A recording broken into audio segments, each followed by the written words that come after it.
Want to know if your Spanish skills are improving and what your real learning level is? Get your language skills assessed with our free level assessment test. Just click the link in the description and sign up for a free lifetime account to get assessed. In this video, you'll learn 20 of the most common words and phrases in Spanish. Hi everybody, my name is Rosa.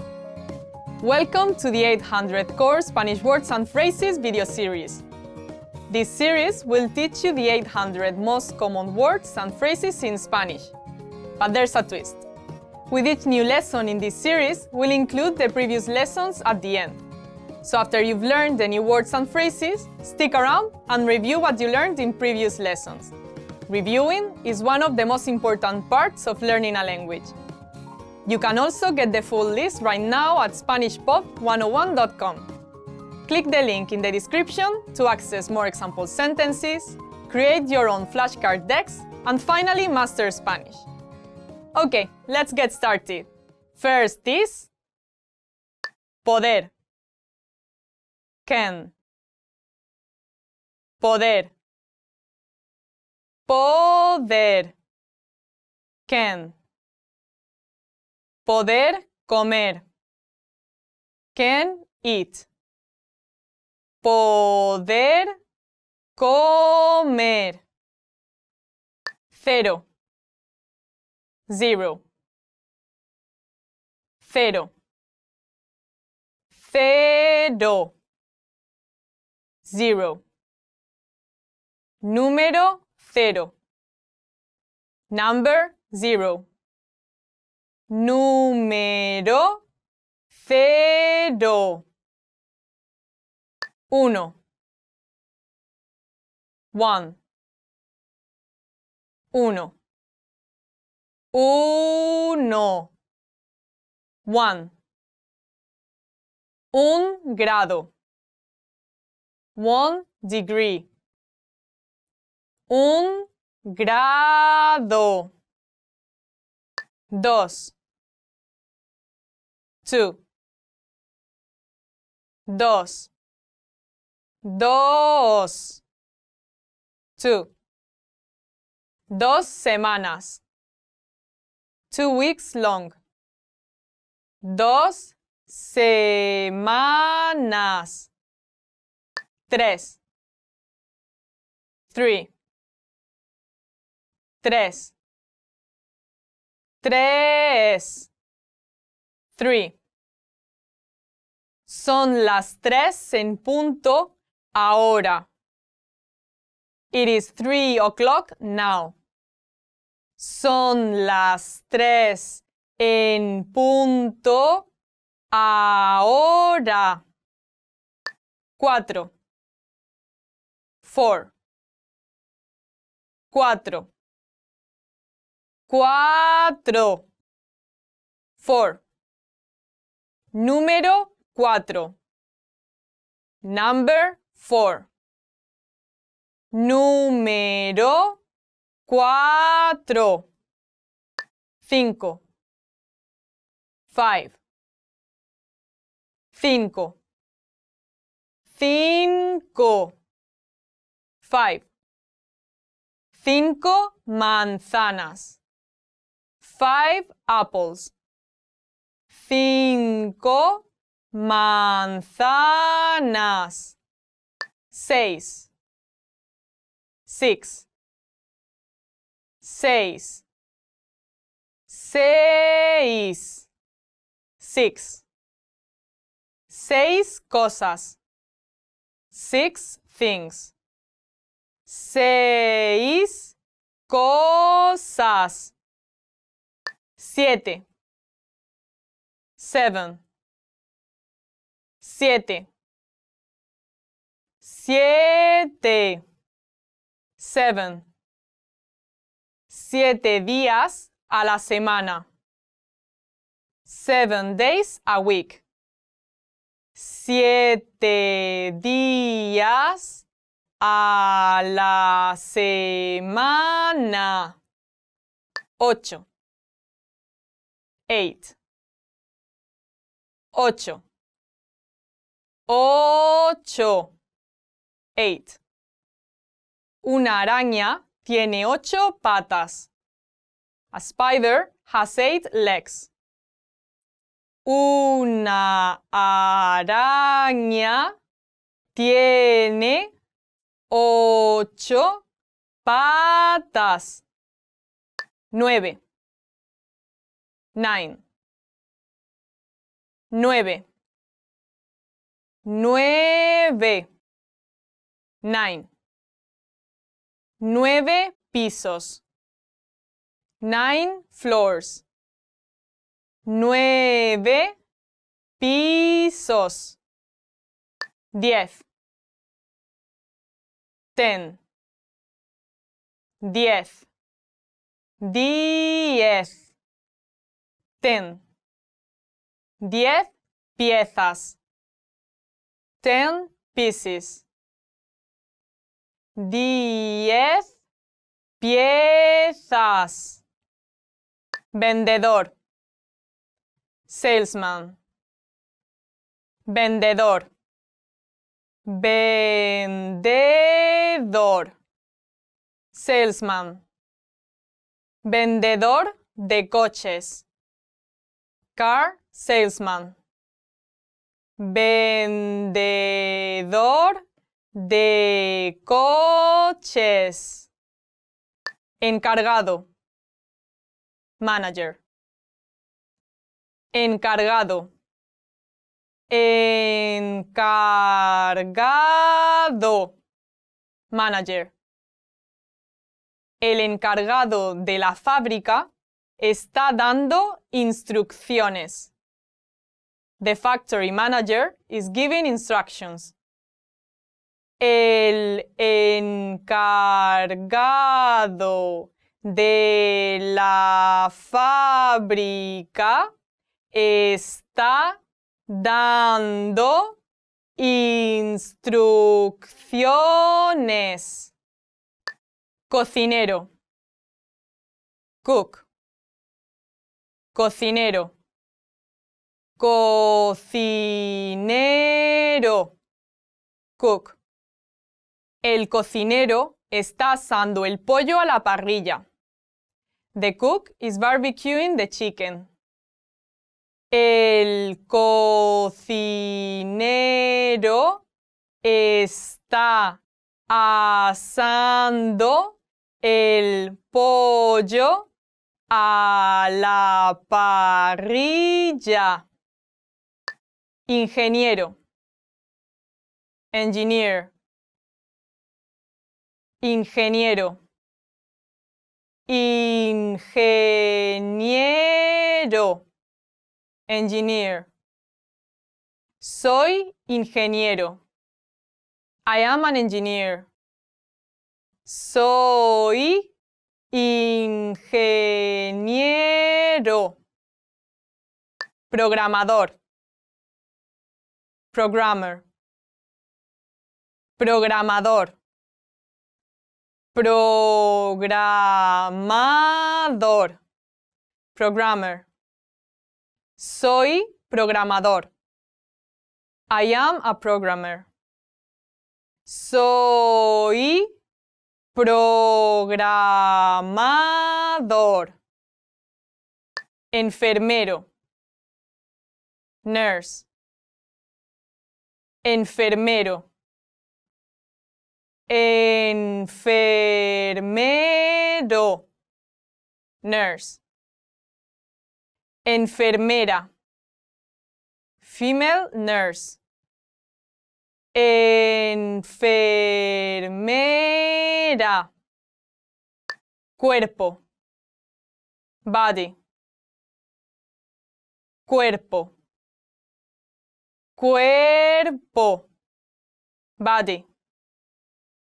Cuerpo humano. Human body. Cuerpo humano. Cabeza. Head. Cabeza. Cabeza. Head. Cabeza y cuello. Head and neck. cabeza y cuello. Remember, the goal of this series is to build a vocabulary of the 800 most common words and phrases in Spanish. If that sounds like a lot, don't worry, we can help you. Click the link in the description to access the full list. You'll also get example sentences, custom flashcard decks, and more learning resources at SpanishPod101.com. See you next time! Adiós!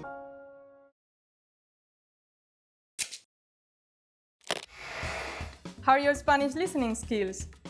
First, you'll see an image and hear the question in Spanish. Next comes a short dialogue. Listen carefully and see if you can answer correctly. We'll show you the answer at the end.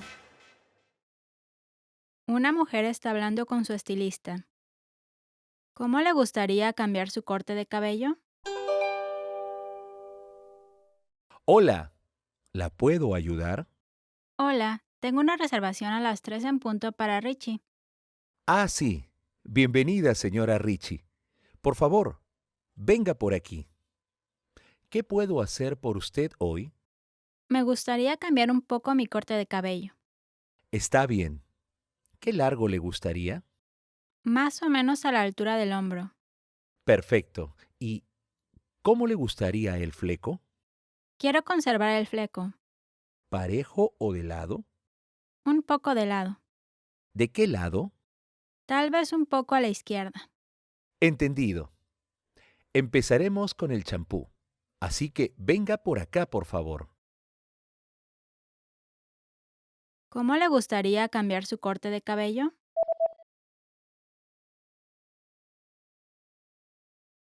Una mujer está hablando con su estilista. ¿Cómo le gustaría cambiar su corte de cabello? Hola, ¿la puedo ayudar? Hola, tengo una reservación a las 3 en punto para Richie. Ah, sí. Bienvenida, señora Richie. Por favor, venga por aquí. ¿Qué puedo hacer por usted hoy? Me gustaría cambiar un poco mi corte de cabello. Está bien. ¿Qué largo le gustaría? Más o menos a la altura del hombro. Perfecto. ¿Y cómo le gustaría el fleco? Quiero conservar el fleco. ¿Parejo o de lado?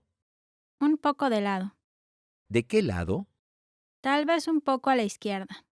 Entendido. Empezaremos con el champú. Así que venga por acá, por favor. Did you get it right? I hope you learned something from this quiz. Let us know if you have any questions. See you next time!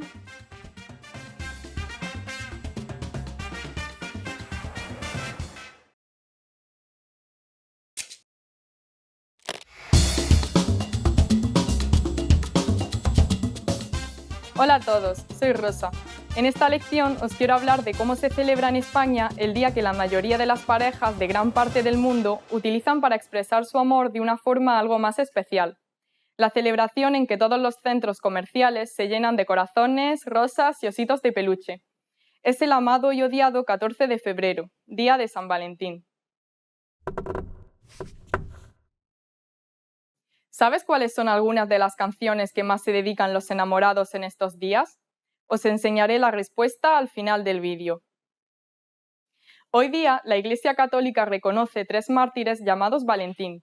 El primero era un sacerdote romano en la época del emperador Claudius II, quien pensaba que los hombres solteros eran mejores soldados y prohibió el matrimonio. Valentín se opuso y continuó casando en secreto. Llegó a oídos del emperador, quien lo ejecutó el 14 de febrero. El segundo fue ejecutado por ayudar a escapar de las cárceles a prisioneros cristianos. El último era un prisionero que se enamoró de la hija del carcelero, y el día de su ejecución le mandó una carta firmada de tu Valentín. En España, esta fiesta se empezó a celebrar a mediados del siglo XX, sobre todo por motivos comerciales. A menudo se dice que esta fiesta la introdujo la cadena de grandes almacenes Galerías Preciados. En España se celebra de forma muy parecida al resto de los países. La pareja se intercambia normalmente regalos, tarjetas de felicitación y van a cenar a algún buen restaurante. Se hizo un estudio para ver cuáles eran los regalos más dados en San Valentín. En primer lugar, encontramos que las parejas prefieren hacer cenas románticas, dar flores y, por último, osos de peluche. Muchos critican que no debería existir un día dedicado a expresar el amor, sino que esto debería hacerse de forma constante. A pesar de que a más del 30% no le gusta festejar, lo harán porque a su pareja sí le gusta. Al final, de una forma u otra, es difícil no contagiarse del ambiente festivo que se respira en todos los comercios durante estas fechas.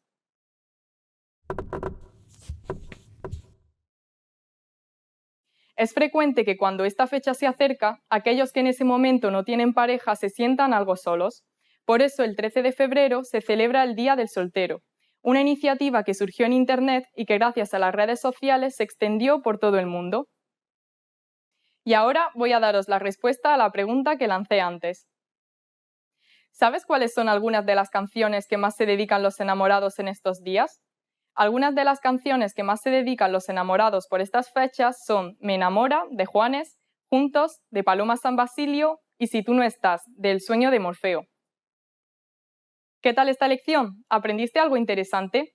¿Hay alguna tradición particular de tu país en el día de San Valentín? Por favor, deja tu comentario en SpanishPod101.com. ¡Hasta la próxima!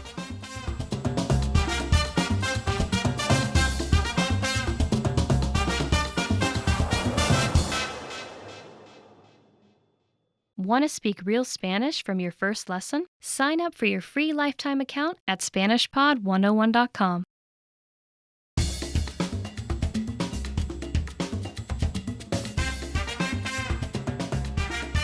Hi, welcome to Introduction to Spanish. My name is Alicia, and I'm joined by... Hi everyone, I'm Leah. In this lesson, we'll focus on teaching you the most useful Spanish words and phrases for absolute beginners. Make sure you're repeating the words out loud after I say the examples. Are you ready? Let's get started.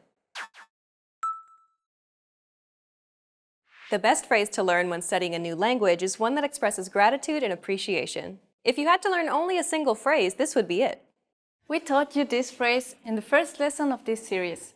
Do you remember what it was? Muchas gracias, and it means thank you very much. Muchas gracias. Keep repeating after Leah until you get it.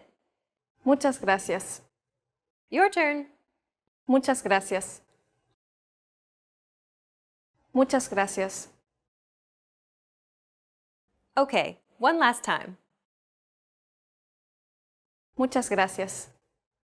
A phrase you would often hear in response to muchas gracias or thank you very much is de nada. De nada. It literally means of nothing, but it's used to say you're welcome. De nada. Your turn. De nada. Okay, one last time. De nada.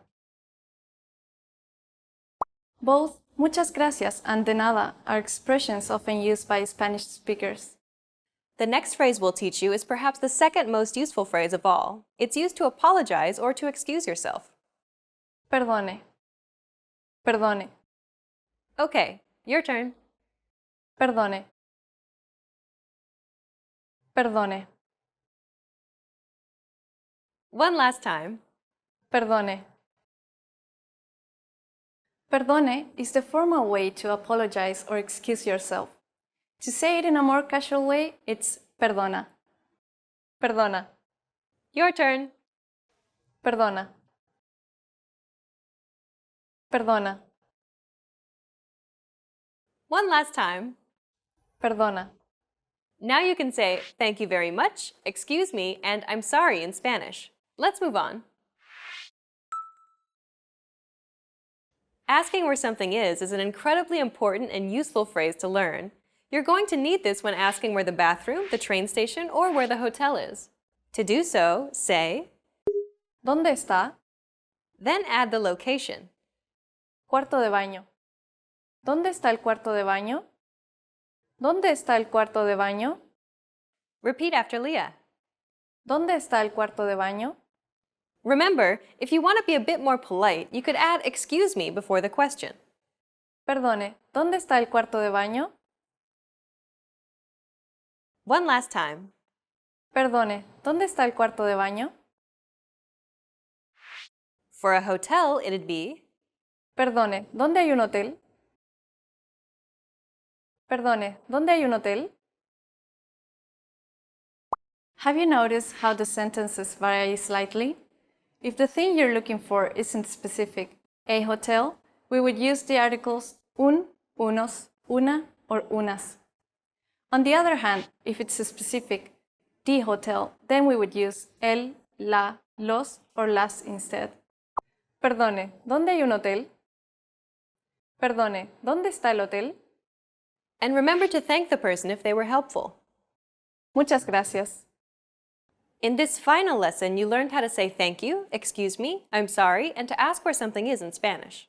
And in this series, we introduced you to the basics of Spanish pronunciation, grammar, writing, and more. Let's conclude with some parting advice from Leah and listen to some of her tips on how to learn Spanish from a native Spanish perspective. Every day, I see a lot of learners struggling with Spanish verbs. My advice is to start with the simple form of the verb and then learn all the tenses. Only move on to compound verbs when you've mastered the simple form. By far, the biggest mistake that I see learners make is using the incorrect intonation. Intonation is very important in Spanish. The intonation is determined by stress, which in a lot of cases is actually marked by the accent marker.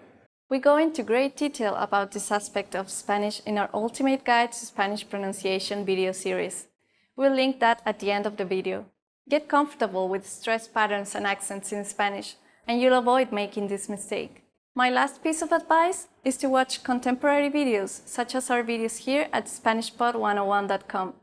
This will ensure that you're learning real, applicable Spanish in the fastest and most effective way. You've reached the end of this course, Introduction to Spanish, but it's only the beginning of your journey to Spanish fluency. Where do you go from here? Try our innovative Spanish culture series where we teach you beginner vocab and even more useful phrases.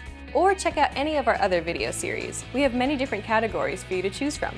Good luck as you continue learning Spanish, and I'll see you in another video. Bye! Bye!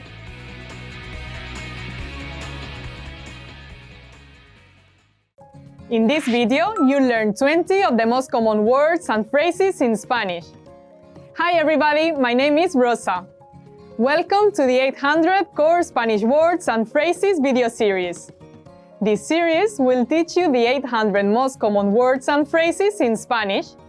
But there's a twist. With each new lesson in this series, we'll include the previous lessons at the end. So after you've learned the new words and phrases, stick around and review what you learned in previous lessons.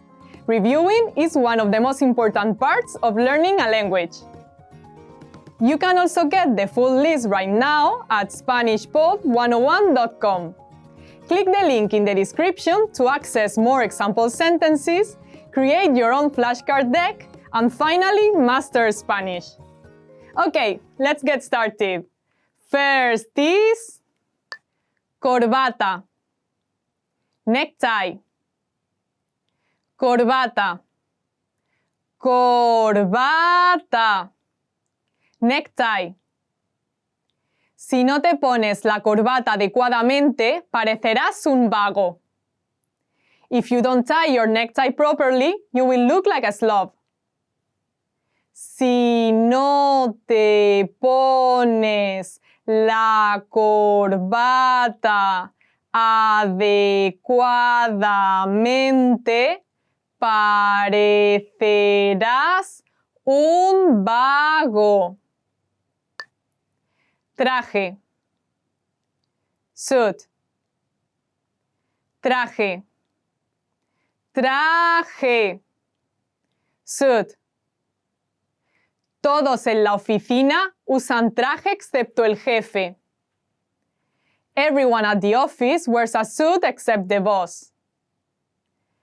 Todos en la oficina usan traje excepto el jefe. Zapatilla de deporte. Sneaker. Zapatilla de deporte. Zapatilla de deporte. Sneaker. Mis zapatillas son muy cómodas. My sneakers are very comfortable. Mis zapatillas son muy cómodas. 21. 21. 21. 21. 21. Compré 21 libros. I purchased 21 books. Compré 21 libros. 22. 22. 22. 22. 22. Su número favorito es el 22. 22 is her favorite number. Su número favorito es el 22. 33. 33. 33. 33. 33. Mi hermano pequeño tiene 33 años. My younger brother is 33 years old. Mi hermano pequeño tiene 33 años. 44. 44. 44. 44. 44. Tengo 44 compañeros de clase. I have 44 classmates. Tengo 44 compañeros de clase. 55. 55. 55. 55. 55. Mi tele tiene 55 canales. My TV has 55 channels. Mi tele tiene 55 canales. Estudiante. Student. Estudiante. Estudiante. Student. El estudiante de instituto se está atando los cordones del zapato. The high school student is tying his shoelace. El estudiante de instituto se está atando los cordones del zapato. Ver. Watch. Ver. Ver. Watch. ¿Por qué ver la televisión es malo para ti? Why is watching TV so bad for you? ¿Por qué ver la televisión es malo para ti? Aula. Classroom. Aula. Aula. Classroom. Éramos 20 alumnos en el aula. We were 20 students in the classroom. Éramos 20 alumnos En el aula. Escuela. School. Escuela. Escuela. School. Mi hija siempre llora en la escuela. My daughter always cries at school. Mi hija siempre llora en la escuela. Silla. Chair. Silla. Silla. Chair. Compré un cojín para mi silla. I bought a cushion for my school chair. Compré un cojín para mi silla. Escritorio. Desk. Escritorio. Escritorio. Desk. La silla está unida al escritorio. The chair is attached to the school desk.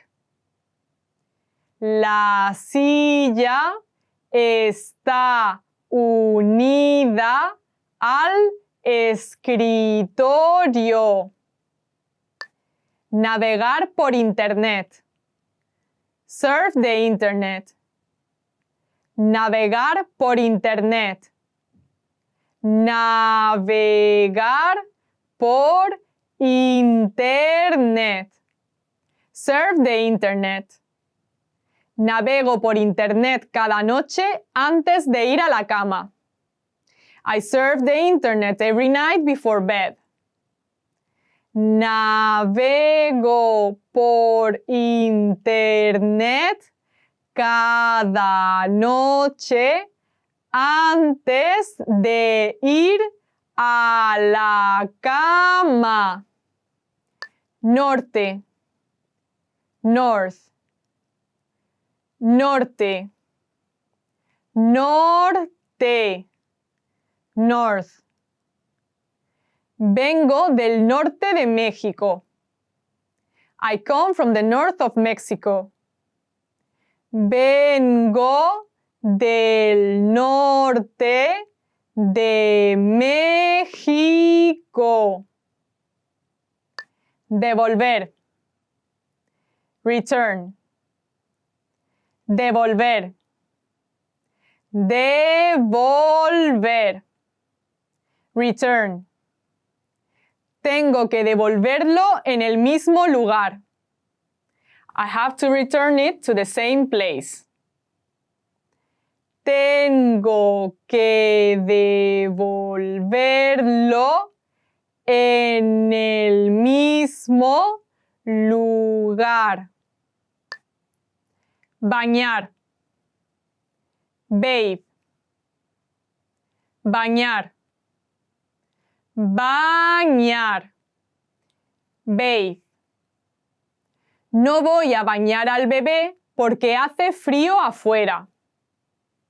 I won't bathe the baby because it's cold outside. No voy a bañar al bebé porque hace frío afuera. Dormir. Sleep. Dormir. Dormir. Sleep. Léele un cuento antes de ir a dormir. Read him a story before going to sleep. Léele un cuento antes de ir a dormir. Sur. South. Sur. Sur. South.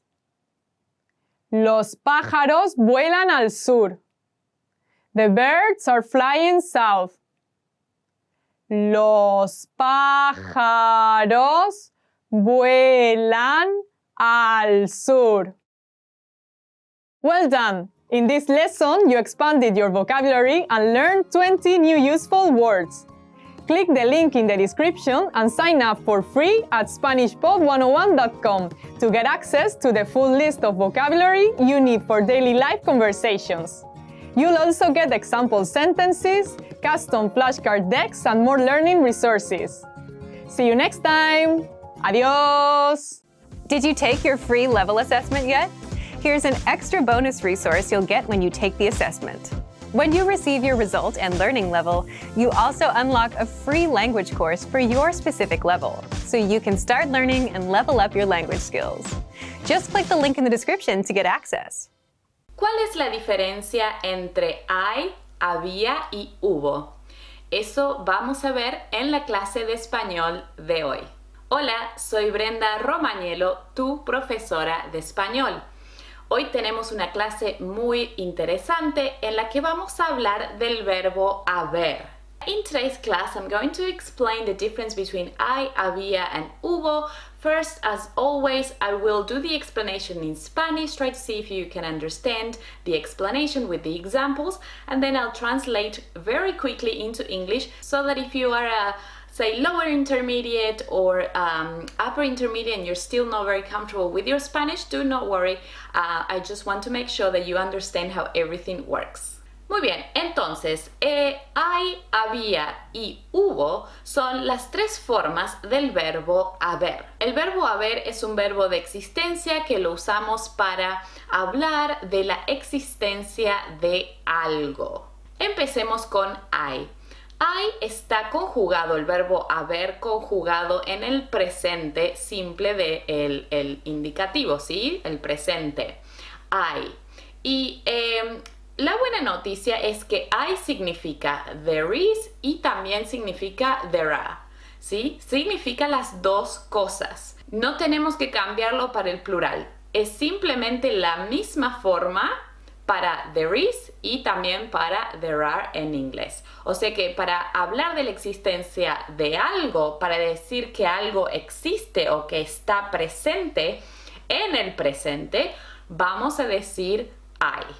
Por ejemplo, hay un almohadón en la silla. Hay un florero en la mesa. Hay 2 libros en la mesa.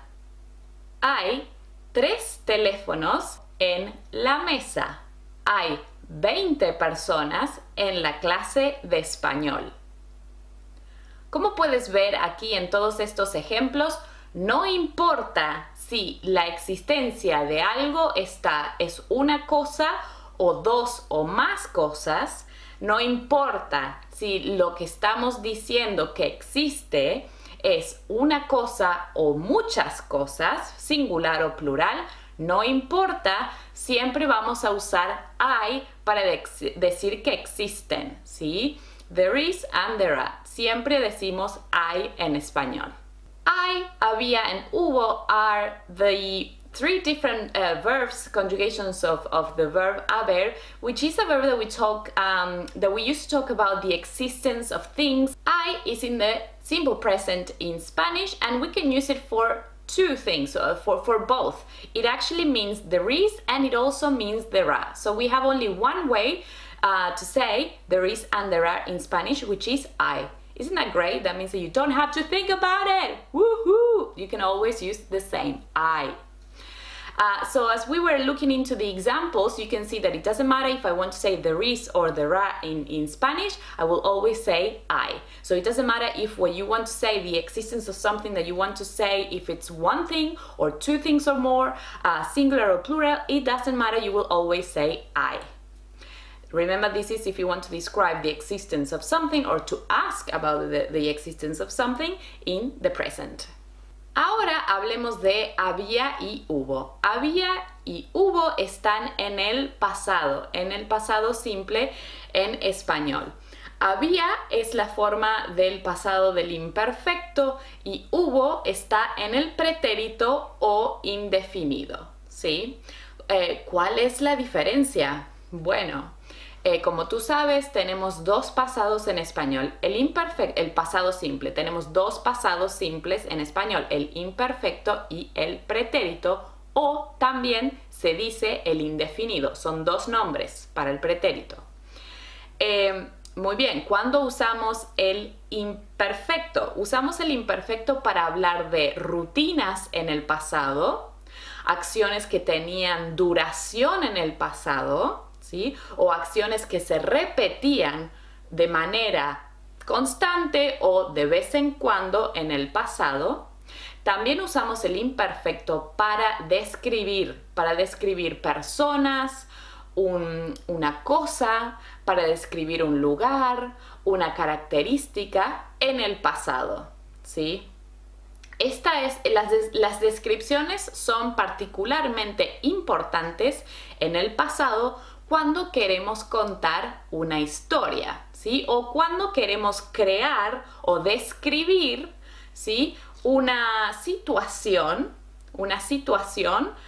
y queremos dar la imagen visual, queremos describir qué había, las cosas que existían en ese lugar, en esa historia. Y el pretérito lo vamos a usar para hablar de acciones completas que terminaron en el pasado. Una acción terminada, completa, que no tiene duración, que simplemente pasó en el pasado. Las acciones en el pretérito no tienen duración, no son repetitivas y no indican una progresión. Son simplemente algo que pasó en un punto determinado en el pasado. Por ejemplo, el año pasado, ayer, el mes pasado, la semana pasada, en las últimas vacaciones. También puede ser de un pasado un poco más reciente, como esta mañana o anoche. Podemos decir que había y hubo se traducen al inglés como there was and there were, ¿sí? Recuerda que vamos a decir exactamente lo mismo para there was and there were, usamos un solo verbo.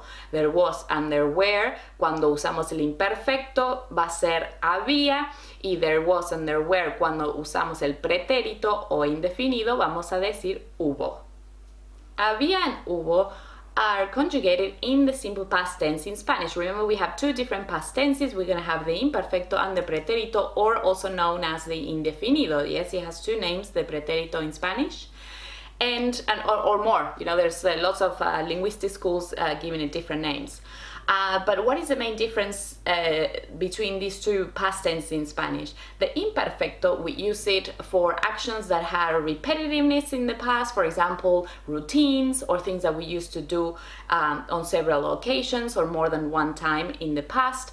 We also use it to describe actions that were in progress or had duration in the past, and also for descriptions in the past. Whenever you're describing, for example, people, things, places, settings, especially for stories. If you want to tell a story in the past in Spanish, you will use the imperfecto to describe the setting, to explain, and using the verb haber, yes, in the past, we'll use it to describe the existence of things, to give a mental image, a mental picture of what was there in the story, to place the listener into that same spot before we tell what happened, yes, before we move on to the story. We'll describe the setting, the people, the characters, where you were, what was the weather like, etc. And for the setting specifically, we'll probably say what there was or there were in this particular story. Hubo is in the pretérito, and we use the pretérito to talk about a one-time action, an action that is complete and finished in the past. A one-time action, this action had no duration, this action didn't happen repeatedly, it's not describing anything, it's just something that happened in the past. Vamos a ver algunos ejemplos. Empecemos con había.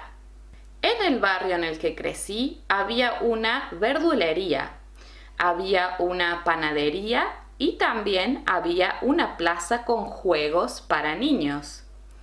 En la plaza no había columpios, pero había un carrusel muy grande. Había muchos niños en la cuadra y todos éramos amigos. Como puedes ver, aquí estoy describiendo la situación contextual, el contexto de una historia, de cómo era mi barrio cuando yo era niña. Pero tengo una pregunta para ti. ¿Qué pasó hasta este momento? ¿Qué pasó? ¿Pasó algo en esta historia, en este párrafo? ¿Qué pasó? Nada, no ha pasado nada. Estoy describiendo el contexto, ¿sí? El contexto. Estoy haciendo una descripción en el pasado. Por eso usamos el imperfecto y en este caso para hablar de la existencia, para darte una imagen mental de cómo era mi barrio, uso el verbo había para describir lo que había en mi barrio y lo que no había también. Había significa there was and there were. No había significa there wasn't or there weren't. ¿Es? There wasn't or there weren't. Espero que hayas prestado atención. No importa si estamos describiendo una cosa o dos o más, siempre decimos había. Okay, so in this paragraph that I have shown you, as you can see, what happened in this little paragraph, in this story? Did something actually happen? Can you tell me something happened? What happened? Well, nothing happened because I'm using the imperfecto here to describe the setting of this story, or just to give you a description, a mental picture of what my neighborhood was like when I was a little girl. So I'm using the verb había to say things that there were and there was and there were in the neighborhood where I grew up. Yes, and I'm also, if I want to say there weren't or there wasn't, I'm going to say no había. Again, everything in this description is that. We're just simply stating the existence of things in my neighborhood and stating the story. Vamos a ver algunos ejemplos con hubo. Hubo un accidente en la ruta 14. Un coche chocó contra un poste. Hubo 5 heridos en el accidente. No hubo clases ayer porque la profesora está enferma. El invierno pasado hubo una epidemia grande de gripe. Como puedes ver en estos ejemplos, son todas acciones que ocurrieron una sola vez. Estamos simplemente diciendo que pasó, algo pasó. Si queremos decir que no pasó, podemos decir no hubo. Muy bien. Hubo significa there was and there were en el pasado, y no hubo significa there weren't or there wasn't, pero en el pretérito.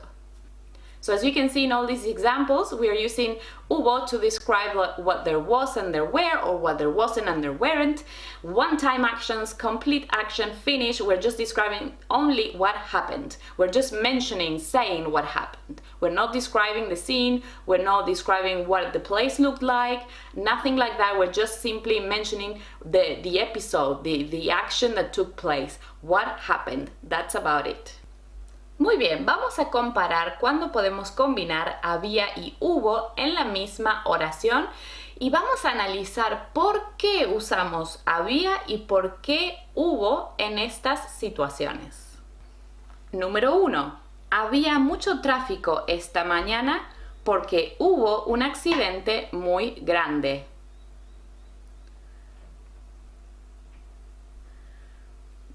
Número 2. No había muchas verduras en el supermercado porque hubo una sequía muy grande que afectó a la cosecha.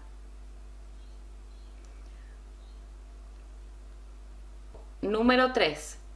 Hubo mucho sol ayer, así que había mucha gente en la playa.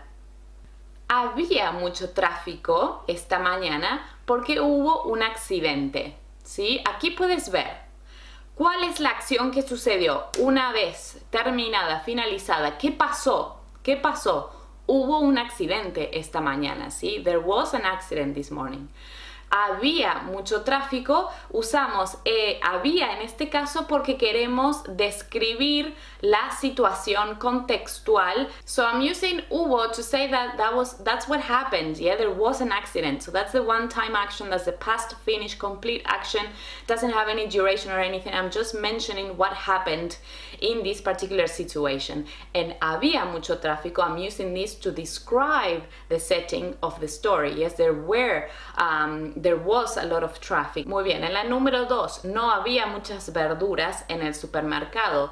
Estoy describiendo la situación, la imagen en el supermercado. Yo estoy en el supermercado en el pasado y no había frutas. Estoy describiendo lo que veo.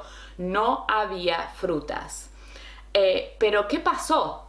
¿Sí? ¿Qué pasó? Bueno, hubo una sequía que afectó la cosecha, ¿sí? Hubo una sequía. La sequía es lo que pasó y la consecuencia es que no hay frutas. There was a drought that affected the harvest, right? And that's why there weren't any vegetables at the supermarket. So you can see me in the past in the supermarket noticing, describing the setting, what I see, the image that there were no fruits in the supermarket. But that's not what happened. It's not the fruits at the supermarket is not what happened. What happened is there was a drought. Yes, so había is a description. I'm giving you a mental picture of what was the situation in the past.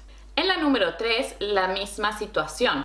Hubo mucho sol ayer. Ese es lo que pasó, el fenómeno meteorológico.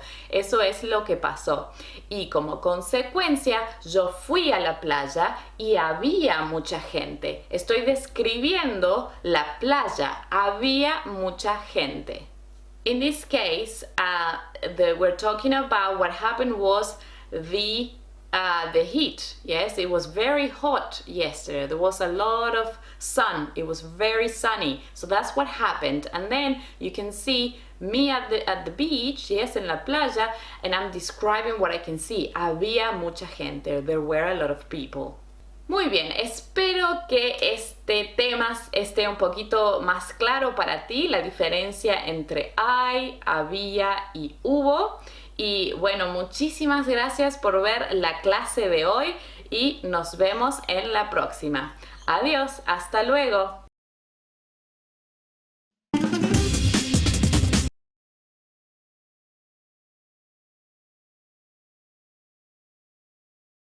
Hey guys, my name is Rosa Martin and this is Spanish Top Words. And today we'll be doing top 10 compliments you always want to hear.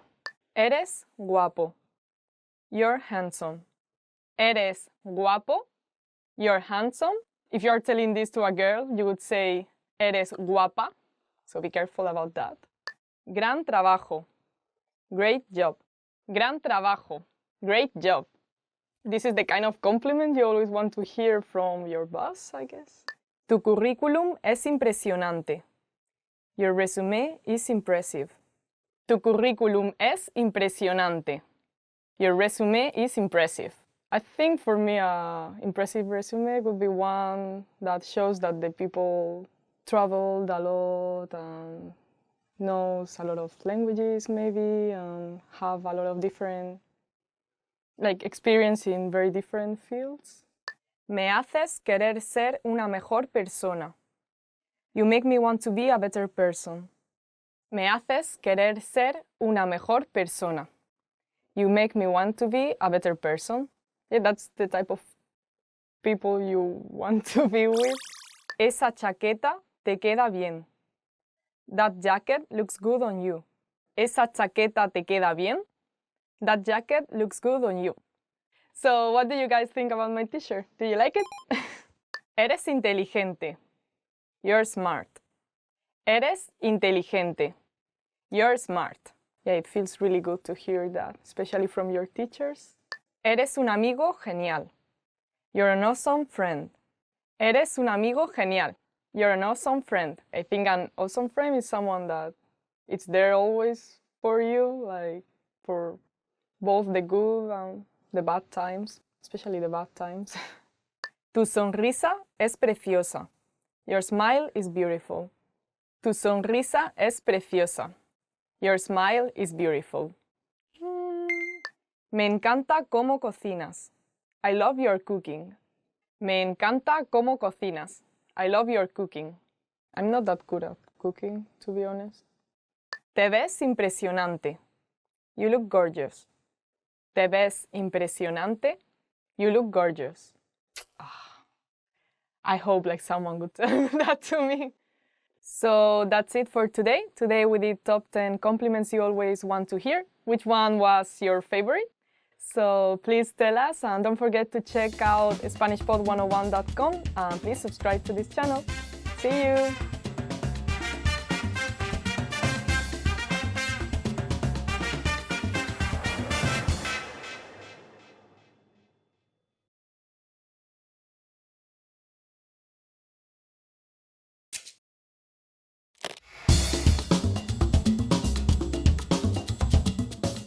Hola a todos, soy Rosa. En esta lección vas a aprender acerca de las fiestas de San Fermín o Sanfermines celebradas en Pamplona, capital de Navarra, en honor a San Fermín. Comienzan el 6 de julio y acaban el 14. Durante esta semana se llenará la ciudad de trajes blancos con los típicos pañuelos rojos y se seguirán en toda España los encierros que se celebran. ¿Sabes qué personaje ha sido el que más ha ayudado a la fama de los Sanfermines? Os enseñaré la respuesta al final del vídeo. El comienzo de San Fermín lo marca el chupinazo, desde el balcón del Ayuntamiento de Pamplona. Así se le llama al cohete que es lanzado el 6 de julio. El acto más conocido es sin duda los encierros, del 7 al 14 de julio. Consisten en conducir una manada de toros a las 8 de la mañana desde los corrales de Santo Domingo hasta la plaza de toros. Es un acto muy peligroso, pero en él se reúnen miles de personas que vienen de todo el mundo. Desde 1924 se ha registrado la muerte de 15 personas. Como en otras muchas fiestas españolas, la música y los fuegos artificiales no pueden faltar. Otro símbolo muy emblemático son los gigantes de Pamplona, con sus 153 años de historia. Son unas figuras de madera, cartón y tela acompañados de los llamados quiliquis, cabezudos y zaldicos. Juntos forman la comparsa y hacen un total de 9 salidas durante los Sanfermines. Con respecto a la gastronomía, el día de fiesta comienza con una taza caliente del caldico, hecho con ternera y gallina que se reparte delante del ayuntamiento. Tras el encierro, se recuperan fuerzas con una taza bien caliente de chocolate con churros. A mitad de mañana, después de contemplar las danzas de los gigantes o participar en la procesión del santo, es un buen momento para almorzar y tomar unos pinchos de magras con tomate o los huevos fritos con chistorra y pimientos del piquillo rellenos de bacalao. Las meriendas en la plaza de toros, protagonizadas por las peñas, son una buena muestra de la cocina casera. Con lo peligrosos que pueden llegar a ser los encierros, no extraña que los participantes canten a San Fermín por su protección. Esto se hace en la cuesta de Santo Domingo, que es donde se inicia el encierro 5, 3 y 1 minuto antes. Desde 2009 se canta tanto en castellano como en euskera. Y ahora voy a daros la respuesta a la pregunta que lancé antes. ¿Sabes qué personaje ha sido el que más ha ayudado a la fama de los Sanfermines? Fue el escritor estadounidense Ernest Hemingway, mediante su libro Fiesta. El que sería premio Nobel llegó por primera vez a Pamplona acompañado de su primera mujer en 1923. Tan hondo calaron en él los Sanfermines que repitió el viaje en varias ocasiones. ¿Qué tal esta lección? ¿Aprendiste algo interesante? ¿Son conocidos en tu país los Sanfermines? Por favor, deja tu comentario en SpanishPod101.com. ¡Hasta la próxima!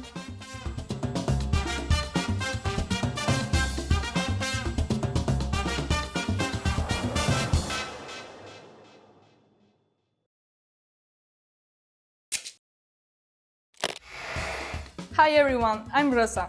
How are your Spanish listening skills? In this video, you'll have a chance to test them out with a quiz. First, you'll see an image and hear the question in Spanish. Next comes a short dialogue. Listen carefully and see if you can answer correctly. We'll show you the answer at the end. Are you ready?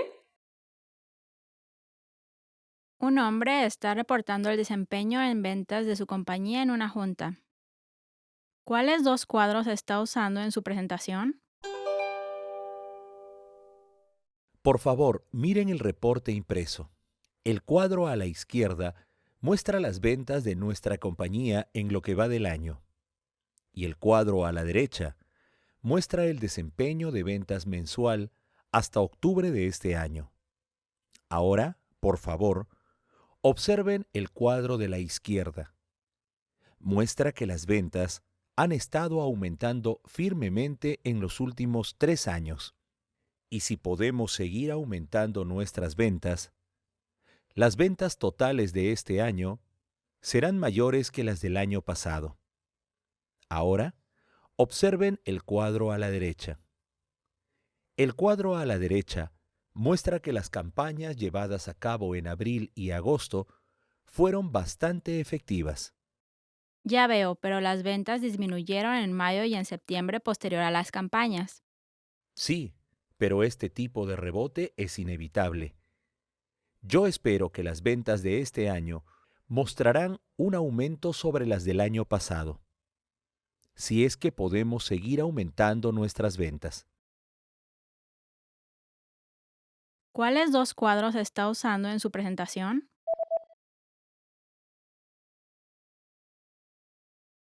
Un hombre está reportando el desempeño en ventas de su compañía en una junta. ¿Cuáles 2 cuadros está usando en su presentación? Por favor, miren el reporte impreso. El cuadro a la izquierda muestra las ventas de nuestra compañía en lo que va del año. Y el cuadro a la derecha muestra el desempeño de ventas mensual hasta octubre de este año. Ahora, por favor, observen el cuadro de la izquierda. Muestra que las ventas han estado aumentando firmemente en los últimos 3 años.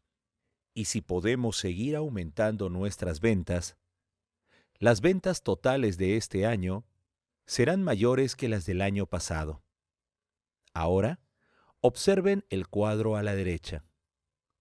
El cuadro a la derecha muestra que las campañas llevadas a cabo en abril y agosto fueron bastante efectivas. Ya veo, pero las ventas disminuyeron en mayo y en septiembre posterior a las campañas. Sí, pero este tipo de rebote es inevitable. Yo espero que las ventas de este año mostrarán un aumento sobre las del año pasado, si es que podemos seguir aumentando nuestras ventas. Did you get it right? I hope you learned something from this quiz. Let us know if you have any questions. See you next time!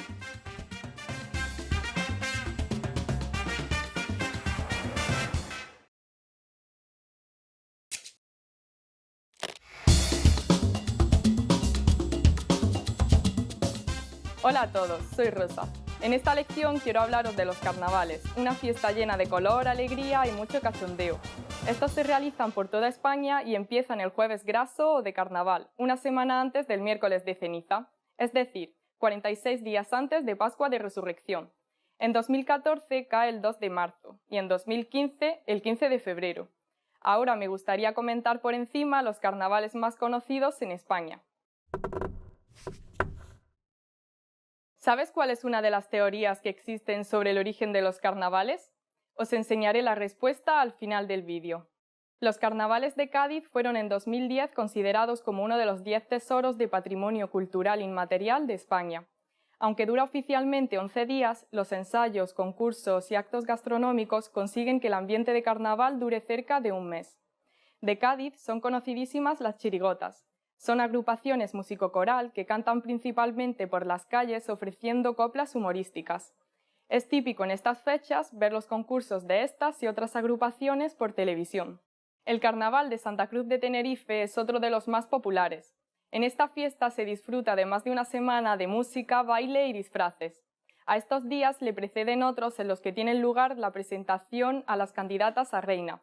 También los diversos concursos de murgas infantiles y adultas, que tienen su origen en las chirigotas gaditanas. Se realiza al final el entierro de la sardina. Consiste en un desfile que parodia un cortejo fúnebre y culmina con la quema de una figura, normalmente representando a una sardina. Se celebra tradicionalmente el miércoles de ceniza. En el Carnaval de Gran Canaria se celebran 2 galas de gran fama, una en la que se elige la reina y otra en la que se elige al drag queen del carnaval. La fiesta comienza con el pregón del carnaval, Un acto muy esperado también es la gran cabalgata del sábado siguiente a la gala de elección de la reina y del drag queen. En Solsona cuenta la leyenda que enviaron un burro a comer la hierba del campanario de la catedral. Decidieron subirlo colgado del cuello y el animal vació en este momento la vejiga sobre el público. Hoy se sigue recordando en sus carnavales esto con la colgada del burro, aunque el animal es de cartón, piedra y peluche y relleno de agua. Y ahora voy a daros la respuesta a la pregunta que lancé antes. ¿Sabes cuál es una de las teorías que existen sobre el origen de los carnavales? Según algunos historiadores, el origen de esta fiesta, que suele durar 3 días y en los que la gente se disfraza, se remonta a las antiguas Egipto y Sumeria, hace unos 5000 años. ¿Qué tal esta lección? ¿Aprendiste algo interesante? ¿Se celebran los carnavales en tu país? ¿Qué peculiaridades tienen? Por favor, deja tu comentario en SpanishPod101.com. ¡Hasta la próxima!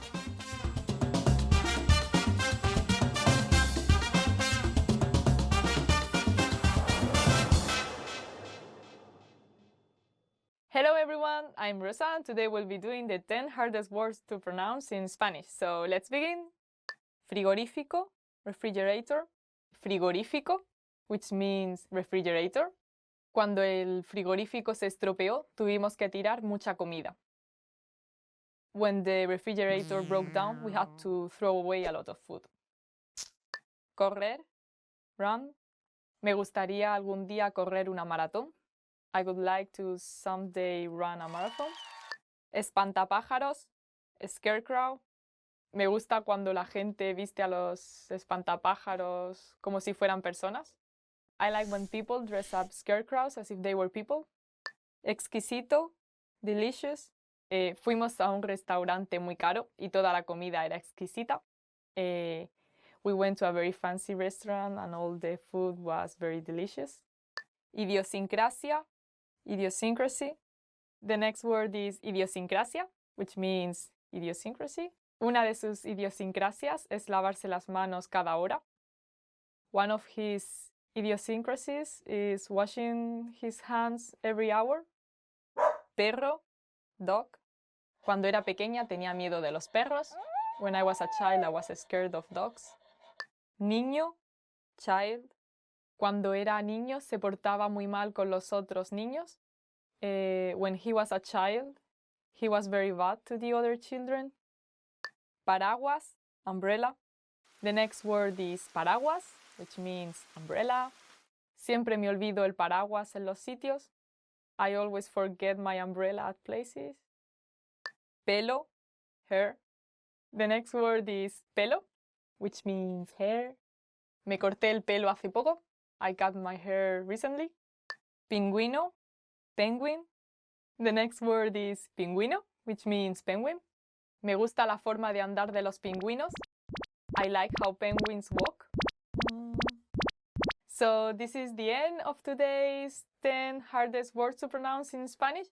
I hope you learned something and thank you very much for watching this video. Please don't forget to subscribe. Bye! Pingüino again. Pingüinos. Yeah.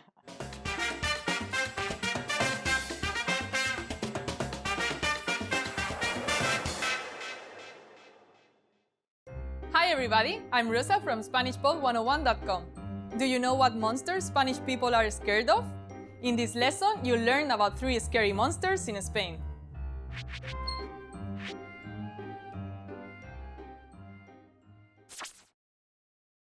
Let's start with the most popular monster, Hombre del Saco.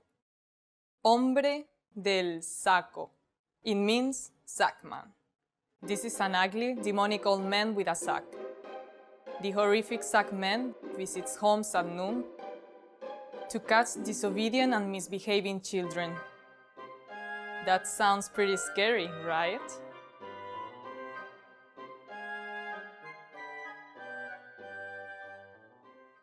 You might have heard about the next monster. The next one is sacamantecas, or mantequero. Sacamantecas, or mantequero.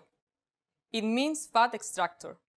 A sacamantecas is a humanoid monster, like the boogeyman. This monster looks like a man but kills people and children to feed on their fat.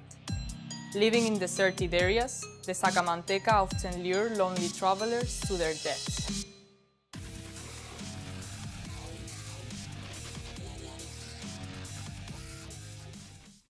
Okay, here's the last monster, Pesanta. Pesanta. Have you heard of this next one? This is the weevil. The Pesanta is a huge, terrifying black dog. A big black dog with steel paws sneaks into bedrooms to sit on sleeping people's chests. This way, it causes them sleep paralysis and nightmares. It lives in abandoned churches.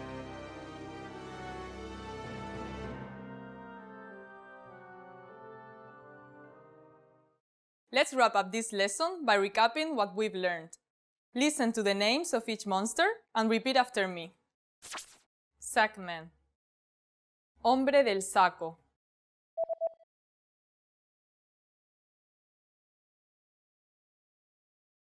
Hombre del saco. Fat extractor. Sacamantecas or mantequero.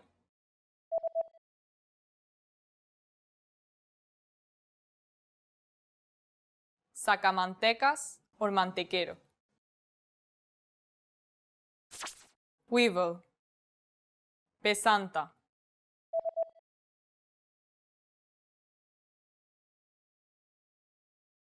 Pesanta.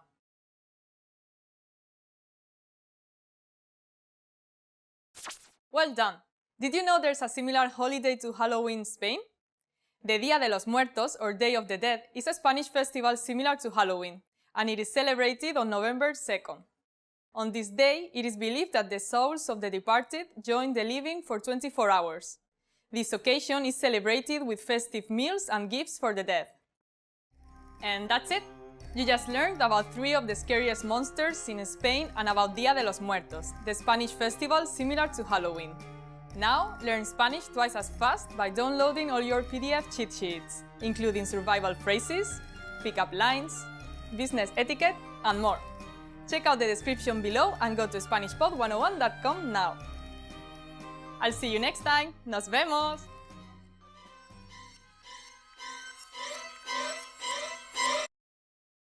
Oh, no. Thinking, but I won't see the next. Well, I was a bit like human. Facts. Yeah. Can we say? Cheat sheets. Cheat sheets. Cheat sheets. PDF cheat sheets. I'll see you next time. Nos vemos.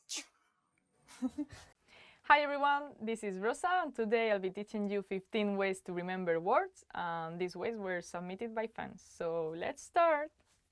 A menudo veo vídeos en la televisión o YouTube que están diseñados para los niños pequeños. I often watch TV or YouTube videos that are designed for young children. Yeah, I think it's a really good way. Like, also when I want to learn a new language, like I watch some cartoons because they are always easier, and I think that really helps. Aprendo sobre las raíces de las palabras y cómo las diferentes palabras se relacionan entre sí. I learn about the roots of words and how different words are related to each other. Yeah, I think it might make easier if you know why the words are formed like that. So if you know that, you can then know how to form the words, and everything gets easier. Asocio nuevas palabras con historias, juegos o películas. I associate new words with stories, games, or movies. It's always a good way to remember, like to associate things, like these mnemotechnical, strategies. Like, for example, to remember kanji in Japanese, there are some books that relate like each ideogram with like a kind of story, so then you remember the meaning and everything, and it's quite useful. It works. Asocio nuevas palabras con palabras que suenan similares en mi idioma natal. I associate new words with words that sound similar in my native language. Well, this might work for some languages, but I don't know if this works for all of them. For example, Spanish and English, I think that would work. Asocio palabras con dibujos, fotos y escenas divertidas. I associate words with drawings, pictures, and funny scenes. So yeah, I think this is more appropriate for what I said before, like the kanji. Some of them you can kind of infer what they are, like what they mean. Like if you have like a drawing, like they are similar to what they mean. So I guess that. Clasifico nuevas palabras con otras palabras relacionadas que ya conozco. I categorize new words with other related words that I already know. Yeah, I think it makes it easier if you can kind of classify and order things. Escucho canciones y me aprendo las letras. I listen to songs and memorize the lyrics. I think this is a really good way. Also, it's a way that you enjoy. Like you like this to listen to these songs and everything. So I think it comes to you like easier. You're not doing that much of an effort maybe, like because you're having fun. Hablo tan a menudo como sea posible con los nativos del idioma. I speak as often as possible with native speakers. Yeah, I think this is the best thing you can do. I mean, you can like read as many books as you want and listen to films or songs or everything, but to really learn a language, like you need to like speak it with native people. Leyendo lo más posible, en especial el periódico, me ayuda a recordar palabras. Reading as much as possible, especially the newspaper, helps me to remember words. Like if you see the same word like used a lot of times, like you get to remember that more easily than if you just have a list of words and try to memorize every of them. And also you are seeing these words in a context, so you know how to use them and how they are used by the people. So it's a good way. Soy persistente en la práctica diaria hablando con mi familia o con mis perros, a pesar de que no me entienden.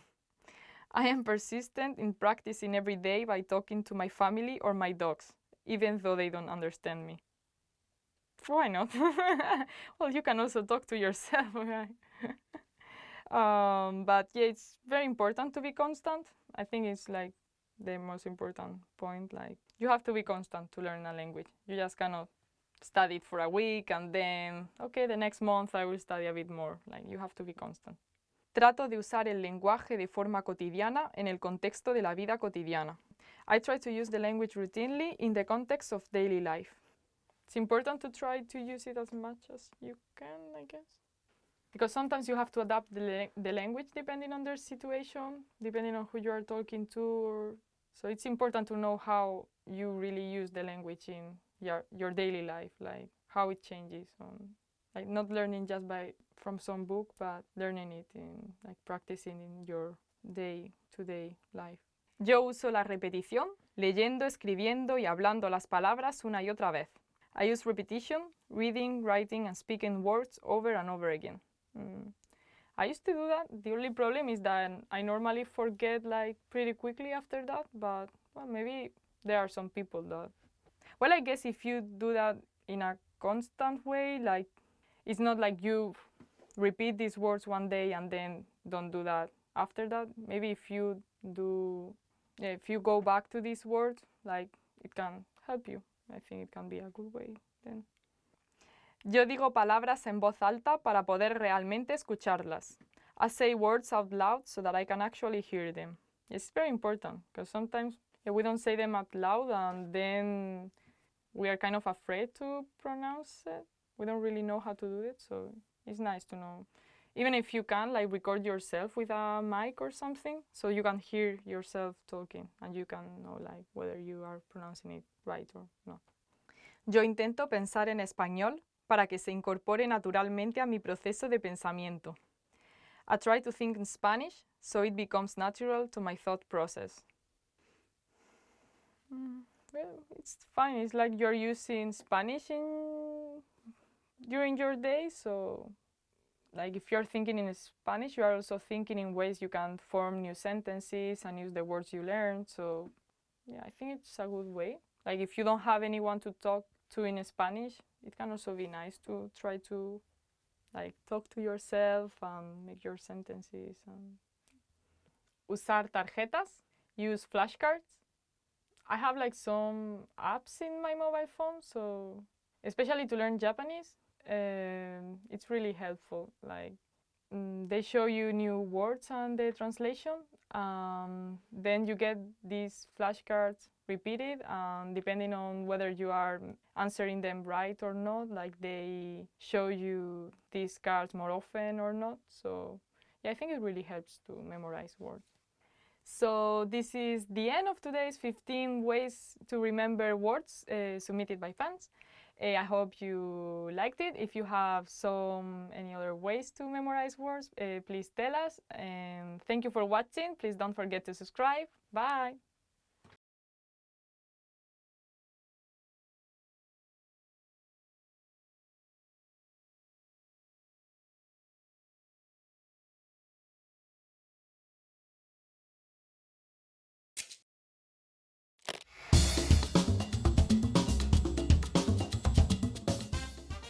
Hola a todos, soy Rosa.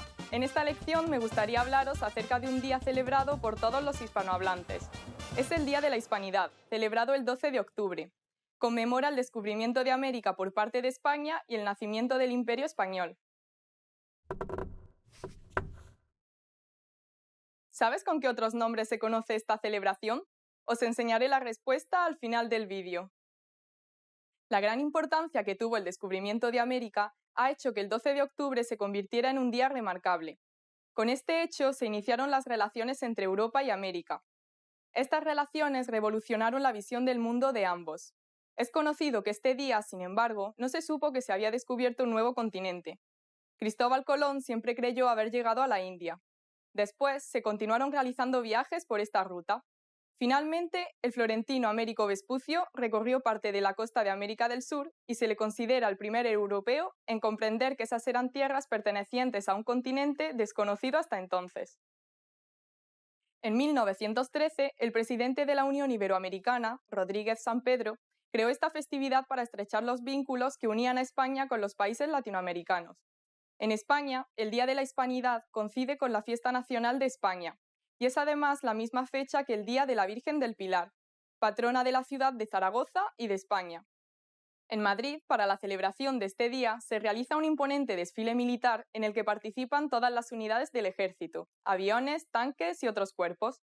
A este asisten el rey junto a la familia real y los políticos más importantes del momento, además de representantes de las autonomías españolas.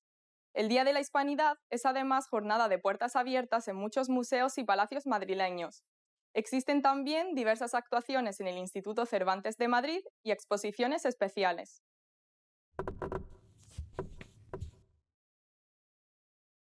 En 2002, el presidente venezolano Hugo Chávez y el ministro de Educación Superior Samuel Moncada cambiaron el nombre de esta fecha por el de Día de la Resistencia Indígena, pues consideran que no fue un descubrimiento lo que se produjo, sino un genocidio donde los aborígenes americanos sufrieron los ataques de la población española. Y ahora voy a daros la respuesta a la pregunta que lancé antes. ¿Sabes con qué otros nombres se conoce esta celebración? En España, el término oficial en la actualidad es el de Fiesta Nacional de España. No obstante, existen otros términos empleados para designar esta festividad: Día Nacional de España, Día de la Patria, Fiesta de la Hispanidad, Día de la Raza en la mayoría de los países hispanoamericanos o Día de la Resistencia Indígena en Venezuela. ¿Qué tal esta lección? ¿Aprendiste algo interesante? ¿Cómo se celebra la fiesta nacional en tu país? Por favor, deja tu comentario en SpanishPod101.com.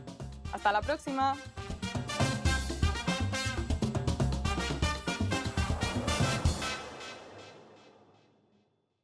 Hello everyone, I'm Rosa and today we'll be doing the 10 hardest words to pronounce in Spanish. So let's begin. Frigorífico, refrigerator. Frigorífico, which means refrigerator. Cuando el frigorífico se estropeó, tuvimos que tirar mucha comida. When the refrigerator broke down, we had to throw away a lot of food. Correr, run. Me gustaría algún día correr una maratón. I would like to someday run a marathon. Espantapájaros, scarecrow. Me gusta cuando la gente viste a los espantapájaros como si fueran personas. I like when people dress up scarecrows as if they were people. Exquisito, delicious. Fuimos a un restaurante muy caro y toda la comida era exquisita. We went to a very fancy restaurant and all the food was very delicious. Idiosincrasia, idiosyncrasy. The next word is idiosincrasia, which means idiosyncrasy. Una de sus idiosincrasias es lavarse las manos cada hora. One of his idiosyncrasies is washing his hands every hour. Perro, dog. Cuando era pequeña tenía miedo de los perros. When I was a child, I was scared of dogs. Niño, child. Cuando era niño se portaba muy mal con los otros niños. When he was a child, he was very bad to the other children. Paraguas, umbrella. The next word is paraguas, which means umbrella. Siempre me olvido el paraguas en los sitios. I always forget my umbrella at places. Pelo, hair. The next word is pelo, which means hair. Me corté el pelo hace poco. I cut my hair recently. Pingüino, penguin. The next word is pingüino, which means penguin. Me gusta la forma de andar de los pingüinos. I like how penguins walk. So this is the end of today's 10 hardest words to pronounce in Spanish. I hope you learned something and thank you very much for watching this video. Please don't forget to subscribe. Bye. Pingüino again. Pingüinos. Yeah.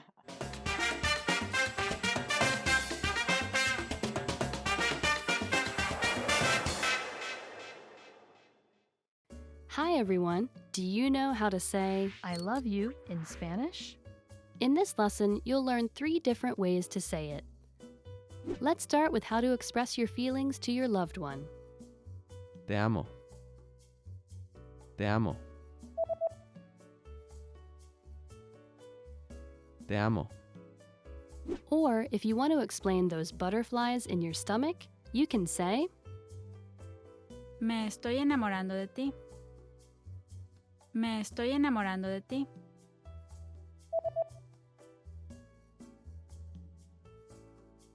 Me estoy enamorando de ti. And when you feel that I love you is not enough, you can say Las palabras no pueden describir mi amor por ti. Las palabras no pueden describir mi amor por ti.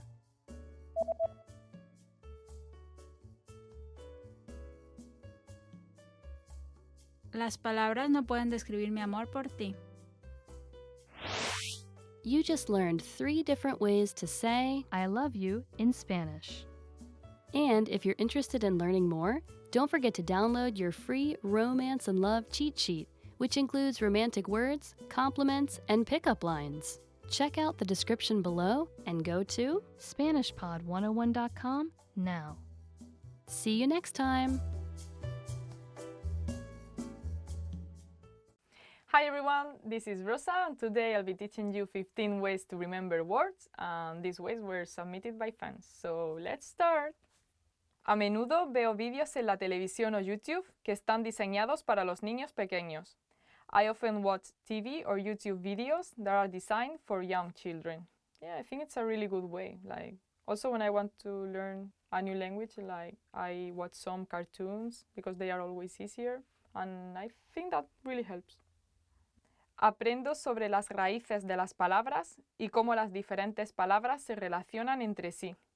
I learn about the roots of words and how different words are related to each other. Yeah, I think it might make easier if you know why the words are formed like that. So if you know that, you can then like know how to form the words and everything gets easier. Asocio nuevas palabras con historias, juegos o películas. I associate new words with stories, games, or movies.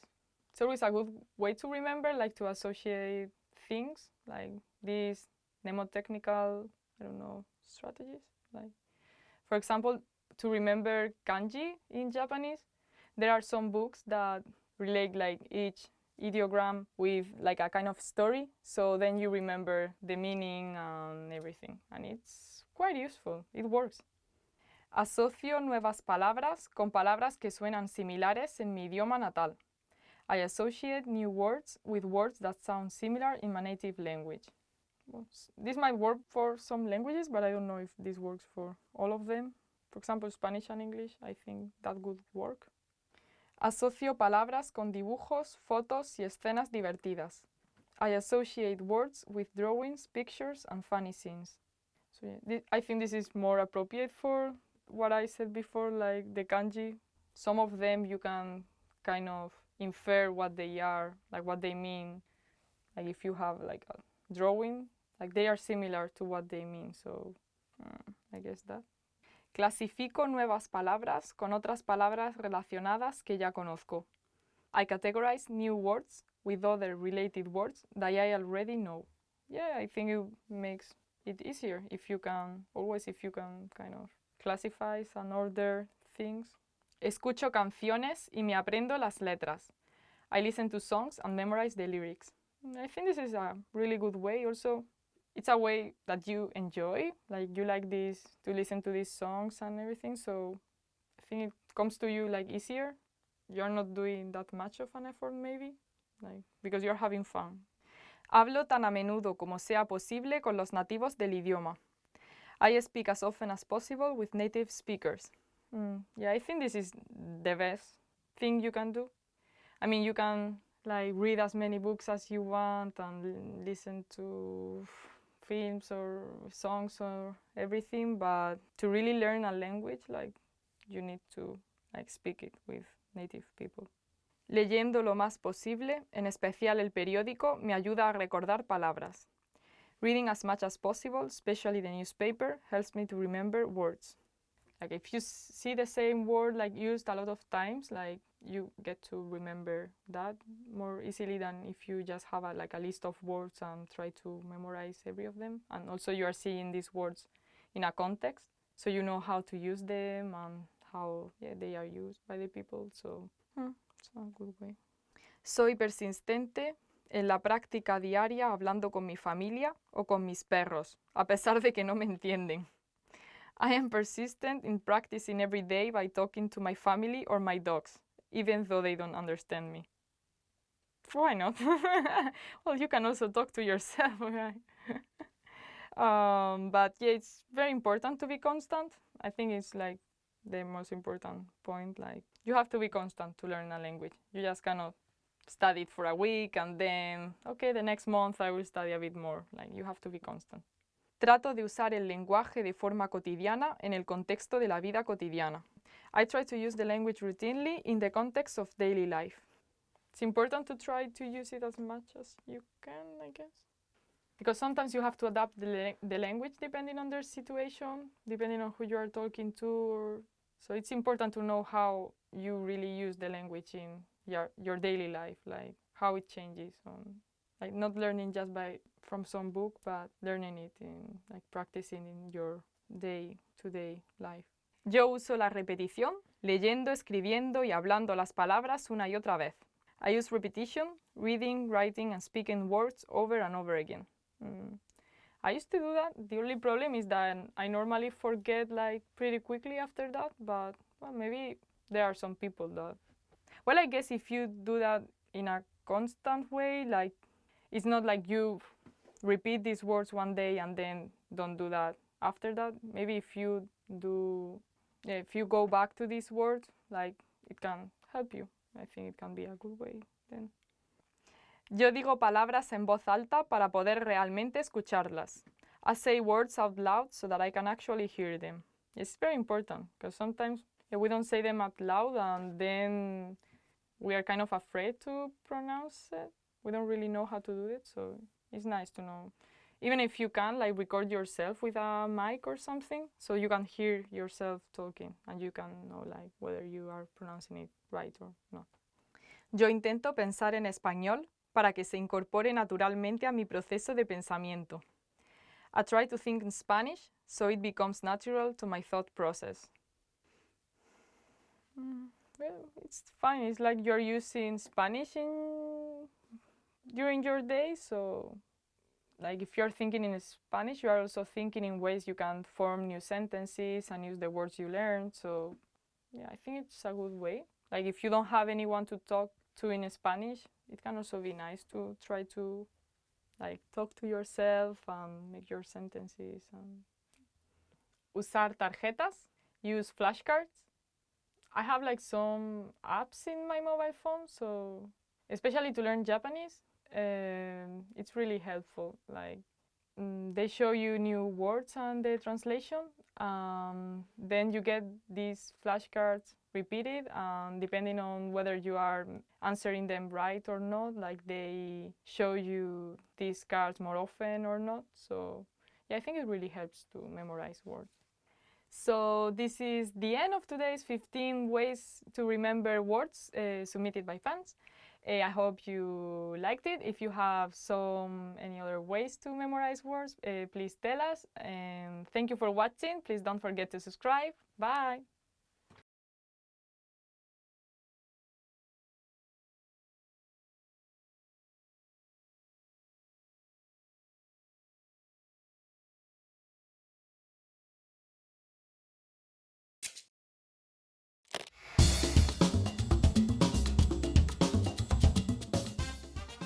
Hola a todos, soy Rosa. En esta lección me gustaría hablaros acerca de un día celebrado por todos los hispanohablantes. Es el Día de la Hispanidad, celebrado el 12 de octubre.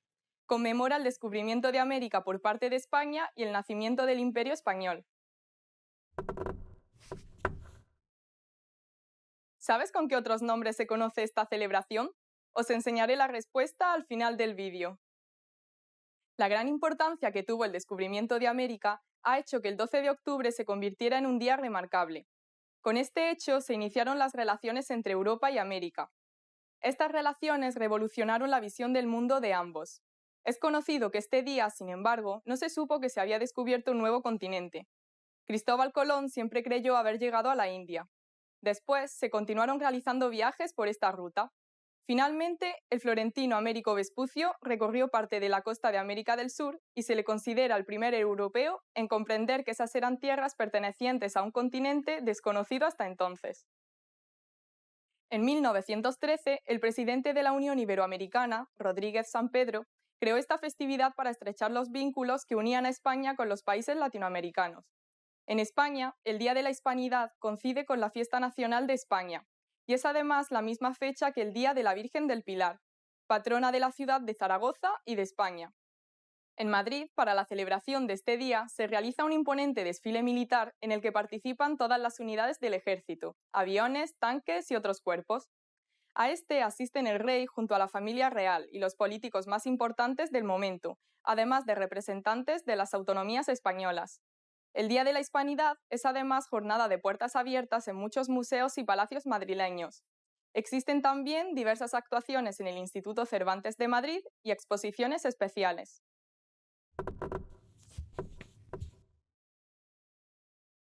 En 2002, el presidente venezolano Hugo Chávez y el ministro de Educación Superior Samuel Moncada cambiaron el nombre de esta fecha por el de Día de la Resistencia Indígena, pues consideran que no fue un descubrimiento lo que se produjo, sino un genocidio donde los aborígenes americanos sufrieron los ataques de la población española. Y ahora voy a daros la respuesta a la pregunta que lancé antes.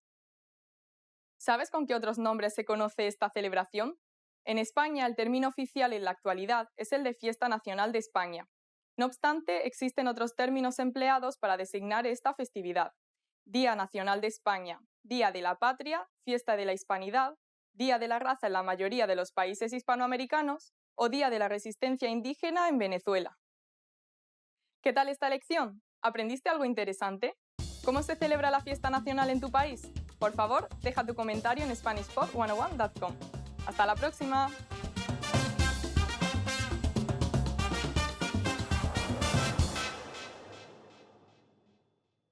Hello, my name is Rosa Martin, and this is Spanish Weekly Words. I haven't seen these words before, so let's get started. The topic of today is the weather.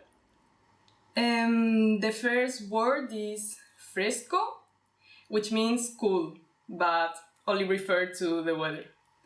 A sentence with fresco could be hoy hace fresco, today it is cool.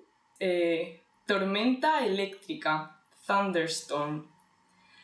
You could Normally only say tormenta instead of tormenta eléctrica. La tormenta asustó a mi hermana. The thunderstorm frightened my sister. The next word is claro, which means clear. El cielo está claro, which could be like the sky is clear. The next word is nublado, which means cloudy. Again, el cielo está nublado y creo que lloverá. The sky is cloudy and I think it will rain. The next word is soleado, which means sunny. Hoy está soleado e iré a dar un paseo. Today it is sunny and I will go for a walk. Okay, so that's it. Today we talked about the weather. I'll see you next week. Bye!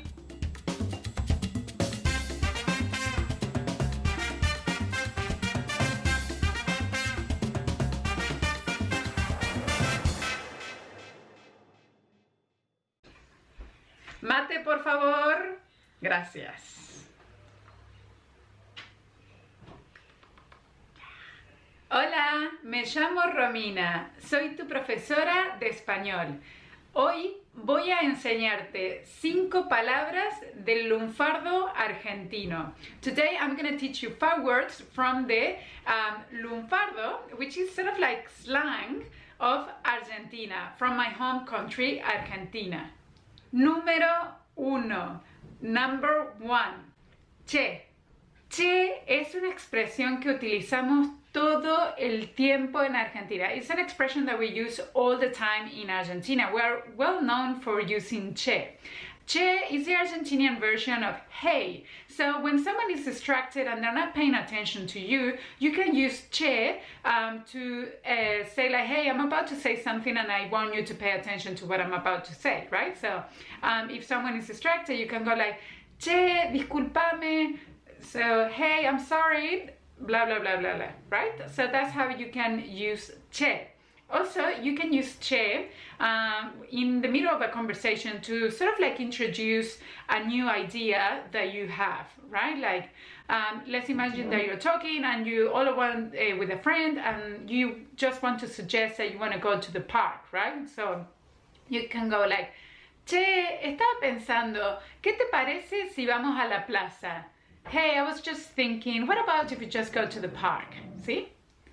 Número 2. Number 2. This one is the expression that we have in Argentina to say like dude or guy, okay? We use 2 words. The first one is chabón. Chabón. And the other one is tipo. Tipo. So this, as I said before, means like dude or guy, and they're very specific from Argentina, right? Obviously, just be mindful that these words are informal, okay? So if you're in a formal setting, let's say talking to a police officer or to an immigration agent or to your boss, I would suggest you to say chabón or tipo. Número 3. Number 3. Chabón and tipo are for males, right? For guys. Now I'm going to teach you the female version, the one we use for ladies. So the words that you can say is mina, mina, or tipa, tipa. Número 4. Number 4. So I'm sure that when you start learning Spanish, one of the first things you learn are how to say bus in Spanish. And the word you probably learned was autobús, or the sort of Spanish pronunciation of the English word bus, right? In Argentina, we don't say autobús ni bus. We don't say either of these 2 options. The one we say is bondi. Bondi. So bondi is just that. It's a bus. It's the public transport that we use to go to work or to go to university. Número 5. Number 5. So the last one I want to teach you is about money. money, money, money. In standard Spanish, the word that you learn to say money in Spanish is dinero. Dinero. And you can use that word as well in Argentina. People will understand you, of course, if you're talking about dinero. But dinero is sort of like a formal way of referring to money in Argentina. If you want to use slang, or if you want to use lunfardo, then you have to say either guita,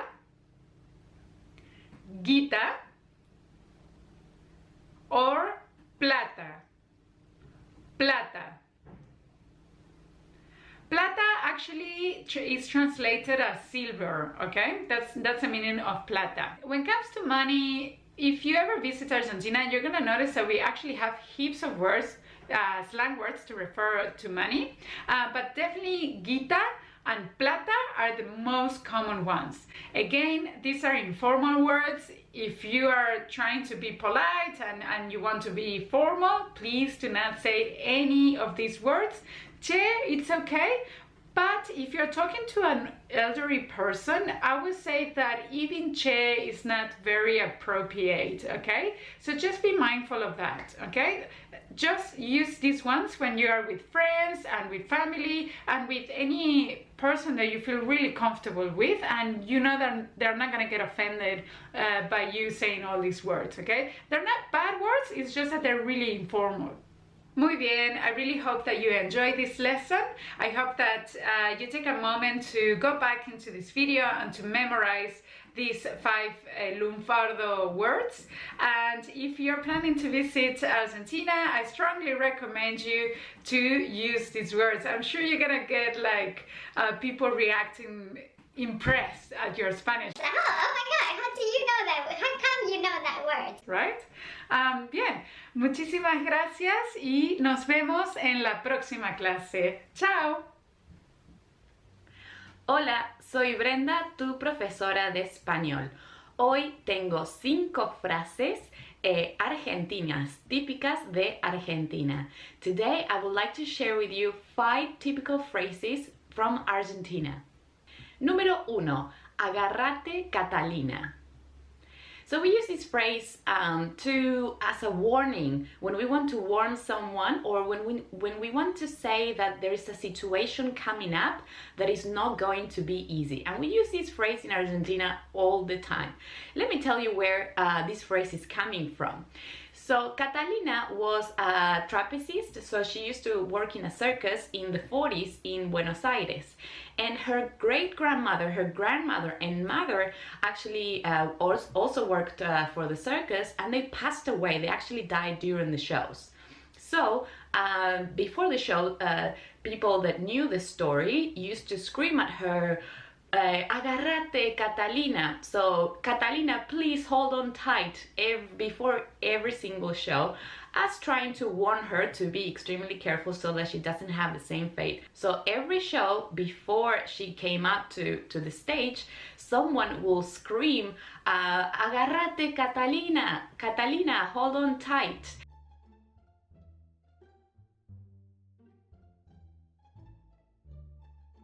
Agárrate, Catalina. So this phrase started to be yelled at every single show as a superstition. It all started as a superstition. But guess what happened the day that someone forgot to say that line to Catalina? Yes, you guessed it. She actually passed away that day. So ever since, she was 25 years old, and she died in a circus show in San Telmo. So ever since that day, now in Argentina we say Agárrate, Catalina when there is a situation that is about to happen or that we are unsure and we think it's not gonna be easy. Número 2. Hasta que las velas no ardan. So this phrase started being used in Buenos Aires in the brothels when electricity was not around, so electricity didn't exist at the time, and watches were actually a very luxurious item. People couldn't afford them. So the madame would give their clients one or several candles, depending on how much they had paid, and to light them up to get the services, right? And so until the client had to stay in the place until the candles were consumed. So that's where the phrase is coming, hasta que las velas no ardan. So we use this phrase nowadays to, instead of talking about the candles itself, but it's maybe your energy or until the very end. So, for example, I'm going to work, voy a trabajar hasta que las velas no ardan. Significa, it means I'm going to work so hard until I can't do anymore, until it's over, until I am done, basically. Número 3, más loco o loca que una cabra. So we use this phrase to obviously say that someone is super crazy, and we're just using a comparison here. It's very common in Argentina. And this phrase is coming from just comparing a goat to, for example, a lamb. So the lamb, even when they're not with their mother anymore, when they don't need the mother anymore, they are still around their mom. Compared to goats, once goats are not with their moms anymore, they start jumping around, going crazy, and they go away. And you can see their moms still trying to look for them. And that's why we think they're a little bit crazy and out of control. So that's where the expression is coming from. Número 4. No quiere más Lola. Lola was a sweet biscuit. It was around in the 20s, at the beginning of the 20th century in Argentina. It was part of the meals in the hospitals. So when someone passed away, they used to say around the hospital, no quiere más Lola. He doesn't want to eat that cookie anymore. And now we use it to express that someone doesn't want to put the effort anymore or doesn't want to do something. We say, no quiere más Lola. No quiere más Lola.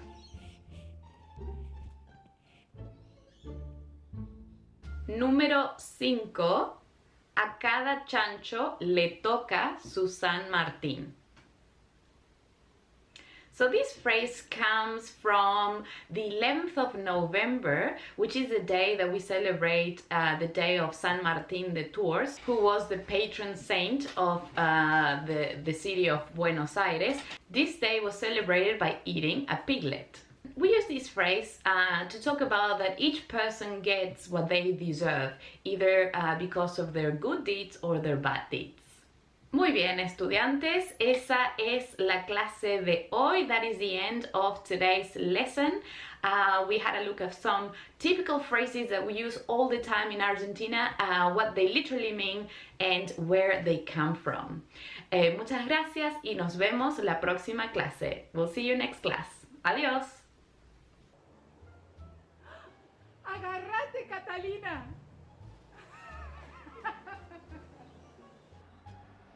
No quiere más Lola.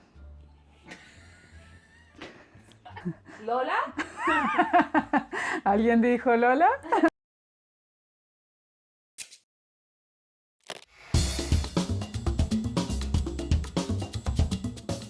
Hola a todos, soy Rosa y en esta lección me gustaría hablaros sobre uno de los días más especiales para las familias españolas, como supongo también es para las de muchos otros países del mundo. Me estoy refiriendo al día de Navidad, que como ya sabéis celebra el nacimiento del niño Jesús. En este día las casas lucen sus mejores galas y reciben a toda la familia, para que junta disfrute de una gran cena con platos muy especiales.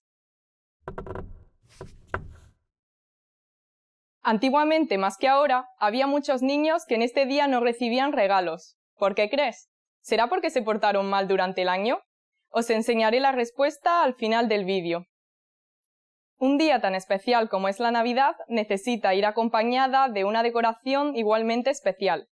Todas las calles se llenan de luz en estos días. Al igual que las calles, las casas también experimentan una completa transformación, y es toda la familia la que normalmente ayuda en eso. Se decora el árbol de Navidad bajo el cual los niños recibirán sus regalos. También se coloca el Belén, que escenifica el nacimiento de Jesús. El más sencillo lo forman solo figuras de Jesús, María y José, y quizá la mula y el buey. En algunas casas, sin embargo, se colocan belenes realmente increíbles, con miles de figuras y detalles. En estas fechas incluso se celebran concursos de belenes espectaculares.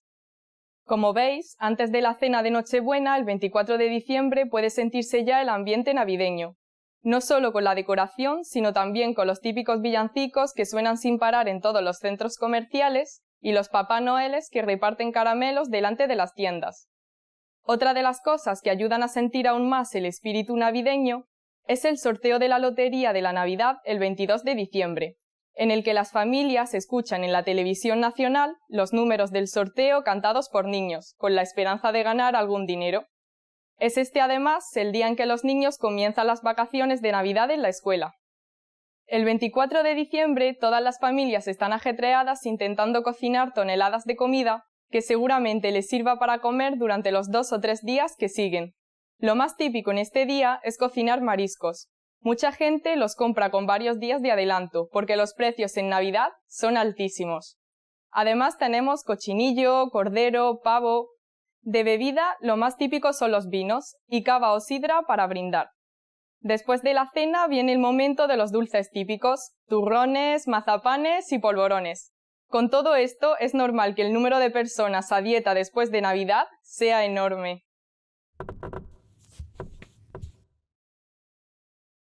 En Navidad es esperado por todos el anuncio en televisión del turrón almendro, que con su eslogan «Vuelven a casa por Navidad» y su archiconocida melodía reflejan la emoción de muchas familias por reunirse con aquellos que por vivir lejos no ven a menudo. Y ahora voy a daros la respuesta a la pregunta que lancé antes. Antiguamente, más que ahora, había muchos niños que en este día no recibían regalos. ¿Por qué crees? Aunque puede que algunos niños no reciban regalos por haberse portado mal, la verdadera razón es que en España la tradición es que sean los Reyes Magos quienes traigan los regalos a los niños el 6 de enero. ¿Qué tal esta lección? ¿Aprendiste algo interesante acerca de cómo se celebra la Navidad en España? ¿Se celebra en tu país de forma parecida o qué otras costumbres tenéis? Por favor, deje su comentario en SpanishPod101.com. ¡Hasta la próxima!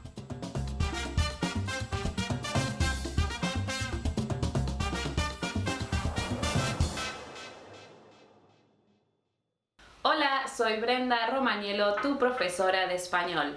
Hello, my name is Brenda Romaniello and I'm your Spanish teacher. Hoy vamos a ver los pronombres de interrogación. Today we're going to have a look at the WH questions in Spanish. So, we say and we call them WH questions in English because most of these questions will start with a WH in English, so the translation will be with a WH question. But that is certainly not the case, of course, in Spanish. So what they are called is actually pronombres de interrogación, and we use them to ask questions in Spanish. So let's put your knowledge to the test a little bit as well, and let's see if you know what these questions mean in Spanish, and then if you don't know, I'll teach you and then I'll give you some examples as well. Número 1. ¿Qué? ¿Qué? ¿Qué? ¿Qué significa it means what? Por ejemplo, ¿qué prefieres comer hoy? What do you prefer to eat today? Número 2. ¿Cuándo? ¿Cuándo?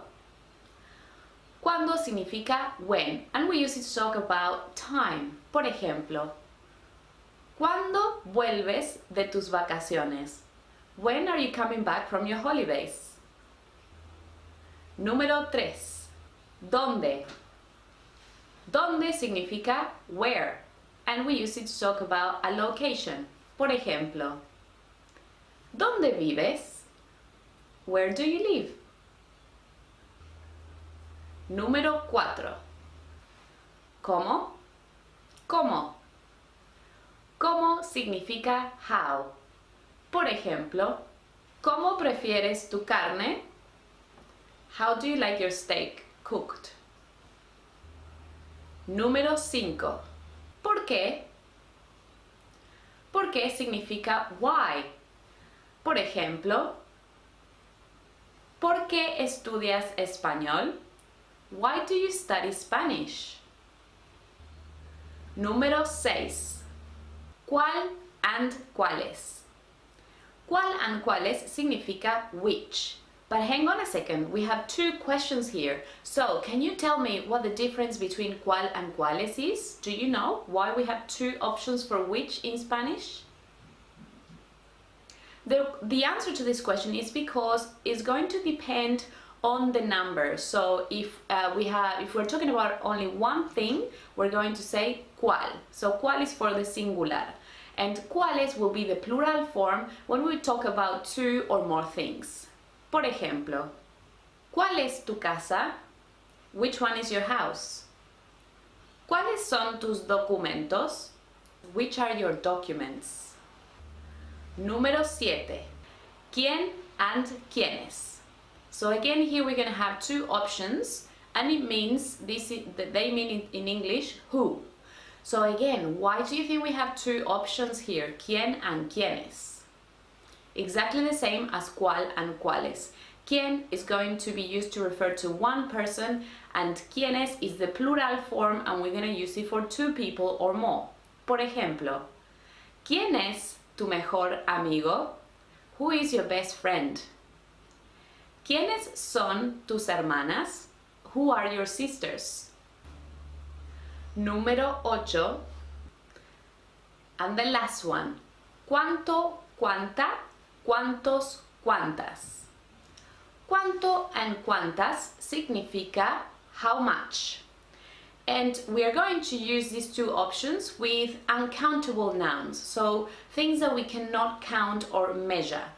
And also we have two options for how much, because cuánto is going to be used, we're going to match it with a masculino, sustantivo masculino. So we're going to match it with an uncountable noun that has to be masculino. And cuánta will be the femenino form. Por ejemplo, ¿cuánto dinero hay? How much money is there? So dinero es masculino, we have to say cuánto. ¿Cuánta azúcar quieres en el café? How much sugar would you like in your coffee? So azúcar es femenino y vamos a decir cuánta. So we're going to say cuánta for azúcar because it's femenino. ¿Cuántos, cuántas? Significa how many, and we use these two options with countable nouns, so things that we can count.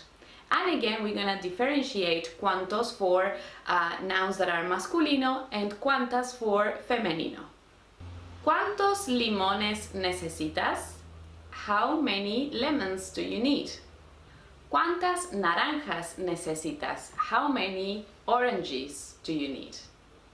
Muy bien, so that is the lesson for today. I really hope that you liked it and you enjoyed it. If you did, give it a thumbs up. And I will be seeing you next class. Nos vemos la próxima clase. Adiós.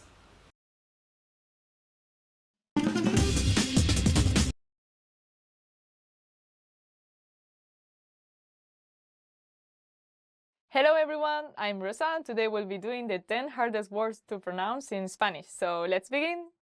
Frigorífico, refrigerator. Frigorífico, which means refrigerator. Cuando el frigorífico se estropeó, tuvimos que tirar mucha comida. When the refrigerator broke down, we had to throw away a lot of food. Correr, run. Me gustaría algún día correr una maratón. I would like to someday run a marathon. Espantapájaros, scarecrow. Me gusta cuando la gente viste a los espantapájaros como si fueran personas. I like when people dress up scarecrows as if they were people. Exquisito, delicious. Fuimos a un restaurante muy caro y toda la comida era exquisita. We went to a very fancy restaurant and all the food was very delicious. Idiosincrasia, idiosyncrasy. The next word is idiosincrasia, which means idiosyncrasy. Una de sus idiosincrasias es lavarse las manos cada hora. One of his idiosyncrasies is washing his hands every hour. Perro, dog. Cuando era pequeña tenía miedo de los perros. When I was a child, I was scared of dogs. Niño, child. Cuando era niño se portaba muy mal con los otros niños. When he was a child, he was very bad to the other children. Paraguas, umbrella.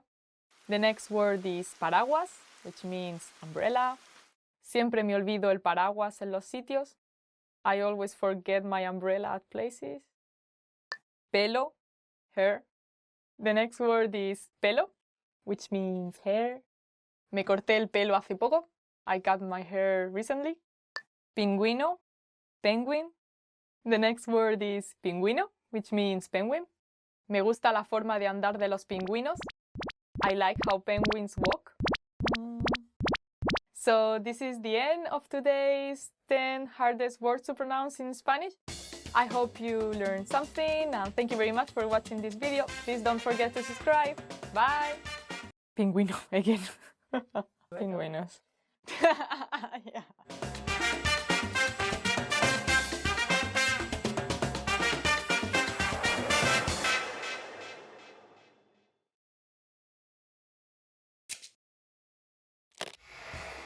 How are your Spanish listening skills?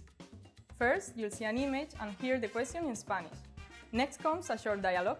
Listen carefully and see if you can answer correctly. We'll show you the answer at the end. Un hombre está platicando con su esposa en el teléfono. ¿Qué es lo que él va a comprar? Bueno, estoy regresando a la casa. Qué bien. ¿Puedes comprar unas cosas en el camino de regreso? Por supuesto. ¿Qué quieres que compre? Necesitamos leche y pan para el desayuno de mañana. Leche y pan. Entendido. ¿Cuántos litros de leche? Creo que uno es suficiente. Bueno, ¿algo más? Espera, deja veo si hay mantequilla. Sí, tenemos un poco aún. Bueno, ¿y tenemos cerveza todavía? Sí, hay una botella acá aún. Bueno, entonces no necesitamos comprar más por ahora. Sí, creo que no. Muchas gracias. ¿Qué es lo que él va a comprar?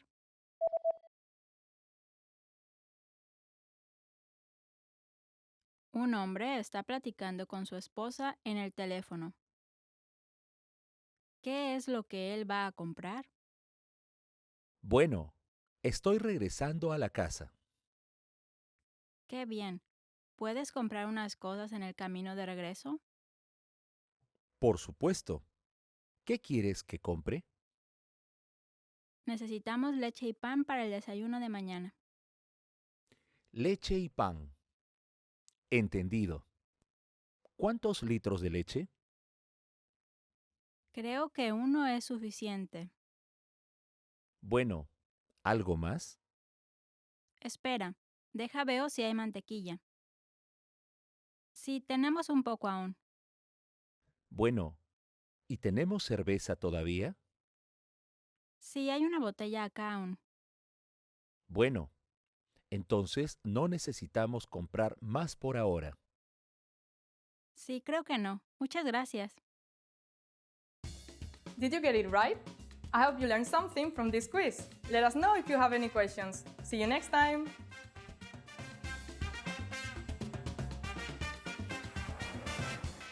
Hi everyone, this is Rosa, and today we will be doing the top 15 favorite words in Spanish chosen by fans. So let's begin!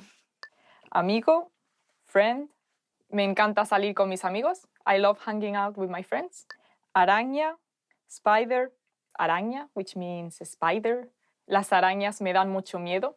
Spiders are really scary to me. Bello, beautiful. You can use it both for objects and people, but it's not that common to use it for people nowadays. That drawing is very beautiful. Ese dibujo es muy bello. Contenta, happy. Estoy muy contenta porque aprobé el examen. I'm very happy because I passed the exam. España, Spain. You all should visit Spain. Todos deberíais visitar España. Come. Hola. Hello. Hola, ¿qué tal estás? Hello, how are you? Pingüino, penguin. Me encantaban los pingüinos en la película de Mary Poppins. I love the penguins in the Mary Poppins films. Primavera, spring. Me encanta cuando las flores florecen en primavera. I love when flowers bloom during the spring. Saludable, healthy. Eating a hamburger every day isn't very healthy. Comer una hamburguesa todos los días no es muy saludable. Helado, ice cream. Mi helado preferido es el de avellana. My favorite ice cream flavor is hazelnuts. A la izquierda, to the left. Para llegar al restaurante tienes que girar a la izquierda. To get to the restaurant, you have to turn to the left. Amor, love. Oh, amor. Amor. ¿Es el amor lo más importante para ti? Is love the most important thing to you? Fiesta, party. Fiesta, which means party. Cuando era una estudiante de universidad, iba más de fiesta. When I was a university student, I used to party more often. Otorrinolaringólogo, otolaryngologist. Es difícil pronunciar otorrinolaringólogo en español. It is difficult to pronounce otolaryngologist in Spanish.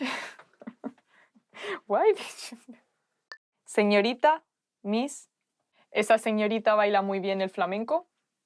That miss dances flamenco very well. And this is the end of today's top 15 favorite words in Spanish chosen by fans. I hope you learned a lot.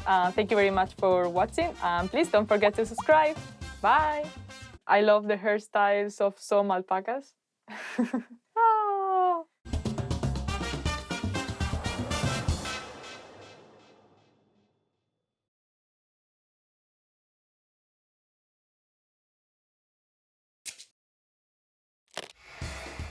Hi everyone! Welcome to the Ultimate Spanish Pronunciation Guide.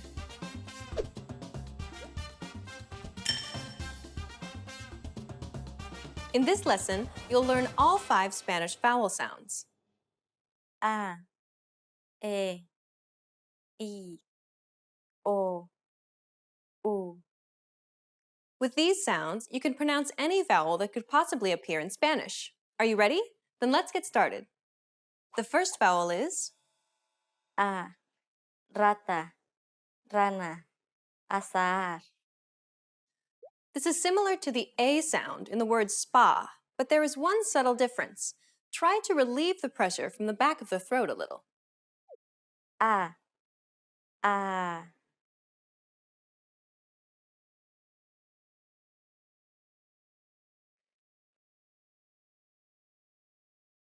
A, A. The next vowel is E, bebé, escalón, vehemente. This is similar to the E sound in the word let. E, E. E, E. The next vowel is I, dimitir, mío, tipo. It's identical to the double E sound in the word see. I, I.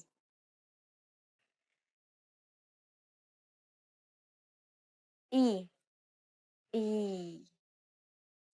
The next vowel is O, boscoso, oso, todo. This is similar to the O sound in the word boring.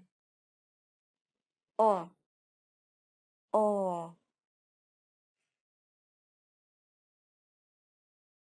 O, O. And the last vowel is U, dúo, cucurucho, curable. It's identical to the double O sound in the word boot. U, U. U, U. Did you notice how in all of the examples, Alex said the vowels short and simply? This is how you should do it too. Many Spanish learners tend to stretch out the vowel sounds longer than needed. Try not to do this. Now let's move on to the next topic. A diphthong refers to two vowel sounds that are pronounced within the same syllable. You can kind of think of it like gliding from one vowel to the next very quickly. English has diphthongs as well. Take the word loin, for example.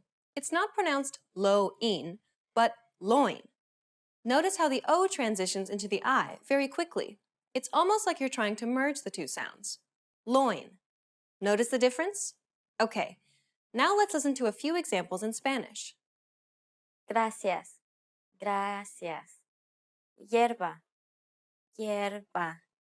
Agua, agua. Encuentro, encuentro.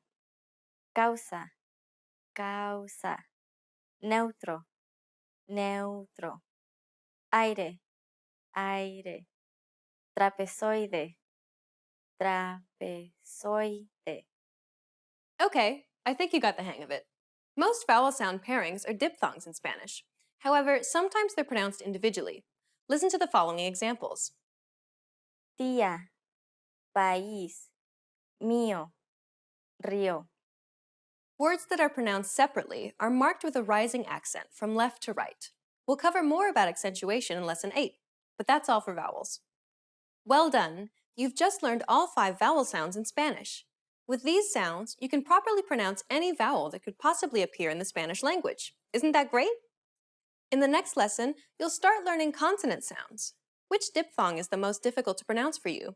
Let us know in the comments. See you in the next Ultimate Spanish Pronunciation Guide lesson.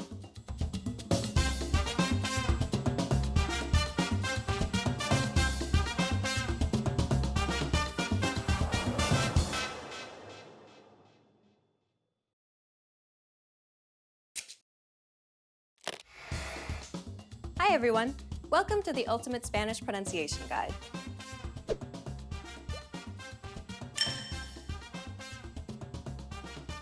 In this series, you'll master Spanish pronunciation. Proper pronunciation is essential in Spanish, and in this series, you'll learn it in a fast, comprehensive, and easy way. In this first lesson, you'll learn about the building blocks of the Spanish pronunciation system that will help you in future lessons. The letters used in Spanish are the same as the letters you use in English, with the exception of one other letter, and these letters, with accents over them. But be careful not to fall into a very common trap.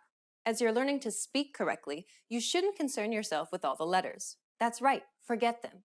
You care about the sounds of Spanish, and here they are. There are 27 consonant sounds and 5 vowel sounds. Each symbol that you see here represents a single sound determined by the IPA, which is a standardized way to represent sounds without the accompanying baggage that's often involved with traditional letters. By using these 32 sounds, you can form every single word in Spanish. Still seem complicated? Well, how about this? Of the 27 consonant sounds in Spanish, you already know 18 of them. That's right. If you're a native English speaker, then you already make these sounds every day. We'll cover familiar sounds in lessons 4 and 5. You can also ignore 2 of the vowel sounds for the same reason. The only things standing between you and perfect Spanish pronunciation are 9 new consonant and 3 new vowel sounds. You can handle that. Now let me introduce Alex, who will be helping you to master these new sounds. Hola, soy Alex. Alex will be giving you native pronunciation examples for you to imitate. But for this first lesson, just sit back and listen to the unique sounds of Spanish. Obtuso, trigo, pollo, cañón, rumbo, bravo, tláhuac, quetzal, ayuno, rata, vehemente, boscoso. In the next lesson, we'll look at the top 5 pronunciation mistakes Spanish learners make. You'll want to make sure not to fall into these common traps. After that, we'll begin going through the vowels and consonants of Spanish. This is your chance to learn how to correctly say all of the words you just heard. We'll finish up the series by covering some special topics that will really make your Spanish sound natural. To close this lesson, here's a question for you. Why is it important to spend time on learning proper pronunciation, even if you're already an advanced speaker? The answer, you will be understood, and this will help you build more confidence as you communicate in Spanish. For beginners, you're creating a strong foundation to build on. And for more advanced students, this is your chance to improve your accent and lose any bad habits you may have picked up. What is the hardest part of Spanish pronunciation? Tell us about it in the comments. See you in the next Ultimate Spanish Pronunciation Guide lesson.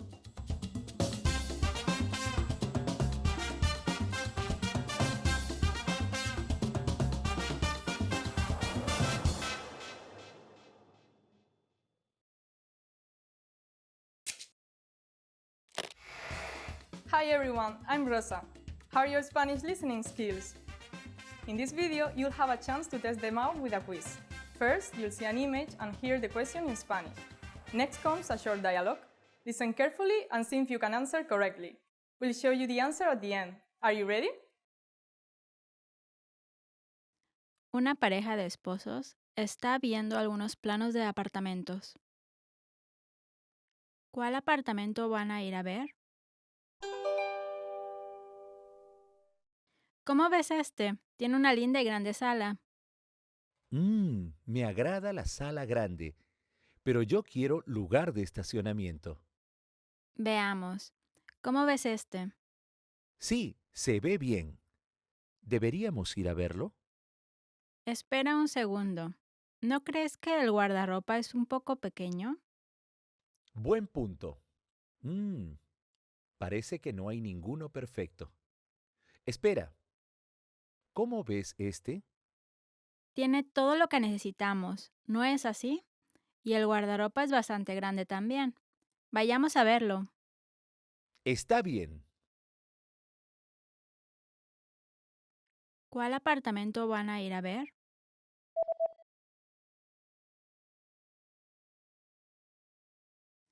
Una pareja de esposos está viendo algunos planos de apartamentos. ¿Cuál apartamento van a ir a ver? ¿Cómo ves este? Tiene una linda y grande sala. Me agrada la sala grande, pero yo quiero lugar de estacionamiento. Veamos. ¿Cómo ves este? Sí, se ve bien. ¿Deberíamos ir a verlo? Espera un segundo. ¿No crees que el guardarropa es un poco pequeño? Buen punto. Parece que no hay ninguno perfecto. Espera. ¿Cómo ves este? Tiene todo lo que necesitamos, ¿no es así? Y el guardarropa es bastante grande también. Vayamos a verlo. Está bien. Did you get it right? I hope you learned something from this quiz. Let us know if you have any questions. See you next time!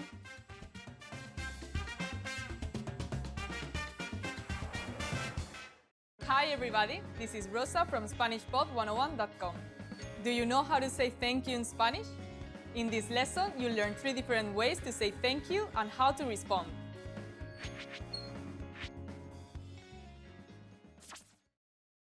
Let's start with the easiest one.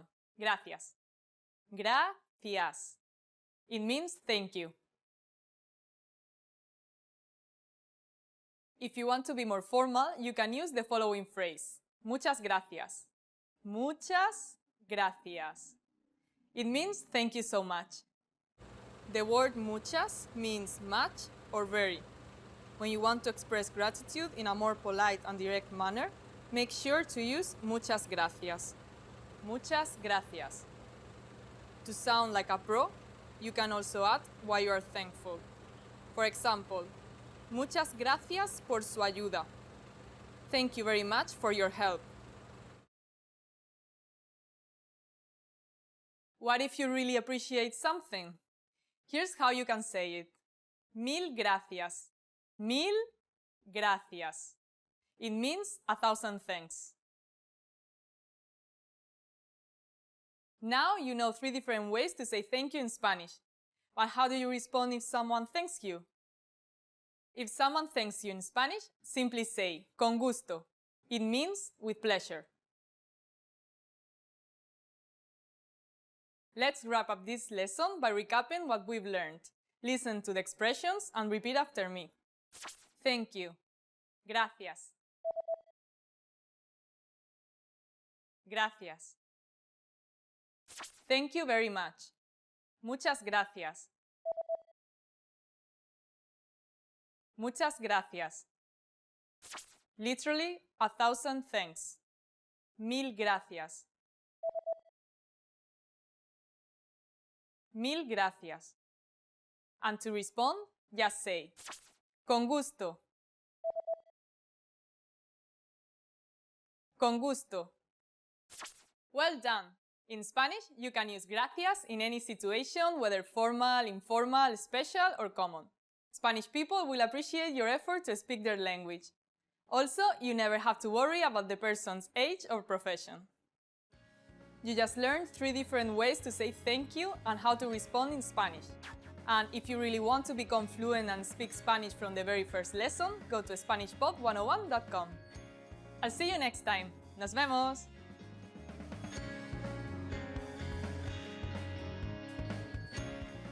Hey there, friends of SpanishPod101.com. My name is Efrain. And I'm Diego. And today we're going to give you 10 expressions that Mexicans use every day. Nice. Yeah, pretty nice. So, Enjoy this video. woo!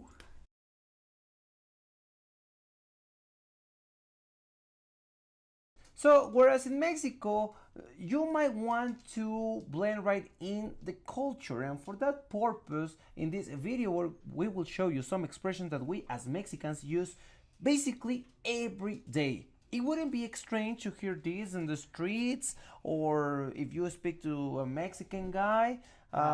So, let's start with the first one. Okay, the first one is a poco. A poco. Really? A poco, really? Mm-hmm. Okay, so if you translate this directly, it could mean a little. But its meaning is really or don't you say. For example, Diego, ya tengo trabajo. ¿A poco? Sí. Felicidades. Muchas gracias.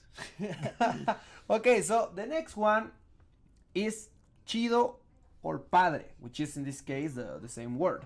And you can combine these words with the verb estar, like está chido or está padre.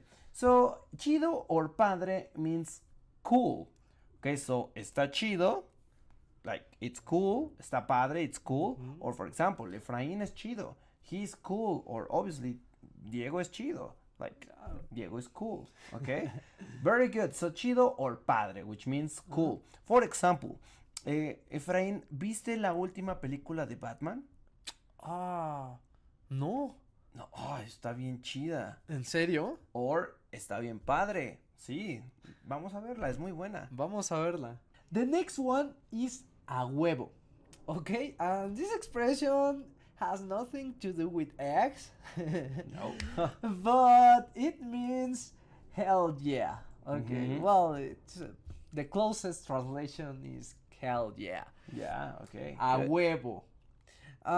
For example, la otra vez les gané a todos en el concurso de comer más hamburguesas.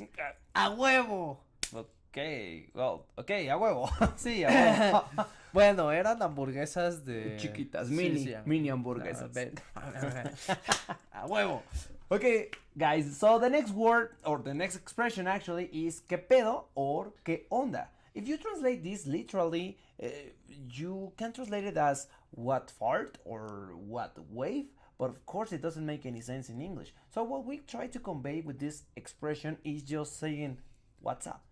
What's up? Yeah, exactly. What's up? If you say que pedo or que onda, it means what's up. Be careful because this is informal. Try to stick with que onda, which is more informal for maybe an acquaintance, not really for a close friend. If you have a close friend, yes, you can start by saying que pedo. Like for example, with Efrain, I will normally say que pedo. But from time to time, I use que onda, which are the two most common greetings in Mexico. And also, you can describe someone by saying that he is buen pedo or that he is buena onda, which is mean that he's nice, he's good. For example, hey, ¿qué onda, Efraín? ¿Cómo estás? Bien, todo bien. Oye, ¿tú conoces a Teo? Teo, es muy buen pedo. Sí, me lo encontré hace rato y estuvimos hablando, súper buena onda. Qué bien. Lo invitas a la fiesta. Por supuesto. Okay, the next expression is que hueva. What a bummer, what a drag. I don't feel like it. Que hueva. And it doesn't have anything to do with a female egg. No, it doesn't. No. Like hueva or huevo. Like that egg or what a egg. Yeah, no. Okay, so for example, No manches, tengo mucho trabajo. ¡Qué hueva! Sí, qué hueva. Pero estás trabajando ahora. ¡Qué hueva! ¡Qué hueva! Por 2. Okay, so the next one is sale y vale, or even we can use va que va. And these two expressions, sale y vale and va que va, means yeah, sure, okay, or even let's go. For example, Efraín, tengo ganas de tomar un tequila. ¿Por qué no vamos a la cantina cuando terminemos este video? Va que va. Sale y vale. Bien. Okay, the next one is neta or neta. And neta could be translated as the truth. But if it is used as a question, it could be translated as really. Neta. Neta. For example, Diego, la neta me gusta Valeria. Valerie. Te gusta mucho, se nota. Okay. You have to say neta. Okay, once again. Diego, la neta me gusta mucho Valerie. ¿Neta? Neta. Okay, the next one is órale. You might be familiar with this word because we actually made a video. So if you haven't watched that, please go and watch it because we give a full explanation on many ways to use this simple expression, órale. But in a nutshell, it is for conveying approval or enthusiasm or even amazement. Okay, so for example, like, órale, Efraín, me enteré que tienes un nuevo trabajo, felicidades. Muchas gracias. The next one is no hay bronca. Okay, let's focus first on bronca. Bronca is commonly used to refer to a problem or to a discomfort. Okay, so no hay bronca, as you can imagine, means there is no problem. Everything's fine. Okay, there no hay bronca. Exactly, like for example, Efraín, anoche me besé a tu novia Karina. No hay bronca, amigo. Well, that's good to know. No hay bronca, ¿verdad? Okay, so the last one is one that is very handy, and that's algo así como. Algo así como is very similar to kind of in English. So you might use this one to clarify or to explain something. For example, Diego, ¿qué significa no manches? No manches es algo así como decir en inglés, are you kidding? No manches, ¿te besaste a Karina? No, es broma. No, dijiste que no hay bronca. That's it for today, my beautiful friends from SpanishBall101.com. We hope that you have enjoyed this video. If so, please give us your thumbs up and share with other learners who also want to know some expressions that we Mexicans use every day. And also, don't forget to comment or give us your opinion in the comment section down below because we will be reading them and replying to them, of course. Stay tuned for our upcoming video here at SpanishBall101.com and see you soon, guys. Hasta luego.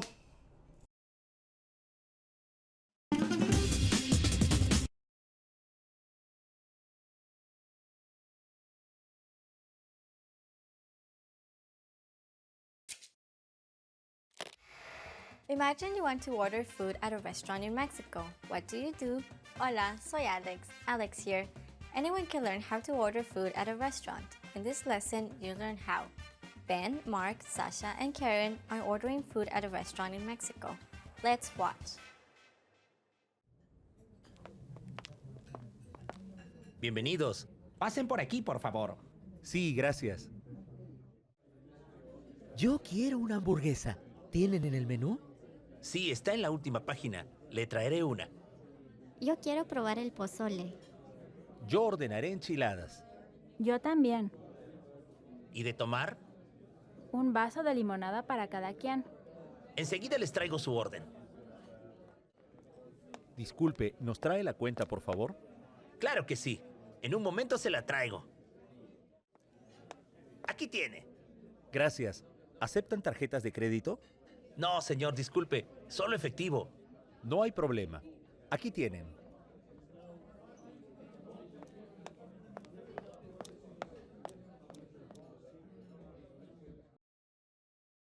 Now with English.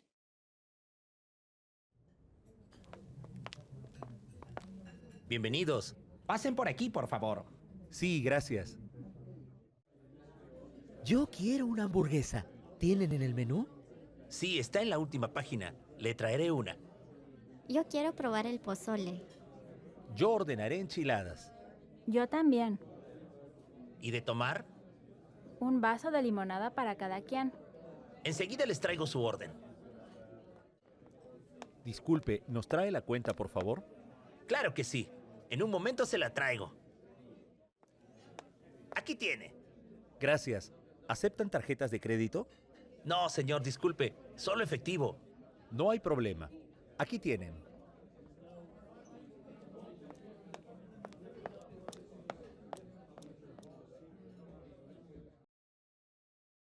Here are the keywords from the scene.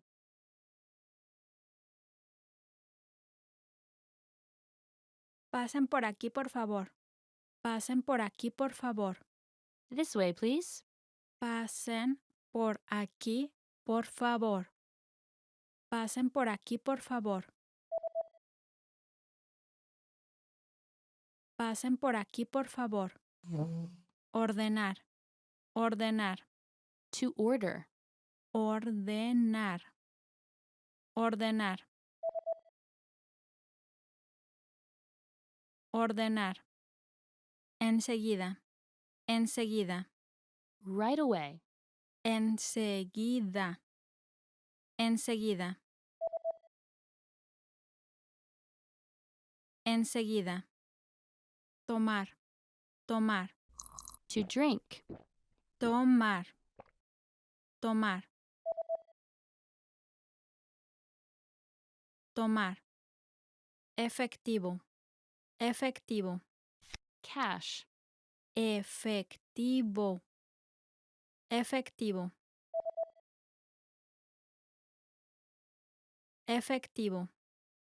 Propina. Propina. Tip. Propina. Propina. Propina. And now, a breakdown of some of the Spanish you heard in the scene. How does Ben ask for a hamburger in the scene? Yo quiero una hamburguesa. Yo quiero una hamburguesa. Yo quiero una hamburguesa. I want a hamburger. You can use this phrase to place an order at a restaurant or tell someone that you would like something. In the last lesson, we only used the word Quiero. to say I want. In this lesson, we will use the pronoun Yo. meaning I because it is important to emphasize to the waiter who is placing the order. This pronoun is usually used in a group of people when you want to stress who is speaking or giving their opinion. In addition, we pair the words Yo quiero. with Una. a for feminine nouns and Hamburguesa. hamburger. Like in the last lesson, you can simply say Yo quiero. followed by whatever you would like. For example, if you want to say I want water, you would say Yo quiero agua. the word Agua. means water. Now you try. Say Ben's line. Sí, gracias.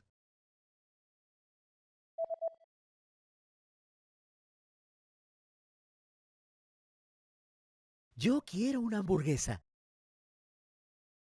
How does Mark ask for the check in the scene? ¿Nos trae la cuenta, por favor? Nos trae la cuenta, por favor. Nos trae la cuenta, por favor. Bring us the check, please. You can use this phrase when you have finished your meal and are ready to pay. The words Nos to us, trae, bring, which is the polite form of the verb, traer. to bring, and La the for feminine nouns, followed by Cuenta. Check. And of course, you should always add Por favor. please at the end of your sentence to sound more polite. You can also use this phrase to ask someone to bring you and your friends anything. For example, if you would like the waiter at a restaurant to bring tortilla chips and salsa to your table, you can say, Nos trae totopos con salsa, por favor. bring us chips and salsa, please. This is the word Totopos. tortilla chips combined with Con salsa. salsa. Now you try. Say Mark's line. Disculpe,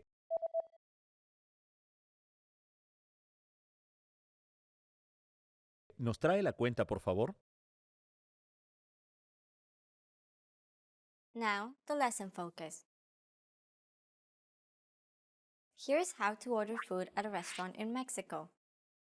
In Mexico, there are many different types of culinary ventures, from tiny food stalls to big fancy restaurants. You can also find many other kinds of cuisine in big cities, especially Mexico City. However, if you are traveling in a rural area, fast food, Mexican food, and homemade food are your only options. Also, customs vary depending on the restaurant. Some restaurants already include the tip in the bill, while others will ask you to leave it on the table. Where you pay at the table or the register also varies. A good way to learn what to do at a Mexican restaurant is to watch the people in front of you and see what they do. If you are first in line and are looking for a table, you can ask a waiter or waitress. ¿Puedo tomar cualquier mesa? Can I take any table? Usually, if there are tables available, you don't have to wait for one. An insider tip is to look for a reservation book at the front of the restaurant. If there is one, most likely they will ask for your name and how many are in your party. Usually, the menu will already be on your table when you sit down. If it isn't, you can ask, ¿Puedo ver el menú? can I see the menu? If you are traveling with children and would like to see a kid's menu, you can ask, ¿Puedo ver el menú infantil? can I see the kids' menu? Mexican food is generally pretty heavy, and even Mexican children aren't crazy about it. On the kids' menu, there are usually things like hamburgers, hot dogs, and omelets. If Mexican food is hard on your stomach, don't worry. You can also order off this menu. If you are ready to order and want to get the waiter's attention, it is good to try and make eye contact or wave your hand like you are saying hello. If you can't make eye contact, you can use the words Mesero or mesera. waiter or waitress, respectively, to call them over. If they are close to you, it is also a good idea to use the word Disculpe. excuse me in the formal register. It is common for customers to order a drink first, so when the waiter or waitress comes to your table, they may ask, ¿Les ofrezco algo de beber? can I offer you something to drink? Once you have decided what you want to eat, simply say the words, Yo quiero. followed by what you would like to order. After you and your friend finish your meal and would like to go, you can say, ¿Nos trae la cuenta, por favor? bring us the check, please, so the waiter or waitress knows you are ready to pay. After you pay, you may be wondering how to tip. In Mexico, leaving a tip on the table in the center is still the most common. How much you give as a Propina. tip varies on the type of restaurant and service. However, 10 to 15% is usually the standard. Now, it's time to practice your new ability. You are at your first restaurant in Mexico. Ready? Here we go. How do you ask if you can take any table at a restaurant?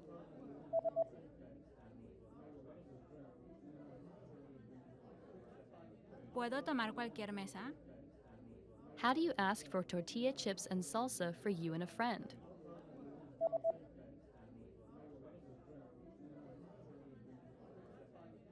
Nos trae totopos con salsa, por favor. How do you ask for the check for you and your friend?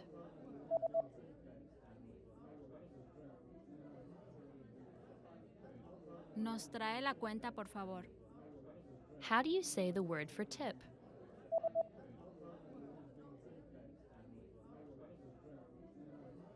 Propina. Great job! ¿Puedo tomar cualquier mesa? Nos trae totopos con salsa, por favor. Nos trae la cuenta, por favor. Propina. Buen trabajo. Now, watch the scene one more time. After that, you're ready to order food at a restaurant in Mexico. Have a great time. Hasta pronto. Bienvenidos. Pasen por aquí, por favor. Sí, gracias. Yo quiero una hamburguesa. ¿Tienen en el menú? Sí, está en la última página. Le traeré una. Yo quiero probar el pozole. Yo ordenaré enchiladas. Yo también. ¿Y de tomar? Un vaso de limonada para cada quien. Enseguida les traigo su orden. Disculpe, ¿nos trae la cuenta, por favor? Claro que sí. En un momento se la traigo. Aquí tiene. Gracias. ¿Aceptan tarjetas de crédito? No, señor, disculpe. Solo efectivo. No hay problema. Aquí tienen.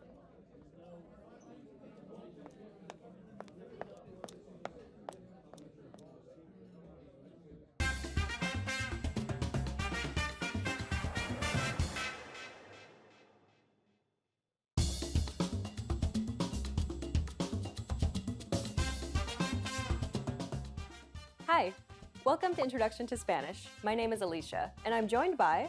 Hi everyone, I'm Leah. In this lesson, you'll learn the basics of Spanish pronunciation. Spanish is a rich language that's decorated with a wide variety of accents and dialects. Since accents and dialects play a huge role in pronunciation, let's take a more detailed look at the different types of accents and dialects of Spanish from around the world. First off, an accent is just a particular way of pronouncing words, like tomato or tomato. They may sound slightly different from one another, but all the rules that govern their use in the language are essentially the same. Dialects, on the other hand, may branch off from the standard language by differing in grammar, word order, and of course pronunciation as well. Therefore, it's generally harder to understand a dialect than an accent. First, let's make some distinctions as to how we refer to the Spanish language. First, español. Español is generally used to refer to the Spanish language as a supergroup. This includes all varieties of Spanish spoken in Spain and internationally. Beneath that is Castilian, which is the actual term used to exclusively refer to the Spanish spoken in Spain. Mexican Spanish is a dialect of Spanish that is spoken in Mexico. Unsurprisingly, due to its proximity to the USA, Mexican Spanish uses far more English words than other dialects of Spanish. Another example, which we mentioned in the previous episode, is Argentinian. Argentinian is another dialect of Spanish spoken in Argentina, and it closely resembles Italian because a huge wave of Italians migrated to Argentina during the 20th century. So Argentinian actually sounds a bit like Italian. Pace is a very important aspect of Spanish because it varies greatly depending on the dialect of Spanish spoken. The Spanish is almost renowned for being a fast-paced language. The pace greatly depends on the region, however, as people in Mexico and some South American countries generally speak slower than speakers from Spain. In some Spanish-speaking countries, it's common practice to shorten words. For example, words ending in an S will instead have the final vowel prolonged. Casas, for instance, would be pronounced casa. We also mentioned before that some dialects of Spanish are influenced by other languages, such as Italian and English. Mexican Spanish uses a lot of English words, and English, being considered a slower-paced language, slows down the pace of the language. And that's one of the reasons Mexican Spanish is slower than the Spanish spoken in Spain. The pace of Spanish, then, depends greatly on the dialect of Spanish. For the most part, English and Spanish share a lot of the same sounds, which generally correspond to the same letters. Thankfully, learning Spanish pronunciation is much easier than English pronunciation. Learning English is more a matter of memorization and practice, whereas Spanish is a combination of learning and practice. It takes much longer for a student to learn English pronunciation than Spanish pronunciation. That's because there are many more irregular pronunciations of words in English than there are in Spanish.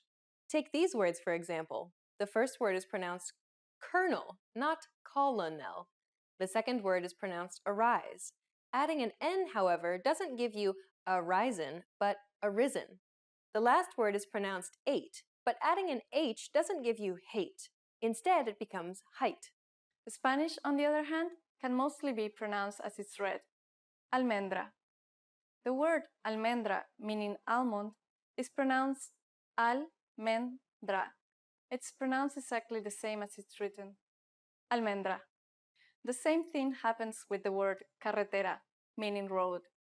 Carretera, it's pronounced ca-re-te-ra, exactly how it's written. Carretera. That's a good example which demonstrates sounds that do not exist in English. That's right. The double R here is a rolled R. It can be a little tricky for some learners. Carretera. Another common word is perro, meaning dog. Perro. Perro. The trick is to build pressure at the point of contact, using the tip of your tongue to contact the top teeth and gum ridge, and then releasing the pressure quickly by flicking the tongue up and back. When you release the pressure, allow only the smallest amount of air to pass through, so that a tiny passage opens and closes rapidly. This should cause the tongue to vibrate or roll correctly. Try again. Perro. Perro. Well done! Let's wrap up this lesson by recapping what we've learned. In this lesson, you learned about accents and dialects in Spanish, that the spoken pace depends on the dialect, and that Spanish is mostly pronounced as it's written. We've covered only the basics of Spanish pronunciation. If you're interested in learning more, check out the entire course we created named The Ultimate Guide to Spanish Pronunciation. In that course, we cover and break down every single sound in Spanish, showing you mouth and tongue positioning and giving you tips to help you perfect your Spanish pronunciation. In the next lesson, we'll introduce you to the basics of Spanish grammar, where you'll learn how to form sentences and ask questions in Spanish. See you in the next lesson. Bye! Bye!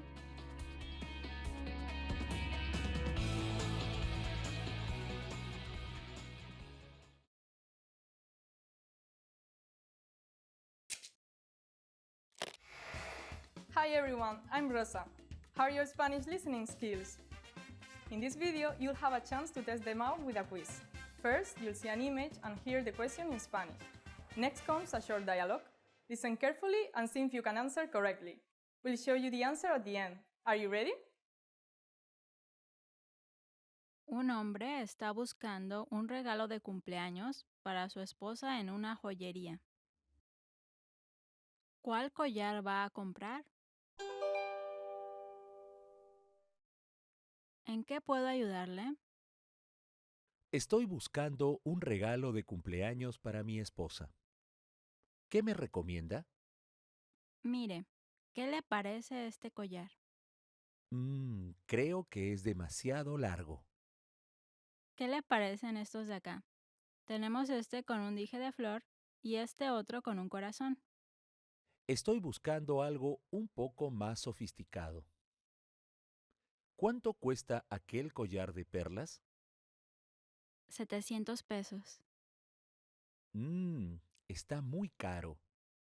Bueno, entonces voy a llevar el collar que me mostró primero. Muy bien, aquí tiene. ¿Cuál collar va a comprar?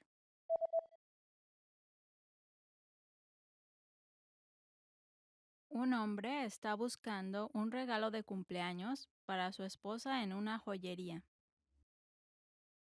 ¿Cuál collar va a comprar? ¿En qué puedo ayudarle? Estoy buscando un regalo de cumpleaños para mi esposa. ¿Qué me recomienda? Mire, ¿qué le parece este collar? Creo que es demasiado largo. ¿Qué le parecen estos de acá? Tenemos este con un dije de flor y este otro con un corazón. Estoy buscando algo un poco más sofisticado. ¿Cuánto cuesta aquel collar de perlas? 700 pesos. Está muy caro. Bueno, entonces voy a llevar el collar que me mostró primero. Muy bien, aquí tiene. Did you get it right? I hope you learned something from this quiz. Let us know if you have any questions. See you next time!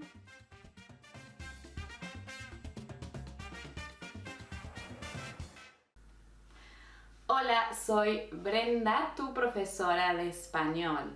Today we're going to talk about the difference between ser and estar, but more specifically talking about personalidad versus emociones or estados. So specifically to talk about personality traits versus or compared to emotions and states. Remember that in English we have only one verb, which is the verb to be. But in Spanish we have two very distinctive verbs for the same to be that we have in English. We're going to have el verbo ser and estar. So when we learn Spanish, we have to learn when to use ser and when to use estar, because in English it's always the same.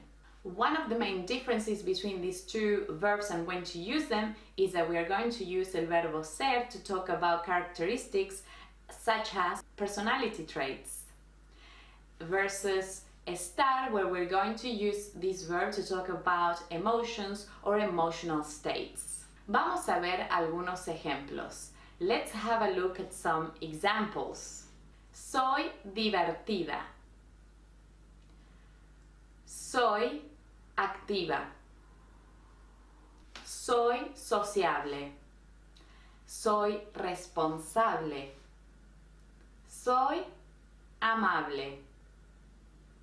As you can see, all these examples we are talking about or describing my personality. What am I like? And all these personal traits, we're going to use el verbo ser and not estar. If we use el verbo estar in these examples, it will just not make sense because we are describing the personality, a characteristic. So it just doesn't really quite work if we use el verbo estar. Some examples with estar. Estoy cansada. Estoy bien. Estoy enferma. Estoy feliz. Estoy triste. As you can see in all these examples, we are talking about an emotional state. It's not my personality trait. I could be a very happy person, but I could be feeling sad at this moment, and therefore it's an emotional state. And that's why we're going to use it with the verbo estar and not ser. Sometimes, like I said before, if you pick the wrong verb, it will just simply not work. It won't make sense. It will be like choosing a completely different verb. I have sad instead of something like that. It will mean something like this when you pick a different verb, that it just doesn't make sense. But there are instances in which, depending on the adjective, we'll be able to use both verbs, but we'll be saying different things, because one is going to be describing a personality trait and the other verb is going to be describing an emotional state. Let's have a look at some examples. Soy divertida versus estoy divertida. Soy aburrida versus estoy aburrida. Soy lista versus estoy lista. Soy borracha versus estoy borracha. Have a look at these examples. Can you actually see what the difference is between they're all correct, they're grammatically correct, we are saying things with these two verbs, but we are saying different things. So when we use it with el verbo ser, again we are going to be describing a personality trait. When we use it with el verbo estar, we're going to be talking about an emotional state. Por ejemplo, soy divertida means I am fun. Estoy divertida means I am having fun. Can you see the difference there? One is a personality trait, the other one is a state. I am actually having fun right now. Same with aburrida. Soy aburrida, I am boring, versus I am bored. One is a state, the other one is a personality trait. Soy lista significa I am smart. In this case, if we say with estar, estoy lista significa I am ready, and you can see that here the verb is changing entirely the meaning of lista, from smart to ready. One is a state, I'm ready, the other one is a personality characteristic. Y soy borracha means I am a drunk, right? And estoy borracha, I am a little tipsy. So that you can see there, if you actually use the verb wrongly, you can either be saying to someone you're drunk or you are a drunk right? So that's why it's so important to actually learn when to use ser and when to use estar. Muy bien. So remember, if we are describing a characteristic or a personality trait, we're going to use ser, and when we want to describe a state or an emotional state, an emotion, we're going to use el verbo estar. Muchas gracias. Thank you so much for watching, and I will be seeing you in the next class. Adiós. Hasta luego.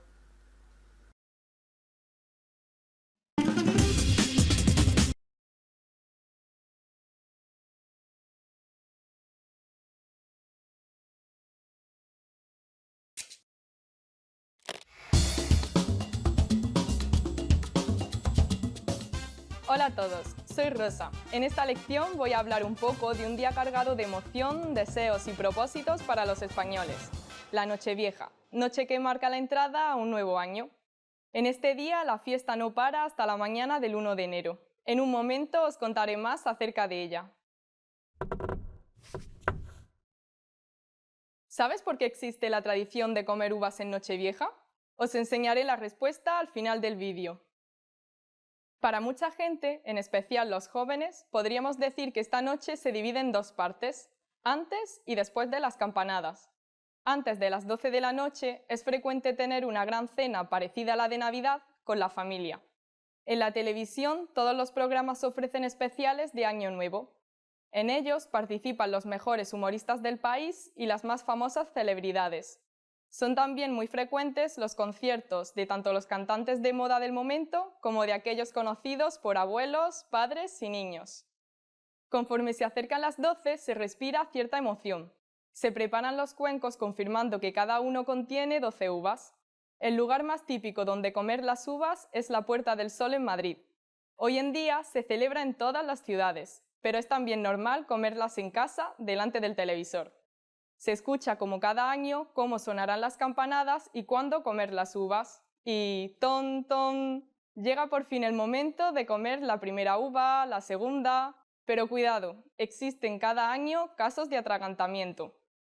Habiendo ya entrado en el nuevo año, lo normal es felicitar, abrazar y brindar con toda la familia. En este brindis, para traer dinero, es normal introducir en la copa un anillo de oro. A partir de este momento se colapsarán las líneas telefónicas y no se dejará de enviar y recibir mensajes y llamadas de felicitación de todos los amigos y familiares. Tras esto, normalmente se sale a la calle, a algún pub o discoteca, y a celebrar el nuevo año hasta que el cuerpo aguante.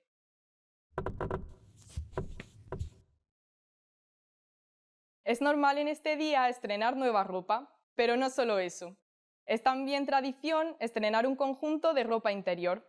Normalmente esta será de color amarillo si quieres atraer dinero o lo más frecuente, roja, si quieres atraer amor. Y ahora voy a daros la respuesta a la pregunta que lancé antes. ¿Sabes por qué existe la tradición de comer uvas en Nochevieja? Parece que no tiene ningún motivo religioso o cultural, sino más bien económico. En la Nochevieja de 1909, los cosechadores de uva tuvieron una gran producción e inventaron por eso el rito de tomar las uvas de la suerte en la última noche del año. ¿Qué tal esta lección? ¿Aprendiste algo interesante sobre la Nochevieja en España? ¿Cómo entra en tu país la gente en el nuevo año? Por favor, deje su comentario en SpanishPod101.com. ¡Hasta la próxima!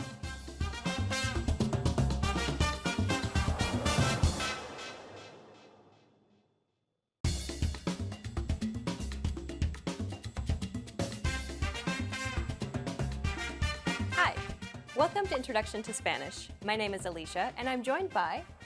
Hi everyone, I'm Leah. In this lesson, you'll learn the basics of Spanish writing. Just like English, Spanish uses Roman letters in its writing. Unlike English, the Spanish alphabet has one additional letter called ñ, which appears after the letter N and before the letter O. This letter looks like a regular N, but with a tilde on top. It sounds like a combination between an N and a Y sound, like in the word canyon. Ñ, español, niño, mañana. Other than this one extra letter, the Spanish alphabet is essentially written the same as the English alphabet. For the most part, punctuation in Spanish is similar to English. A period marks the end of a sentence, and a comma indicates a pause. Exclamation and question marks, however, are a different story. In English, we place an exclamation mark at the end of a sentence to denote that it's exclamatory. We do the same thing for question marks to denote that the sentence is a question. In Spanish, however, exclamation marks and question marks must be placed at the end and at the beginning of the exclamatory phrase or question. Hola. Hola? The inverted marks must be placed whenever a new exclamatory or question phrase is formed, even if it is within the same sentence. Hola y buenas noches. Notice how this only applies to the phrase and not to the entire sentence itself. Juan, ¿a dónde vas? On the other hand, the ending marks still go at the end of the sentence, regardless of whether the words are part of the question or not. ¿A dónde vas, Juan? To indicate a sentence that is both a question and an exclamation, use both marks. Ensure that you're being consistent with which marks go on the inside and which go on the outside. ¿Y tú quién te crees que eres? ¿Y tú quién te crees que eres? Compared to English, Spanish doesn't capitalize as many words as English does. Let's go over a few cases where English capitalizes words when Spanish does not. The days of the week and the months of the year are not capitalized in Spanish. For example, hoy es jueves 23 de octubre. Seasons of the year are also not capitalized. El invierno se acerca. Personal titles are not capitalized unless they are abbreviations. Señor, señorita, doctor. Titles, such as those of a movie or book, capitalize the first word only. Every other word in the title is written in lowercase. Harry Potter y la piedra filosofal. Names of countries and cities are capitalized, but names of languages are not. Reino Unido. Estados Unidos. Hablo inglés. Finally, we come to the Spanish accent mark. Spanish uses a mark called the acute accent. It looks like a diagonal line which starts from the bottom left and rises towards the upper right. This accent mark appears above the letter. More specifically, accents will only appear over the 5 vowels in Spanish. The Spanish accent is used to indicate that the syllable which has the accent must be stressed. So always stress the syllable which has the accent. Médico. Compró. Some words are spelled the same and sound the same, but have different meanings in Spanish. El. El. In these situations, the accent is used to differentiate the two words, so it's clear exactly which word we're referring to. Más. Más. Okay, so we've covered the main accent mark in Spanish, but what about these ones? Don't be fooled by the first example. Even though it might look like an accent, it's just the letter ñ in Spanish. The second example is an accent marker, and it's used to indicate that the U should be pronounced. This is because the letter U is usually silent when it comes after the letter G. Consider the following examples. Guerra. Guerrilla. Vergüenza. Pingüino. Notice how the U is silent in the first two examples. Guerra.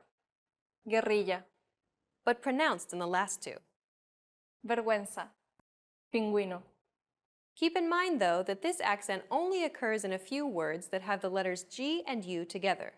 In this lesson, you learned that Spanish uses Roman letters like English, with one additional letter. Exclamation and question marks appear inverted at the beginning of the phrase and upright at the end of the sentence. Days, months, and seasons aren't capitalized in Spanish, and the acute accent is used in Spanish mainly to indicate stress. In the next lesson, you'll be entering Spanish Boot Camp, where you'll learn useful beginner phrases to get you speaking Spanish right away. See you in the next lesson. Bye! Bye!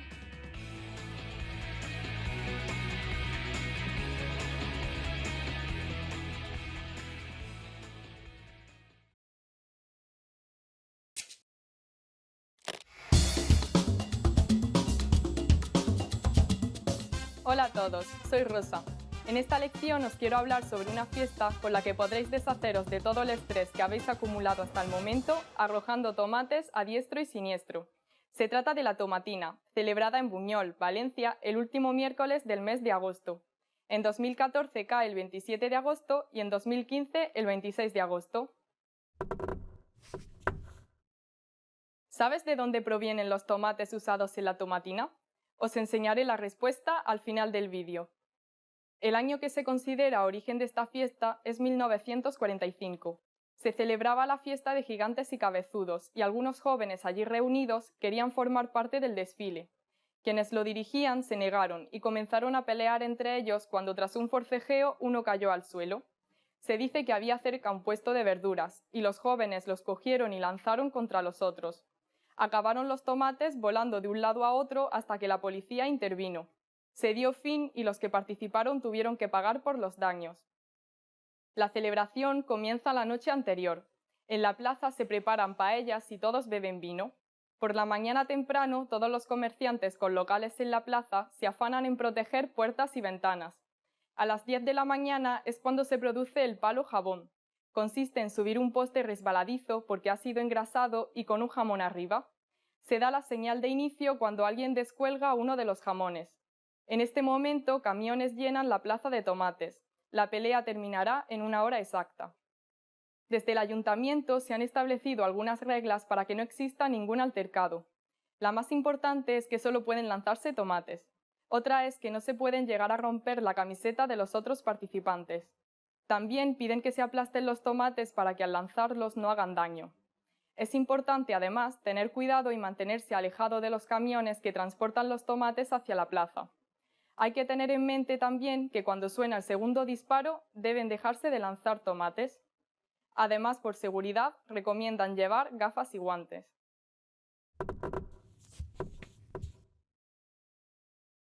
En 2007, la marca de equipamiento deportivo Adidas utilizó para unas zapatillas limitadas la palabra tomatina. El Ayuntamiento de Buñol la demandó, solicitando su retirada y una indemnización. Sin embargo, todo esto acabó en nada cuando el jurado desestimó la demanda. Y ahora voy a daros la respuesta a la pregunta que lancé antes. ¿Sabes de dónde provienen los tomates usados en la tomatina? Los tomates proceden de Xilxes, Castellón.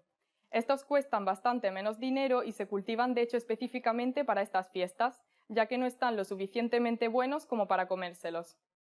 ¿Qué tal esta lección? ¿Aprendiste algo interesante? ¿Existe alguna fiesta parecida a la tomatina en tu país? Por favor, deja tu comentario en SpanishPod101.com. ¡Hasta la próxima!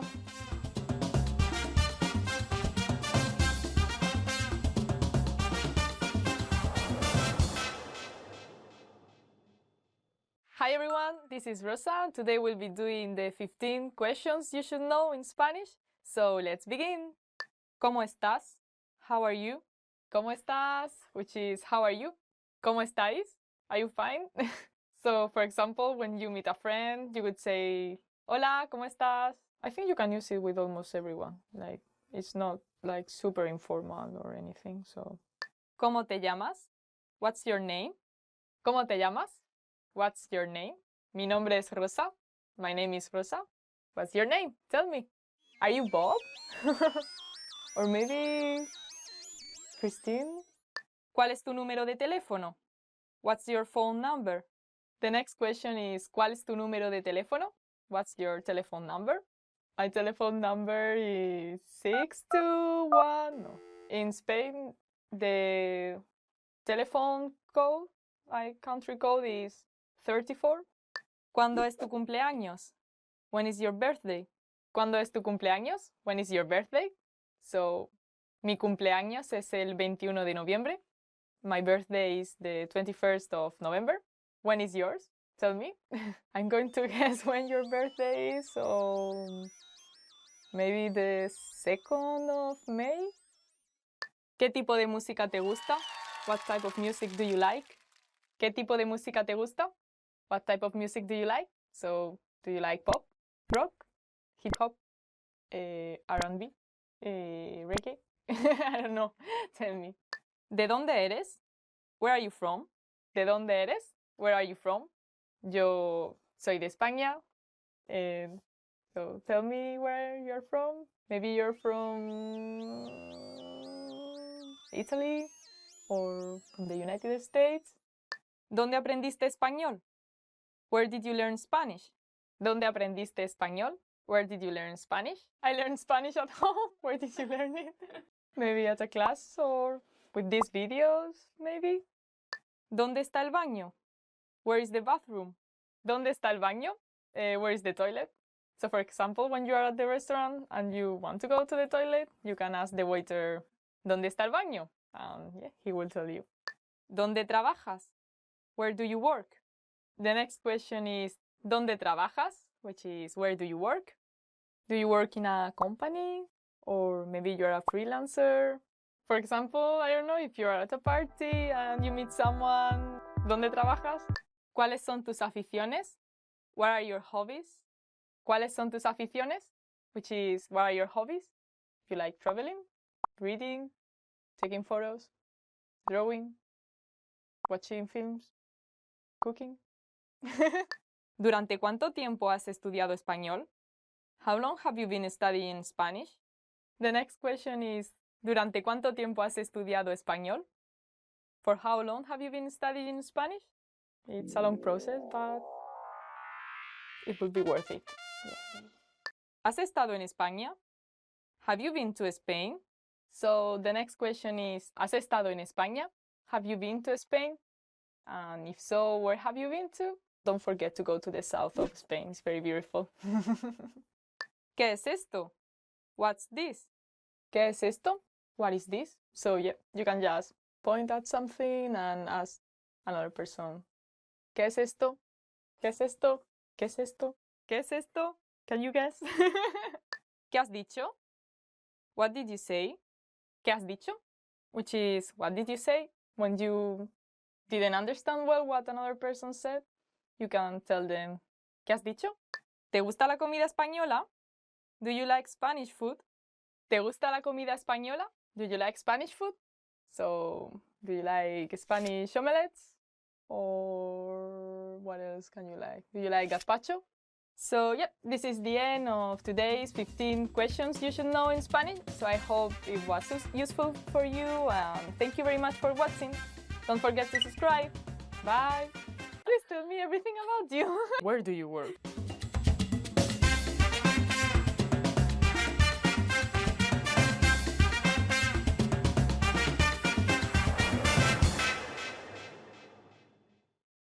In this video, you learned 20 of the most common words and phrases in Spanish. Hi everybody, my name is Rosa. Welcome to the 800 Core Spanish Words and Phrases video series. This series will teach you the 800 most common words and phrases in Spanish. But there's a twist. With each new lesson in this series, we'll include the previous lessons at the end. So after you've learned the new words and phrases, stick around and review what you learned in previous lessons. Reviewing is one of the most important parts of learning a language.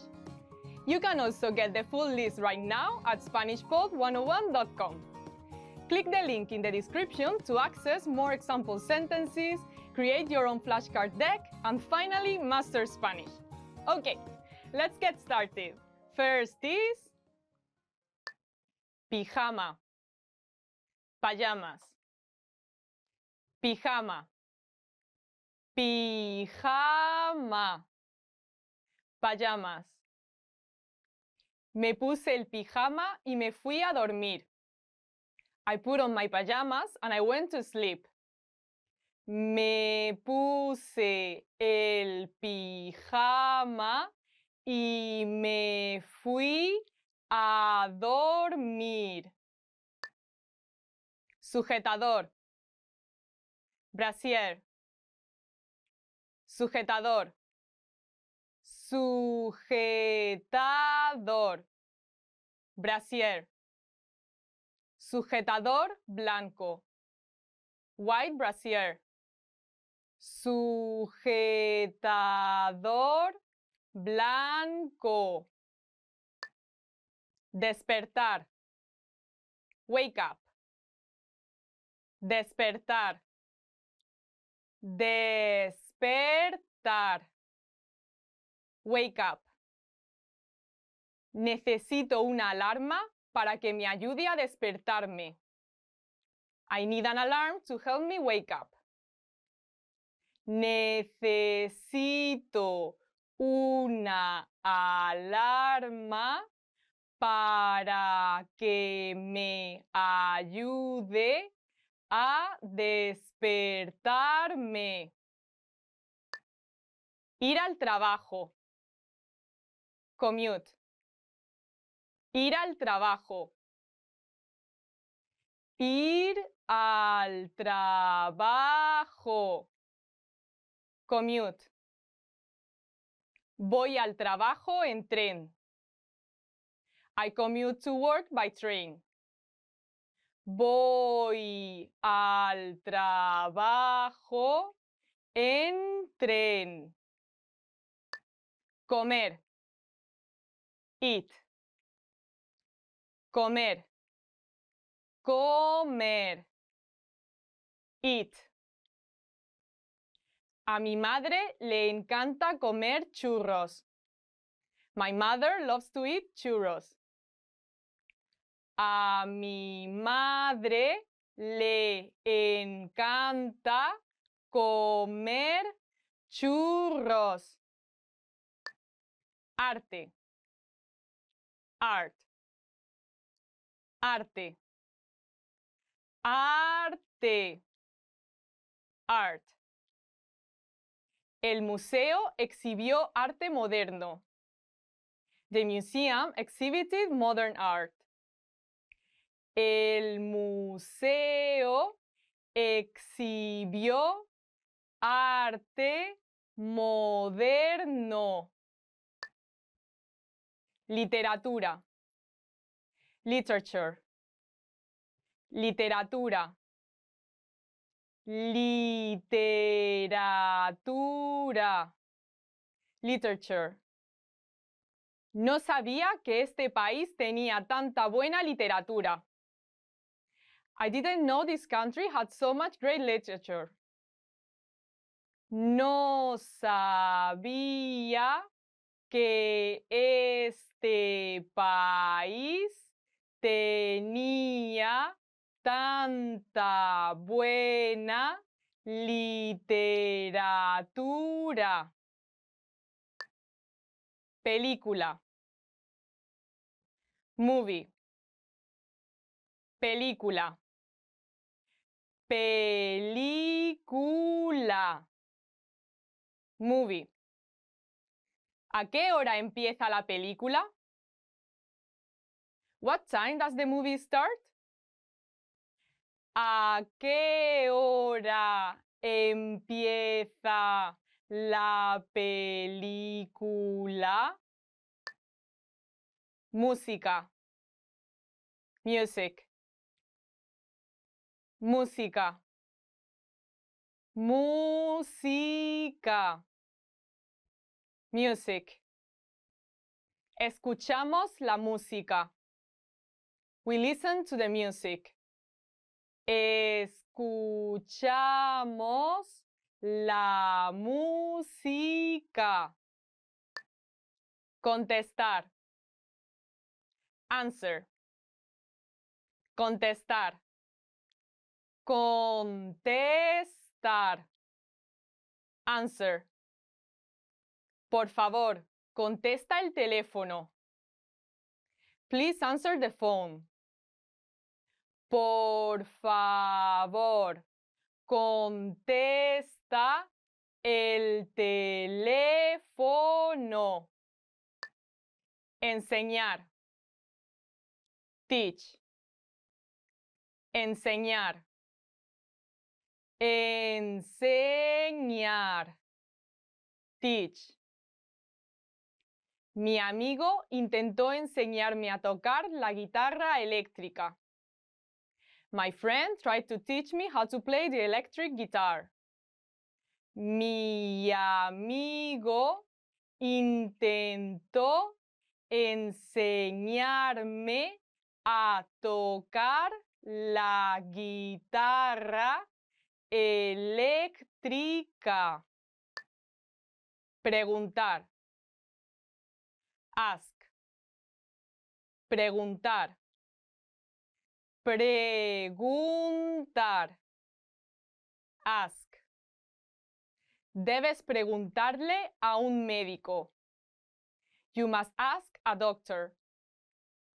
Debes preguntarle a un médico. Cerrar. Close. Cerrar. Cerrar. close. ¿Puedes cerrar la puerta? Could you close the door? ¿Puedes cerrar la puerta? Nacimiento. Birth. Nacimiento. Nacimiento. Birth. Celebramos nuestro nacimiento cada año. We celebrate our birth every year. Celebramos nuestro nacimiento cada año. Trabajar. Work. Trabajar. Trabajar. Work. ¿Por qué quieres trabajar aquí? Why do you want to work here? ¿Por qué quieres trabajar aquí? Encender. Turn on. Encender. Encender. Turn on. Enciendo el ordenador. I turn on my computer. Enciendo el ordenador. Apagar. Turn off. Apagar. Apagar. Turn off. ¿Puedes apagar las luces? Can you turn off the lights? ¿Puedes apagar las luces? Comer fuera. Eat out. Comer fuera. Comer fuera. Eat out. A la gente le gusta comer fuera los fines de semana. People like to eat out on the weekends. A la gente le gusta comer fuera los fines de semana. Asistir. Attend. Asistir. Asistir. Attend. Todos los del departamento van a asistir a una reunión. Everyone in the department is attending a meeting. Todos los del departamento van a asistir a una reunión. Oeste. West. Oeste. Oeste. West. El sol se pone en el oeste. The sun sets in the west. El sol se pone en el oeste. Well done! In this lesson, you expanded your vocabulary and learned 20 new useful words. Click the link in the description and sign up for free at SpanishPod101.com to get access to the full list of vocabulary you need for daily life conversations. You'll also get example sentences, custom flashcard decks, and more learning resources. See you next time! Adiós! Hello friends from SpanishPod101.com. I'm Efrain. And I'm Diego. And today we're gonna improve your vocabulary with words that you can use every day in your life. So enjoy the video! Carolina es tu mejor amiga, ¿no? Así es, Diego. Y cuéntame, ¿cómo es ella? Ay, ella es una persona súper inteligente, es divertida, todo el tiempo está feliz, es amistosa, es simpática, nunca es grosera, tampoco es aburrida para nada. Wow. So, you may have recognized some of these adjectives, but these are very common adjectives. In this video, we will tell you more synonyms of these words that you can use on a daily basis to describe someone. So, let's start with the first one, inteligente. Let's give you an example. Carolina ha leído más de 10 libros en este mes. Wow. Ella es una persona inteligente, culta, instruida y lista, por supuesto. Diego, ¿y cómo es tu hermano Víctor? Mi hermano tiene muy buena complexión física, entonces podría asegurar que él es guapo, es agraciado, apuesto. Claro, además, él se lleva muy bien con las personas. Es cierto. Es simpático, es agradable y por supuesto encantador. Sí. Y yo he visto que cuando toca el piano, eso lo pone muy feliz, lo pone contento y por supuesto alegre. Totalmente. Y además, él cuenta muy buenos chistes. Claro. Es divertido, chistoso, ocurrente, gracioso. Y dime, Efraín, ¿cómo te gustaría ser recordado? Muy buena pregunta, Diego. Pues a mí me gustaría ser recordado como una persona interesante, como una persona cautivadora, como alguien atrayente. Okay. Y no solo eso, me gustaría ser recordado como una persona amistosa, una persona afable, como alguien accesible a los demás. ¿Sabes? Esas son buenas características. Yo también puedo afirmar que Efraín no es alguien aburrido, o desganado, o desanimado, o adormecedor. Claro, Diego, muchas gracias por tus palabras, sí. Son muy bonitas. Sí, sí. Oye, ¿qué pasa? Te veo triste, muy triste, afligido. ¿Todo bien? Pues no todo bien. Yo iba caminando y una señora me dijo, hey, ¿qué traes en la bolsa? Y yo le dije, traigo mi llaverito. Y se empezó a reír, solamente se empezó a reír. No puede y ser. Eso me ofendió mucho. Ay, no puede ser. ¿Qué señora tan grosera, tan maleducada, tan antipática, tan insolente? Claro que sí. ¿Qué personas hay en esta tierra? Vaya que sí. Now, let's test your knowledge with some exercises. The first one. Miguelito acaba de conseguir un nuevo trabajo. Miguelito está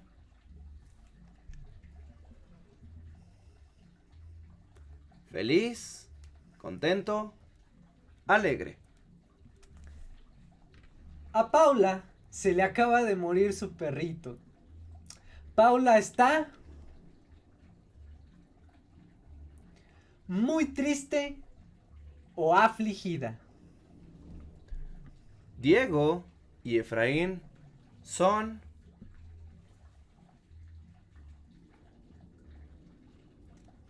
guapos, apuestos, agraciados.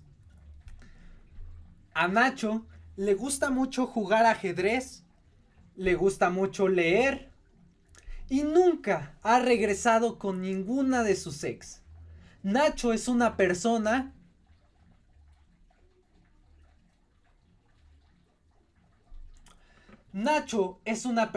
inteligente, culta, instruida, lista. Muy bien hecho, Nacho. Sé como Nacho.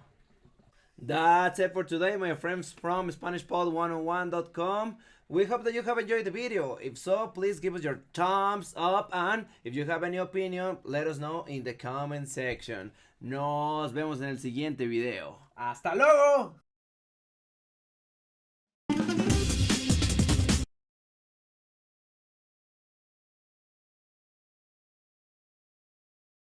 Hello, my name is Rosa and this is Spanish Top Words, and today we'll be doing top 20 travel phrases you should know. ¿Cuánto cuesta esto? How much is this?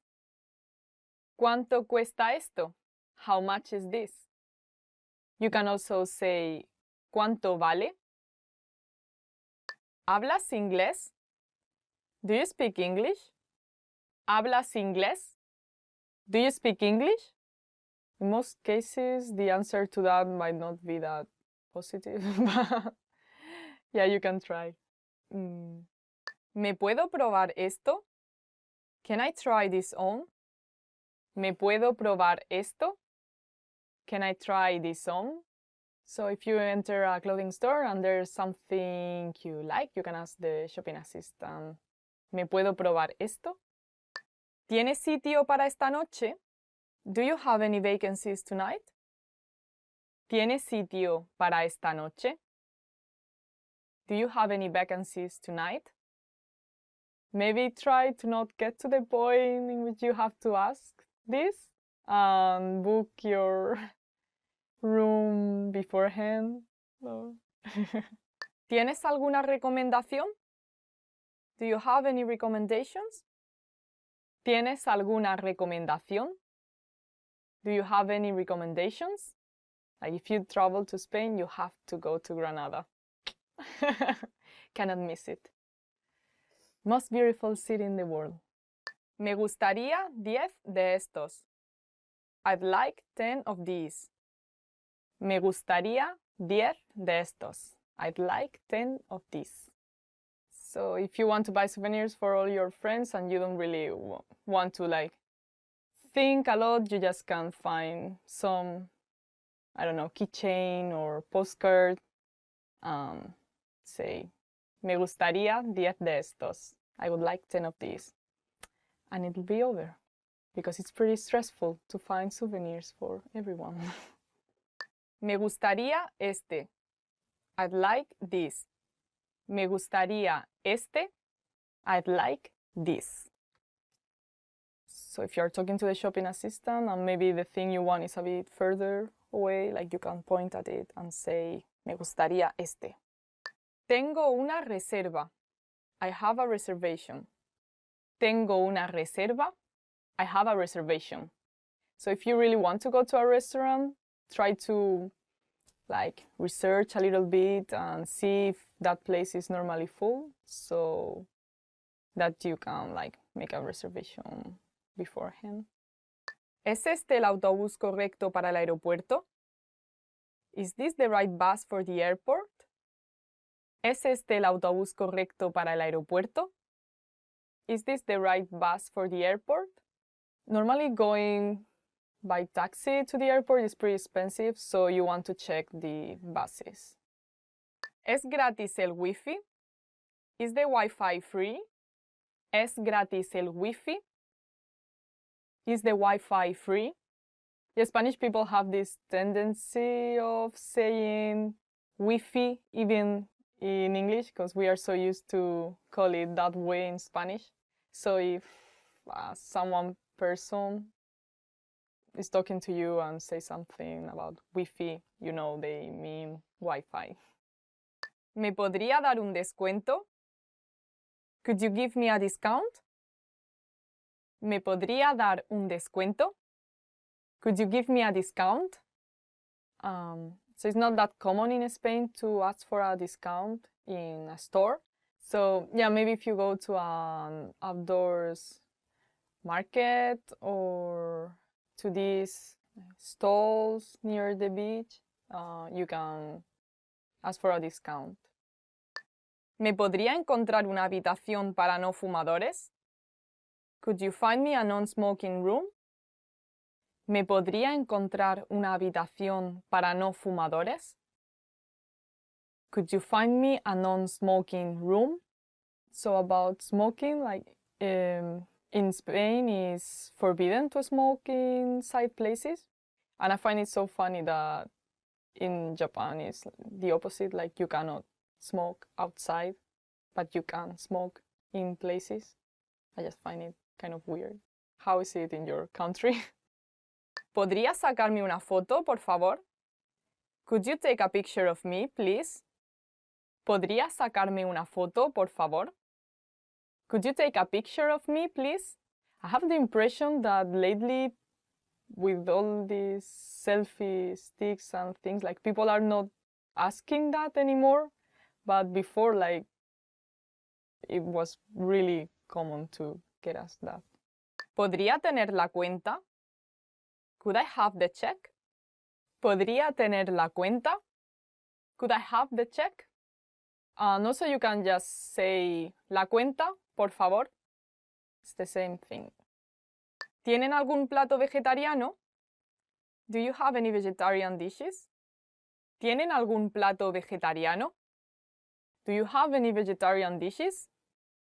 So before it wasn't that common, but nowadays there are a lot of vegetarian and vegan places opening in Spain, so it's getting easier. And also, like in normal places, they now have like options for vegetarian people, so yeah, getting easier. Perdone, ¿cuál es la tarifa? Excuse me, what's the fare? Perdone, ¿cuál es la tarifa? Excuse me, what's the fare? Some museums and monuments sometimes have like a special fare for students, so if you are one, you can maybe ask, perdone, ¿cuál es la tarifa para estudiantes? ¿Aceptáis tarjeta de crédito? Do you take credit cards? ¿Aceptáis tarjeta de crédito? Do you take credit cards? So in most shops in Spain, you can pay by card and there's no problem. But maybe if you go to a small town, go to a small shop, like you might have to pay in cash. So yeah, in these cases, like you can ask this question. ¿Podría darme un mapa? Could I get a map? ¿Podría darme un mapa? Could I get a map? I'm so thankful about Google Maps because I have no sense of direction, and even if I have a map, like for me it's so difficult to like understand it and follow it. So yeah, I'm happy there's technology now. ¿Podríamos tener el menú, por favor? Could we have the menu, please? ¿Podríamos tener el menú, por favor? Could we have the menu, please?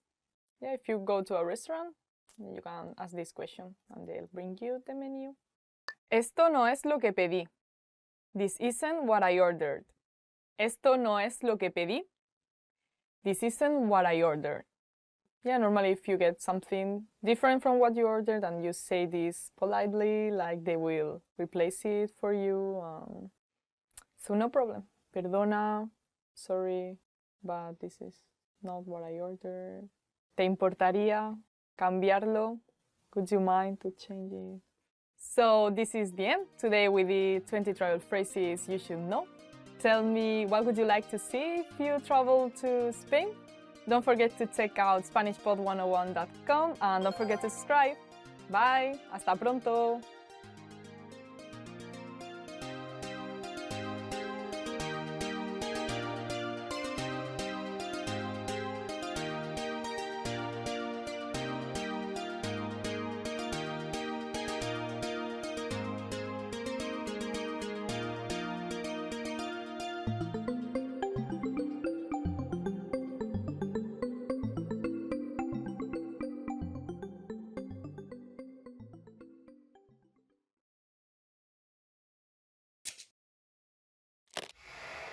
Hi everybody, Rosa here. Welcome to Ask a Teacher, where I'll answer some of your most common Spanish questions. The question for this lesson is, when are the prepositions por and para used? The prepositions por and para are a little difficult for Spanish learners because both are used in similar contexts and have similar meanings. In English, the prepositions por and para are frequently translated as for, by, and to. Let's go over por and para so you can learn how to use them correctly.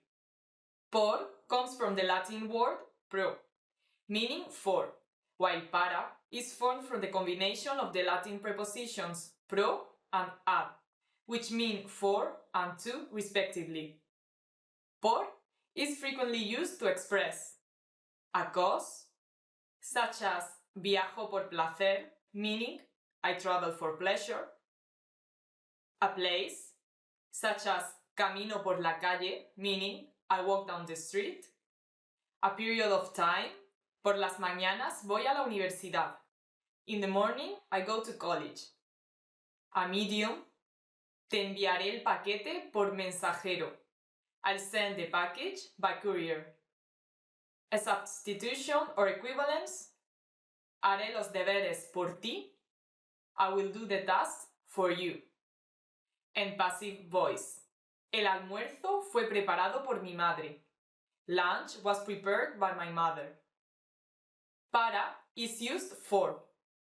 Utility, estas zapatillas son para correr, meaning these shoes are for running. Direction, voy para Europa en vacaciones, I'm going to Europe on vacation.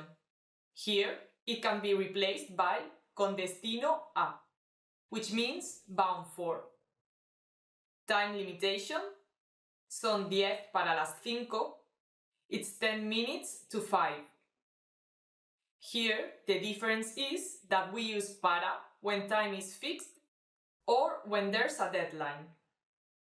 Opinion, para mí que perderán el juego. I think that they will lose the game. Literally, for me, that they will lose the game. And goal or destination, to where or to whom it goes, as in, saldré a caminar para respirar aire fresco, meaning, I will go for a walk to get some fresh air. Here, the goal is to get fresh air. The most challenging point may be to identify when to use por instead of para. Just keep in mind that por is used more frequently to talk about a medium to do something. As in, te llamaré por teléfono, I will call you by phone. Another common usage is to refer to something unspecific, either time or place.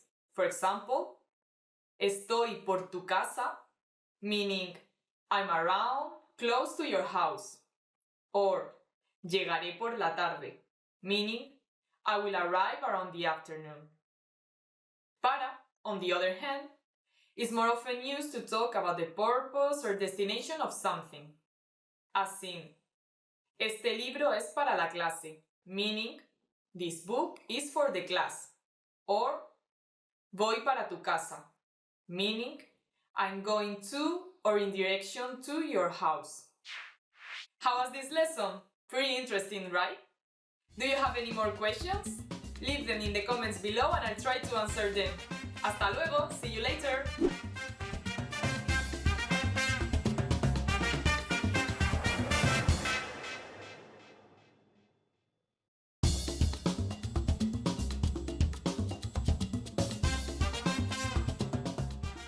Hi, welcome to Introduction to Spanish. My name is Alicia, and I'm joined by... Hi everyone, I'm Leah. In this series, you'll learn everything you need to know to get started learning Spanish. That's right, and we're here to help guide you through your journey. In this lesson, you'll learn the reasons why you should start learning Spanish, about the different types of Spanish dialects, and how to get started. There are many reasons you should start learning Spanish. Did you know? Spanish is the second most spoken language in the entire world. There are even more native speakers of Spanish than there are native speakers of English. Knowing Spanish allows you to communicate with more people. And Spanish isn't just a language, but a culture and a way of living. Many cultural experiences, modes of thinking, and ways of living can only truly be understood by speakers of a given language. When we are thinking, we use our native language to do so. But if you learn another language and become multilingual, you can actually choose to think in another language. Just imagine what it'd be like thinking to yourself in Spanish.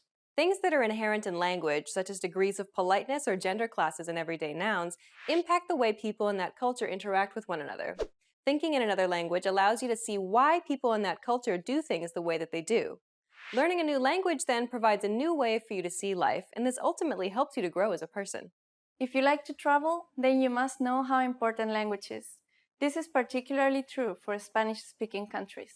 Unlike many other countries around the world, the majority of people in most Spanish-speaking countries have a very poor ability to speak English. If you hope to interact with locals in most Spanish-speaking countries, it's crucial that you learn how to communicate in Spanish.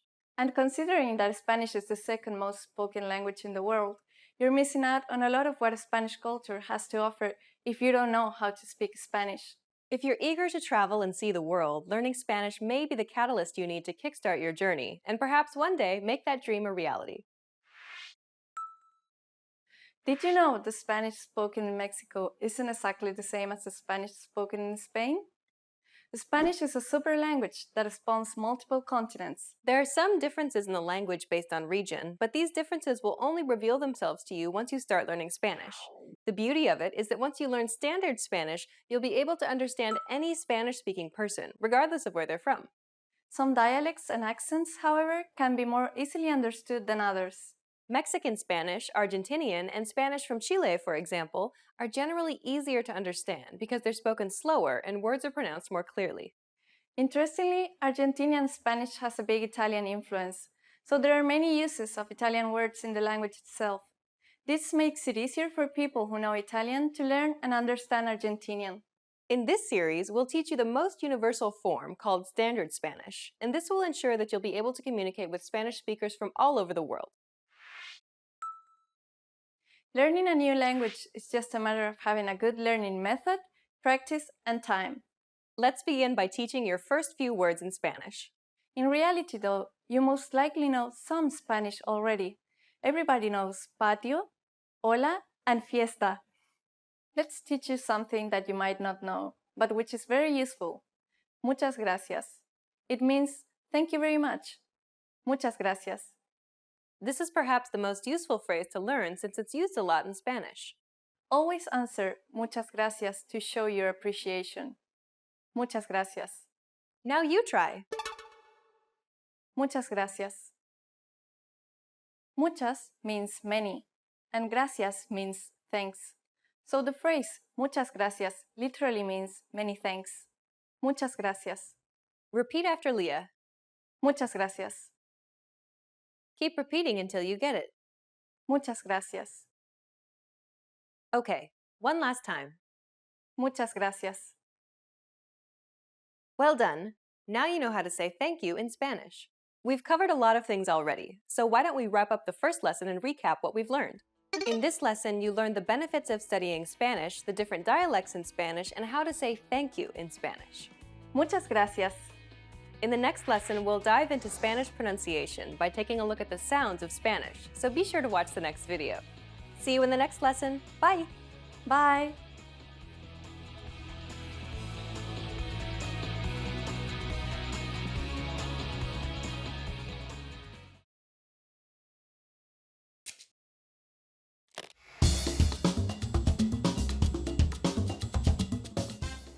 Hola a todos, soy Lucía. Hi everybody, I am Lucía. Welcome to SpanishFor101.com. Español en 3 minutos, the fastest, easiest, and most fun way to learn Spanish. In the last lesson, we learned the phrase, ¿habla inglés? Do you speak English? In this lesson, we are going to learn how to apologize or say excuse me in Spanish. The basic phrase for excuse me is disculpe. Disculpe. We should use disculpe in formal situations, like when we're ordering something at a restaurant. For example, disculpe, un café por favor. Excuse me, a coffee please. We can also use it when asking a question. Disculpe, ¿dónde está el baño? Excuse me, where is the restroom?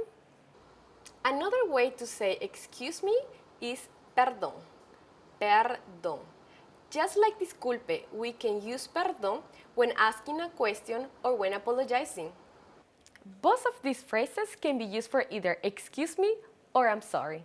But if you really want to apologize for something, it might be better to use a different phrase. That phrase is lo siento. It means I'm sorry, and it can be used in both formal and informal situations. Lo siento. Unlike the others, lo siento only has the meaning of I'm sorry and not excuse me. Now it's time for Lucia's Insights. Please remember that if we accidentally bump into someone on the street, we don't usually say I'm sorry, lo siento. Instead, we say excuse me, disculpe, or perdón. Are you able to count in Spanish? In the next lesson, we're going to learn the numbers in Spanish from 1 to 10. Hasta la próxima. See you soon.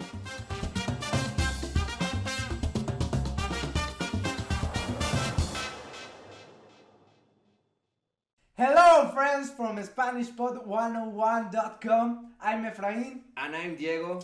And today we're gonna give you a quick guide to survive to Mexican Spanish. Enjoy the video! Woo! Mexico is a very beautiful place to visit because of its people, because of its culture, and many other things. But there is something in the communication that becomes slightly difficult because we have so many usages that are not used in other countries. Give us an example, Diego.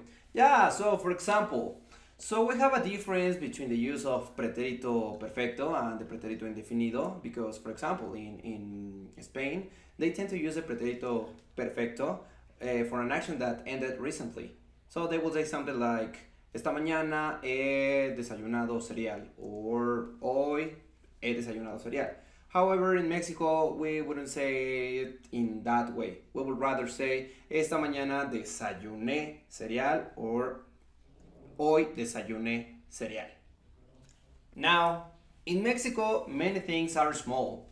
And I don't say that because of the size of the things, but rather because we tend to use a diminutive in so many occasions. So, for example, for showing courtesy or hospitality or kindness, or even when we ask for something and we want to be polite. So we can use it, for example, in the adjectives. I could say, Efraín es chaparrito. Efraín is short. But we could also use it in the nouns. So we will give you more examples. Diego, como que hace calorcito, ¿no? Sí, hace un poquito de calor. Sonará extraño, pero se me antojó un cafecito. Claro, pero en un ratito que terminemos el video, te lo preparo. Ok, ahorita me lo haces, ¿eh? Claro que sí. Va. There is another huge difference. Mexicans are incapable of saying no. So we create pretexts, excuses, and we delay the offer. That is something that people of other countries hate about us. So it wouldn't be strange to hear things like, sí, pero al ratito. Muy probablemente, pero yo te aviso. Te confirmo al rato. Tal vez. Al rato quedamos. O nos marcamos después. So when you hear stuff like that, the other person might be declining your petition. For example, Diego, deberíamos ir a una fiesta hoy. Escuché que esta Ana va a dar una fiesta en su casa a las 8. Oh, esa noche. Bueno, es que ya tenía un plan con unos amigos. No estoy seguro. Pues invítalos. Sí, pero bueno, yo te confirmo más al ratito. Ok, sí, tú me dices. Sí. Another thing you need to know before coming to Mexico is that we tend to overuse the reflexive pronoun te and the suffix le. As we know, the reflexive pronoun te, we use it all the time whenever we use an reflexive verb. And the suffix le is for an indirect object. However, in Mexico, we use the reflexive pronoun te for a request that we want to make it sound more friendly, for cheering up the person whom we are asking the request. So I could say, Efra, léete el libro de Rayuela de Julio Cortázar. Es muy bueno. Okay, seguro. And the suffix le, we use it for, once again, this is another imperative. And we use it whenever we want something to be done quickly, and it's also kind of friendly and cheerful. So we could probably say, we can use it in the verb correr. It doesn't really need an indirect object. So it wouldn't be strange to hear in Mexico a thing such as, Efra, córrele, que se nos va a hacer tarde para ir al cine. We will give you another example. Diego, échate este vino conmigo, al fin ya no tiene mucho. No, Efra, tú sabes que yo ya no tomo. Nomás un traguito, Diego. No. Pero, ¿qué tienes? ¿Estás un poco triste o algo? No, todo bien, Diego, todo bien. Te veo un poco animado. A ver, cántate una canción. Amigo, ¿qué te pasa? Estás llorando. Pero cántale con ganas. Amigo, ¿qué te pasa? Estás llorando.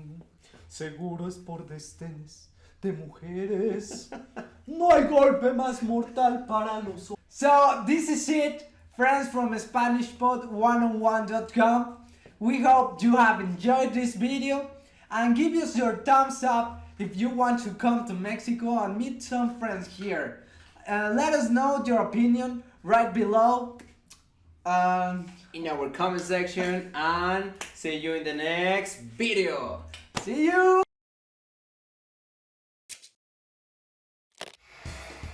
Hi everyone! Welcome to the Ultimate Spanish Pronunciation Guide.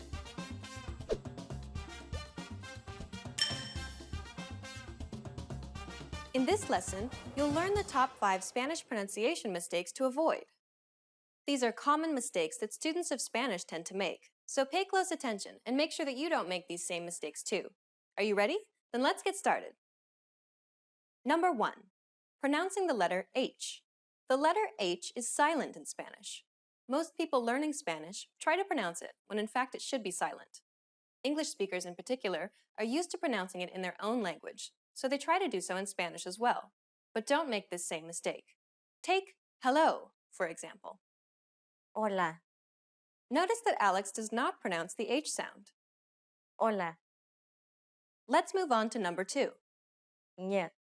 Many Spanish learners tend to pronounce this consonant incorrectly. Listen to Alex pronounce this consonant in a few words. Niño. Niña. Baño. This letter can be difficult for students of Spanish to pronounce, mostly because they don't have this sound in their language. One trick to pronouncing this sound is by saying the word onion or canyon. It kind of sounds like a combination between an N and a Y sound, doesn't it? But don't worry about much of the specifics for now, as we'll break down this consonant in Lesson 7. Number 3. Mispronouncing the letter J. The letter J sounds a bit like an H sound in English. This is confusing for many speakers, particularly if their language also uses the Roman letters H and J. But not only this, because if you listen very carefully, it's not the same sound as the H in the English word how, for example. Listen to Alex again. It's pronounced further back, close to the throat. In fact, you should feel a little tickle in the back of the throat. This sound is also pronounced with a bit more force. Listen to Alex pronounce this letter in a few words. Jamón. Eje. Reloj. Number 4. Pronouncing Spanish vowels. When pronouncing vowels in Spanish, many speakers tend to stretch out the vowels for too long. Spanish vowels should be pronounced short and simple. Listen to Alex. A. E. I. O. U. Now listen to Alex pronounce these vowels in a few words. Pay close attention to the duration of the vowel in each word. Amigo. Enero. Ir. Oro. Uva. And finally, number 5. Mispronouncing the double L sound. Y. Double L's are not pronounced the same as the English L sound. Many Spanish learners tend to pronounce it as such or try to extend the sound to compensate. However, the actual sound is quite different. Listen to it again. Y. It sounds like a combination of an L and a Y sound. Now, let's listen to how Alex pronounces this sound in a few words. Llamar. Llave. Pollo. We'll break down this sound in Lesson 6. Now you know the top 5 Spanish pronunciation mistakes to avoid. Try to be careful so that you don't make these same mistakes. In the next lesson, we'll start learning vowel sounds in Spanish. What's your biggest challenge with Spanish pronunciation? Is it one of these top 5 mistakes? Let us know in the comments. Stick with us and you'll overcome it quickly. See you in the next Ultimate Spanish Pronunciation Guide lesson.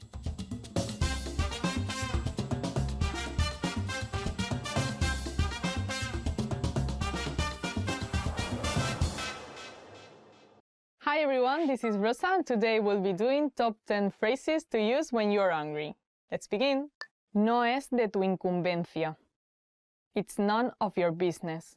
No es de tu incumbencia. It's none of your business. Okay, so if someone asks you about something you don't want to say anything about, like, and you're, I don't know, a bit upset maybe at this person, like you can say this. Cállate. Shut up. Cállate. Shut up. So very straightforward. If you want someone to be silent, you can say this. Déjame en paz. Leave me alone. Déjame en paz. Leave me alone. So if you are very busy or if you don't want like another person to talk to you for a while, you can say this. It's not very nice, but you can say. ¿Estás de coña? Are you kidding me? ¿Estás de coña? Are you kidding me? So for example, if someone is saying something to you and that thing like really surprises you and you, I don't know, didn't think that that could happen, you can use this sentence. Depending on the tone you use, you can use it with friends and it doesn't have to imply you're angry or anything. It's more like you are surprised, you are, I don't know, you didn't expect to hear that. So, I mean, it's very informal, but it doesn't have to mean that you are angry at the other person. Como quieras, whatever. Como quieras, whatever. So, I don't know, when you are tired of discussing with someone, you just want to end the conversation, you can say como quieras, like whatever you want to do, it will most likely be finished. Corta el rollo. Cut it out. Corta el rollo. Cut it out. For example, if someone is making a lot of excuses, is trying to explain something, and you just want them to shut up and stop, I don't know, making excuses or whatever, you can say this. Corta el rollo. No quiero hablar contigo. I don't want to talk to you. No quiero hablar contigo. I don't want to talk to you. You want someone to give you some space and not talk to you for a while, you can say that to this person. Estoy molesto. I'm upset. Estoy molesto. I'm upset. So you can say this if someone has done you something you're feeling a bit mad about it. ¿Y qué pasa? So what? ¿Y qué pasa? So what? Maybe if someone makes a remark about something you said, I don't know, the other person like is complaining about something or found some problem, but you don't think that thing is important, you can say, ¿y qué pasa? So what? No me estás escuchando. You're not listening to me. No me estás escuchando. You're not listening to me. When you are discussing with someone and like the other person goes on and he isn't really listening to you, you can say this, for example. And this is the end of today's top 10 phrases to use when you're angry. Tell us in the comments below what you say when you're angry. Don't forget to like this video, subscribe to the channel, and check out SpanishPod101.com. Hasta luego! I'm not angry.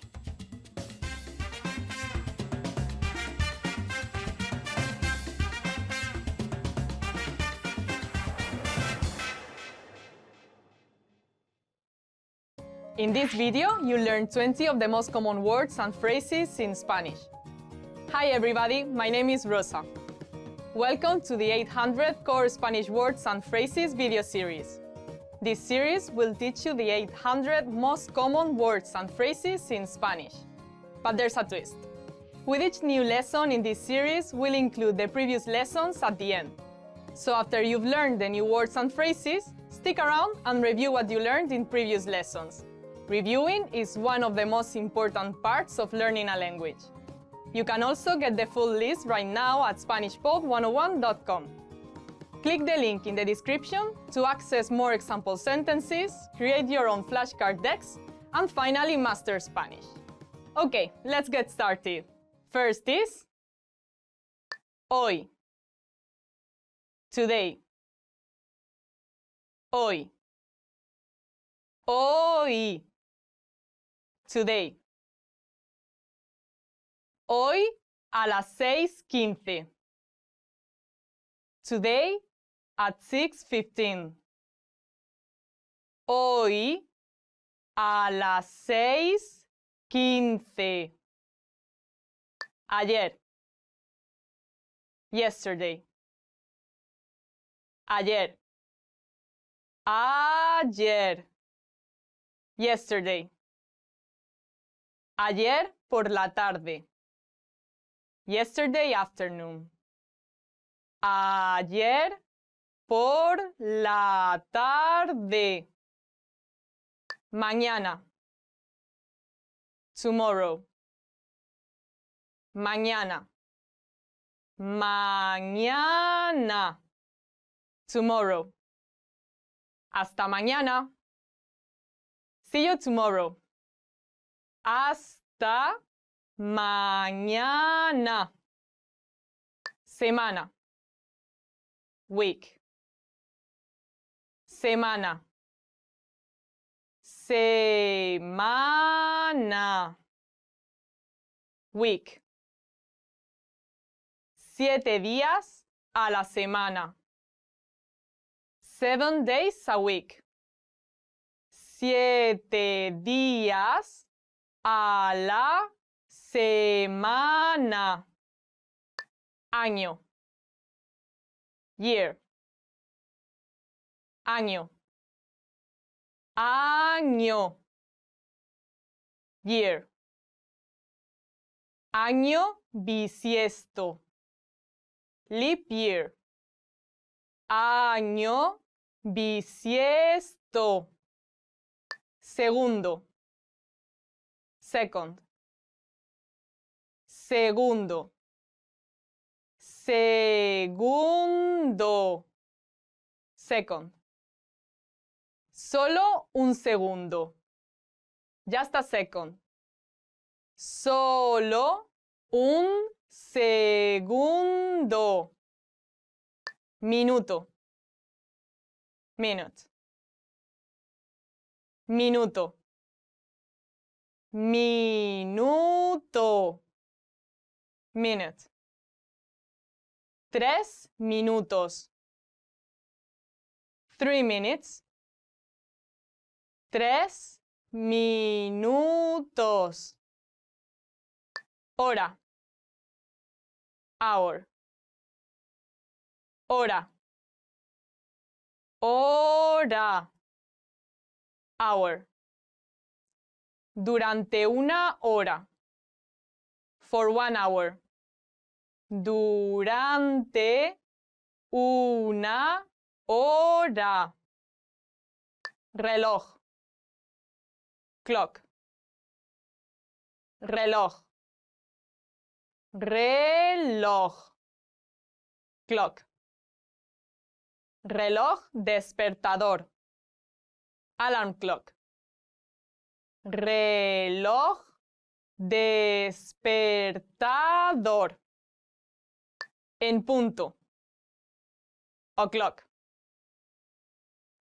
en punto, en punto, o'clock, las 3 en punto, 3 o'clock, las 3 en punto, calendario, calendar, calendario, calendario, calendar. He marcado nuestro aniversario en el calendario. I marked our anniversary on the calendar. He marcado nuestro aniversario en el calendario. Lunes. Monday. Lunes. Lunes. Monday. La semana laboral empieza el lunes. The work week starts on Monday. La semana laboral empieza el lunes. Martes. Tuesday. Martes. Martes. Tuesday. Martes 1 de enero. Tuesday, January the 1st. Martes 1 de enero. Miércoles. Wednesday. Miércoles. Miércoles. Wednesday. Miércoles 18. Wednesday, the 18th. Miércoles 18. Jueves. Thursday. Jueves. Jueves. Thursday. El jueves.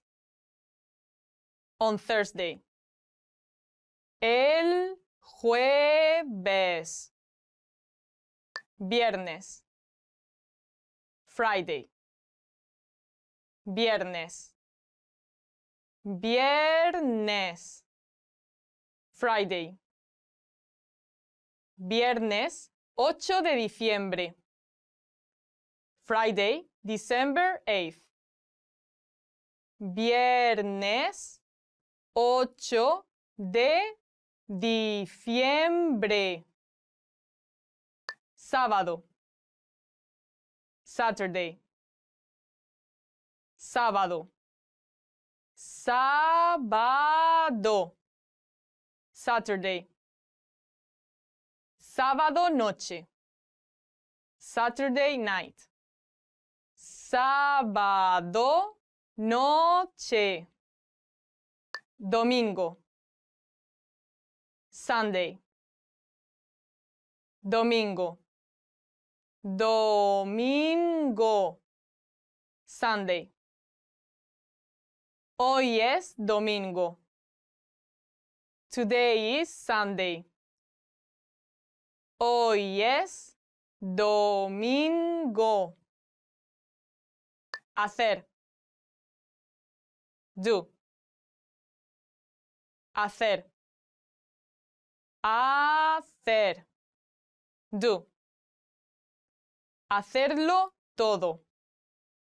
To do it all. Hacerlo todo. Ir. Go. Ir. Ir. Go. Ir al parque. Go to the park. Ir al parque. Remember, the goal of this series is to build a vocabulary of the 800 most common words and phrases in Spanish. If that sounds like a lot, don't worry, we can help you. Click the link in the description to access the full list.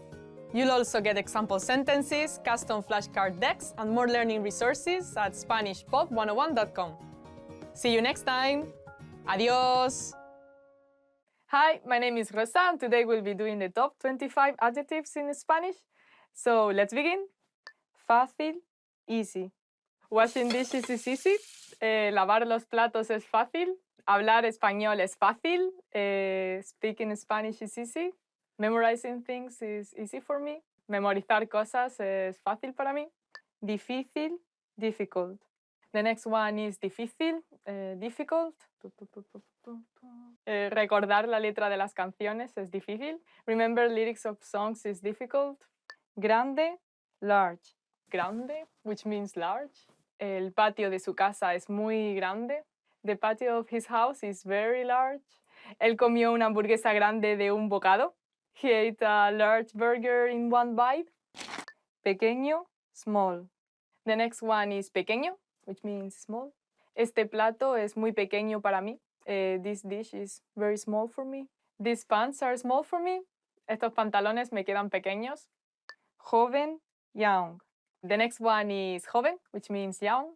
Todos dicen que mi madre parece muy joven. Everyone says that my mother looks very young. Me gustaría ser joven eternamente. I would like to be young forever. Viejo, old. Esta ropa es muy vieja. These clothes are very old. He looks much older because he smokes a lot. Él parece mucho más viejo porque fuma demasiado. Nuevo, new. The next one is nuevo, which means new. Este reloj es nuevo. This clock is new. ¿Te gusta tu nuevo trabajo? Do you like your new job? Bueno, good. This food is very good. Esta comida está muy buena. The weather is not very good today. El tiempo no es muy bueno hoy. Malo, bad. The next one is malo, which means bad. The witch in that tale is very bad. La bruja en ese cuento es muy mala. Do you think there are good and bad people? ¿Piensas que hay gente buena y mala? Este estofado está muy malo. This stew is very bad. Poco, little bit. The next one is poco, which means a little bit. I want a bit of this, please. ¿Quiere un poco de eso, por favor? You eat too little. Comes demasiado poco. Mucho, a lot of. ¿Cocinaste mucha comida? You cooked a lot of food.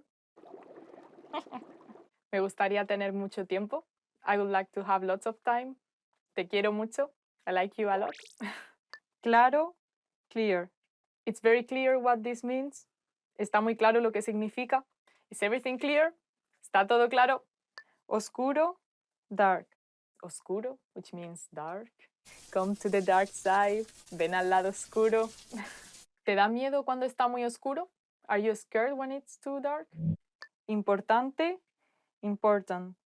My friends are very important to me. Mis amigos son muy importantes para mí. Now is very important. El ahora es muy importante. Libre, free. Libre, which means free. Este asiento está libre. This seat is free. Quiero ser libre como un pájaro. I want to be free as a bird. Alto, high. Alto, which means high. Este edificio es muy alto. This building is very high. The price is very high. El precio está muy alto. Bajo, low. Bajo, which means low. El techo es muy bajo. The roof is very low. Lejos, far. The next one is lejos, which means far. Mi casa está muy lejos de aquí. My house is very far from here. Cerca, close. The next one is cerca, which means close. There's a supermarket close to my house. Hay un supermercado cerca de mi casa. Interesante, interesting. Learning about other cultures is interesting. Aprender de otras culturas es interesante. It would be interesting to know his story. Sería interesante conocer su historia. Aburrido, boring. The next word is aburrido, which means boring. My English teacher used to be very boring. Mi profesora de inglés era muy aburrida. Cleaning is boring. Limpiar es aburrido. Largo, long. The next one is largo, which means long. Me gustan las faldas largas. I like long skirts. Esta carretera es muy larga. This road is very long. Corto, short.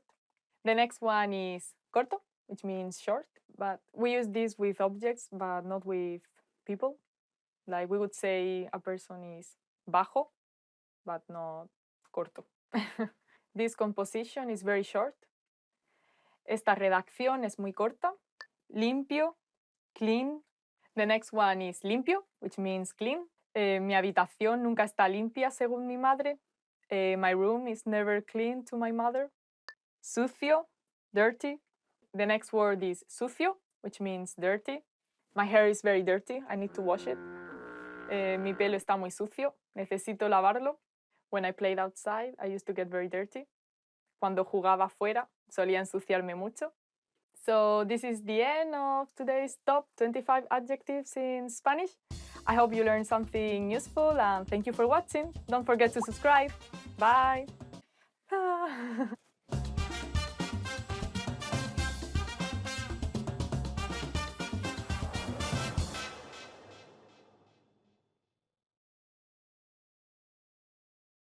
Hi, my name is Rosa and today we'll be doing the top 25 nouns in Spanish. So let's begin. Nombre, name. The first one is nombre, which means name. My name is Rosa. Mi nombre es Rosa. ¿Cuál es tu nombre? What's your name? The name of my favorite artist is Deftones. El nombre de mi artista favorito es Deftones. Día, day. The next one is día, which means day. Hoy es un buen día. Today it's a good day. My favorite day of the week is Saturday. Mi día favorito de la semana es el sábado. Vida, life. The next one is vida, which means life. Vive la vida, live the life. Año, year. The next one is año, which means year. I was born in the year 1991. Nací en el año 1991.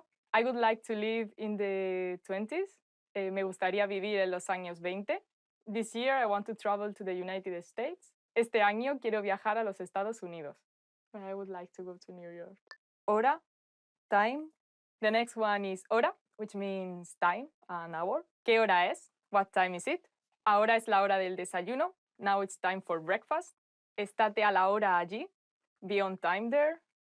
Momento, moment. The next one is momento, which is moment. Wait a moment. Espera un momento. Live the moment. Vive el momento. Lugar, place. The next one is lugar, which means place. ¿Cuál es tu lugar favorito? What is your favorite place? Mi lugar favorito de España es Barcelona. My favorite place in Spain is Barcelona. Parte, part. The next one is parte, which means part. Esto es parte de la historia. This is part of the story. Parte de mí quiere volver a estudiar y parte de mí no. Part of me wants to go back to study and part of me doesn't. Tiempo, time. The next one is tiempo, which means time or also weather. What's the weather like? ¿Qué tiempo hace? Her running time was 20 minutes. Su tiempo de carrera fue de 20 minutos. El tiempo pasa muy rápido. Time passes by very quickly. Casa, house, home. The next one is casa, which means house and home. I've never lived in a house. Nunca he vivido en una casa.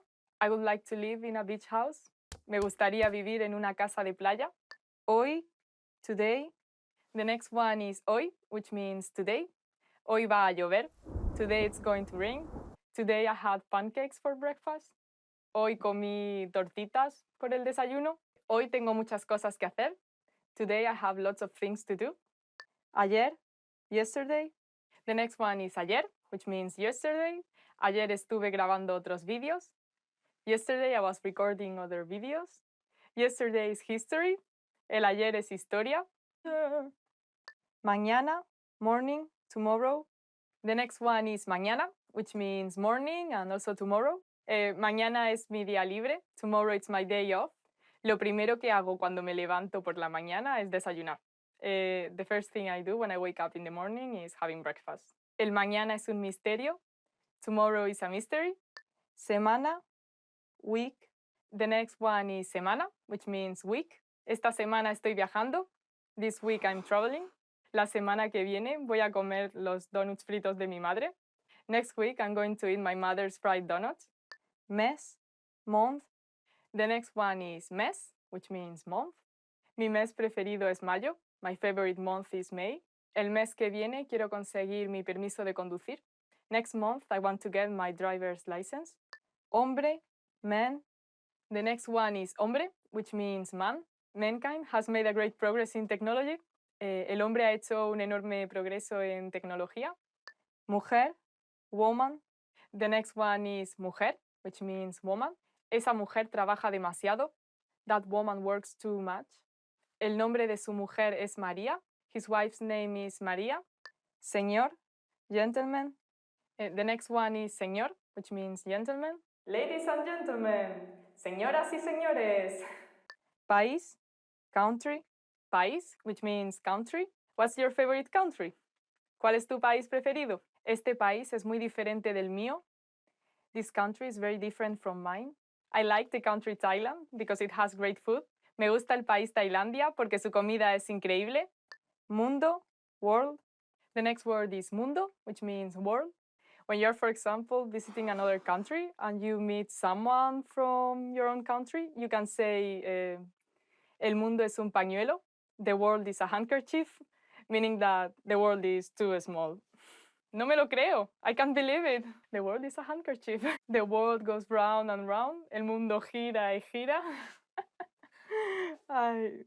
Trabajo, work, job. Trabajo, which means work and job. ¿Cuál es tu trabajo? What is your job? Ay. In Spain, a job is normally 40 hours a week. En España, un trabajo normalmente es de 40 horas a la semana. A job that I would like to do would be an illustrator. Persona, person. The next one is persona, which means person. Eres mi persona preferida. You're my favorite person. I am a shy person. Soy una persona tímida. Cosa, thing. The next one is cosa, which means thing. Tengo muchas cosas que hacer. I've got a lot of things to do. The thing I like most about this place is the service. La cosa que me gusta más de este sitio es el servicio. Ciudad, city. The next one is ciudad, which means city. Mi ciudad no es muy grande. My city is not very big. Very big cities can be a bit stressful for me. Las ciudades muy grandes pueden ser un poco estresantes para mí. Agua, water. The next one is agua, which means water. Tu cuerpo es 2/3 de agua. Your body is 2/3 of water. Bring a bottle of water with you when you exercise. Lleva una botella de agua cuando hagas ejercicio. Música, music. The next one is música, which means music.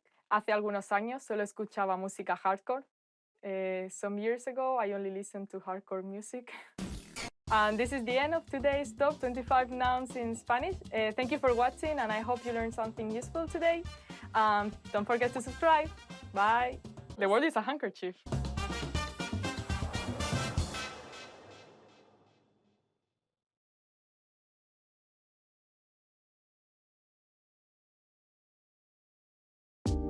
Hi everybody, I'm Rosa from SpanishPod101.com. Do you know how to say I love you in Spanish?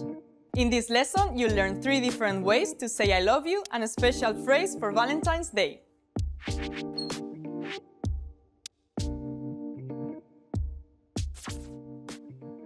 Let's start with the most common phrase. Te amo. Te amo. I love you. This phrase is direct.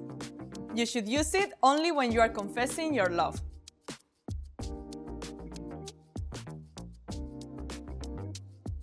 If you want to be less direct, you can use this phrase. Significas mucho para mí. Significas mucho para mí. It means, you mean so much to me.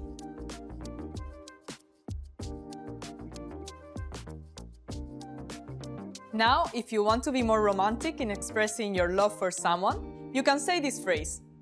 Las palabras no pueden describir mi amor por ti. Las palabras no pueden describir mi amor por ti.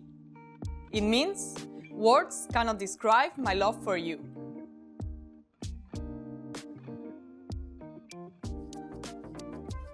Now you know 3 different ways to say I love you in Spanish. And here's one more. What if you want to spend Valentine's Day with someone special? In that case, you can say, ¿Quieres ser mi Valentín? ¿Quieres ser mi Valentín? It means, will you be my Valentine?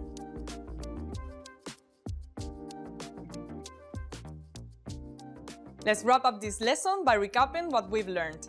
Listen to the expression and repeat after me. I love you. Te amo.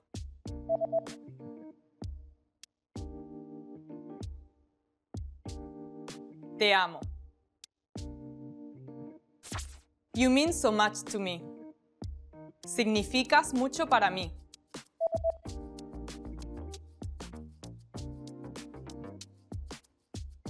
Significas mucho para mí.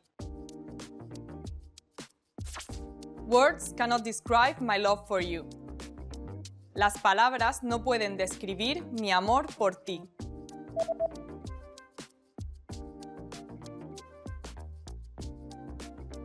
Las palabras no pueden describir mi amor por ti.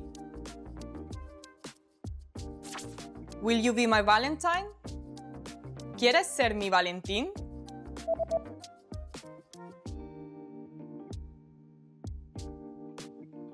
¿Quieres ser mi Valentín?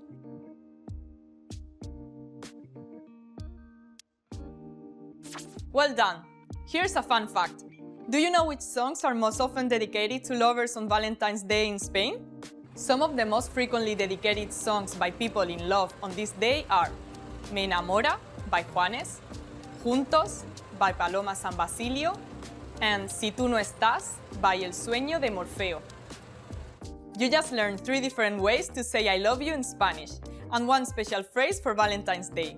Also, don't forget to download your free cheat sheet on how to be a good lover in Spain, including words for romance, compliments, and pickup lines. Check out the description below and go to SpanishPod101.com now. I'll see you next time. Nos vemos.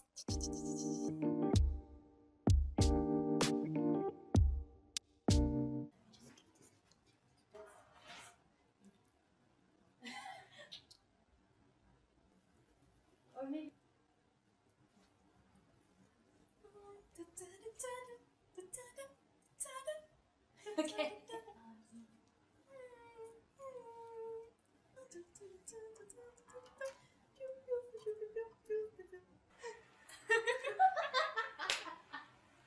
Yes.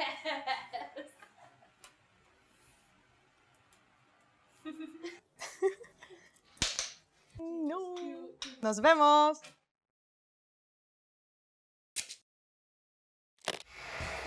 How are your Spanish listening skills? First, you'll see an image and hear the question in Spanish. Next comes a short dialogue. Listen carefully and see if you can answer correctly. We'll show you the answer at the end. Un hombre y una mujer están viendo el menú en un restaurante. ¿Qué ordenó el hombre? ¿Qué te gustaría ordenar? Esta pizza se ve deliciosa. La ordenaré. Yo comí pizza ayer, así que... Ay, entonces, ¿cómo ves esta hamburguesa? Suena bien. La ordenaré. ¿Qué ordenó el hombre?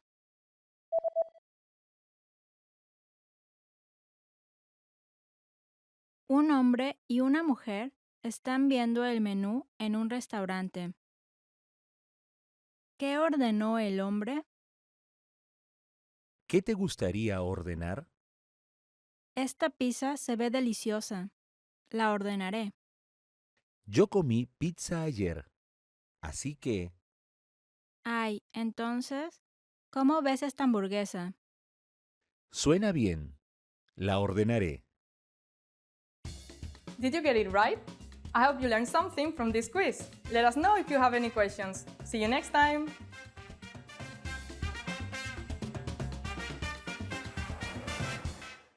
Hi everyone! Do you know how to say I love you in Spanish? In this lesson, you'll learn 3 different ways to say it. Let's start with how to express your feelings to your loved one. Te amo. Te amo. Te amo.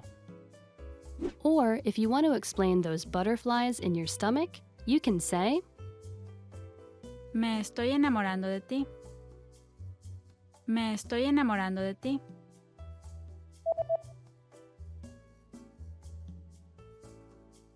Me estoy enamorando de ti. And when you feel that I love you is not enough, you can say Las palabras no pueden describir mi amor por ti. Las palabras no pueden describir mi amor por ti.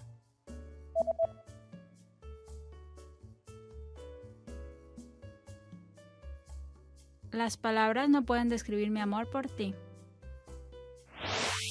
You just learned 3 different ways to say I love you in Spanish. And if you're interested in learning more, don't forget to download your free Romance and Love cheat sheet, which includes romantic words, compliments, and pickup lines. Check out the description below and go to SpanishPod101.com now. See you next time!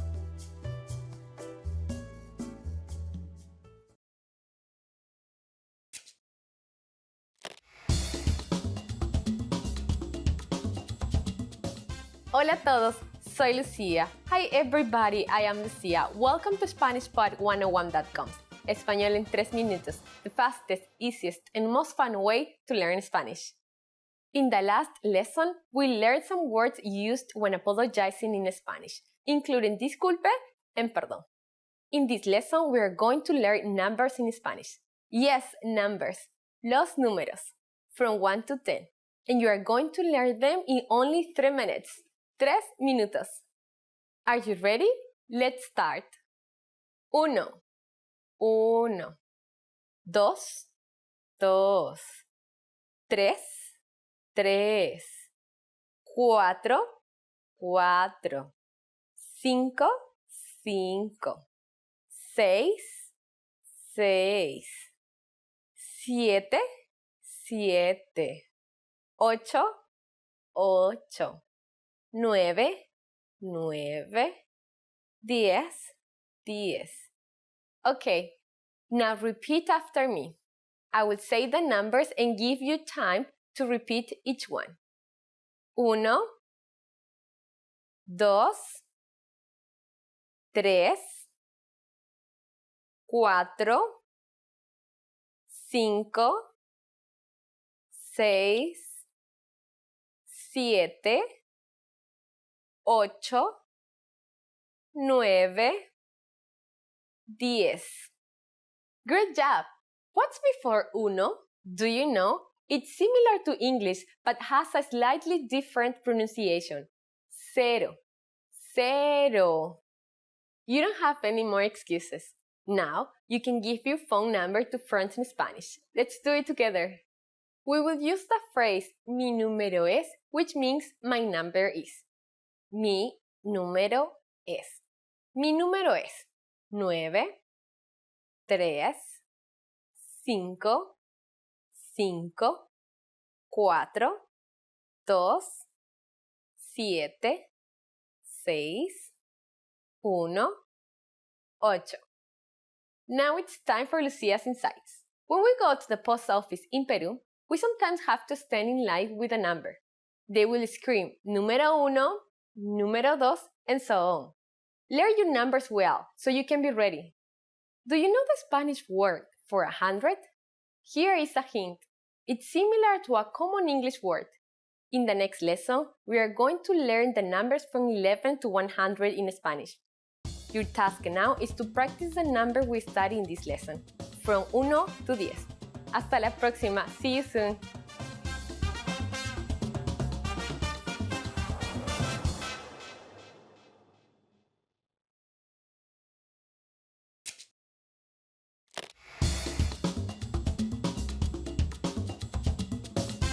Hola a todos, soy Lucía. Hi everyone, I am Lucía. Welcome to SpanishPod101.com. Español en 3 minutos, the fastest, easiest, and most fun way to learn Spanish. In the last lesson, we learned how to introduce ourselves in Spanish. In this lesson, we are going to learn how to use good manners as we thank people. ¿Están listos? Are you ready? Empecemos. Let's start. There are several ways to thank someone. Let's start with the easiest. It's just one word. Gracias. Gracias. Gracias means thank you. To say thank you very much, you just need to add muchas before it. Muchas means very or a lot.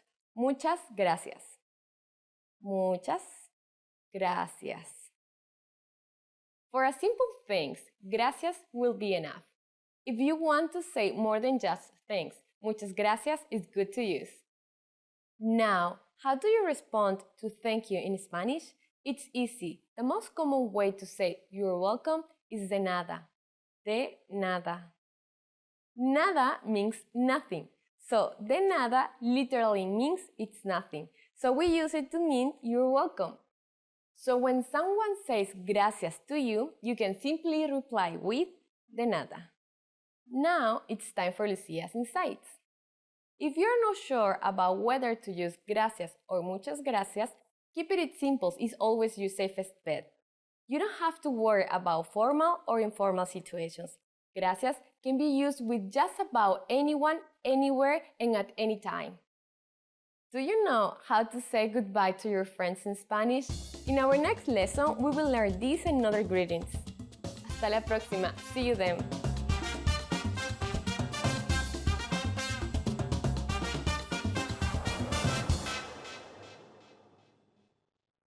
In this video, you learn 20 of the most common words and phrases in Spanish.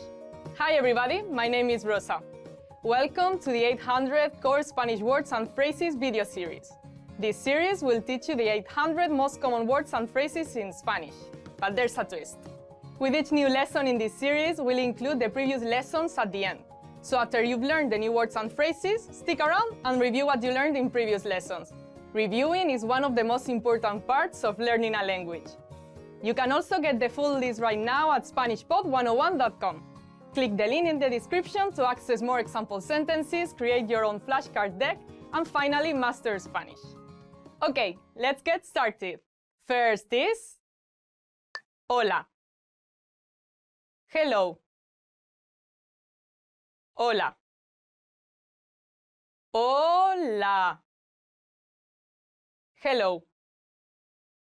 Cuando conozco a alguien por primera vez, me gusta decir hola.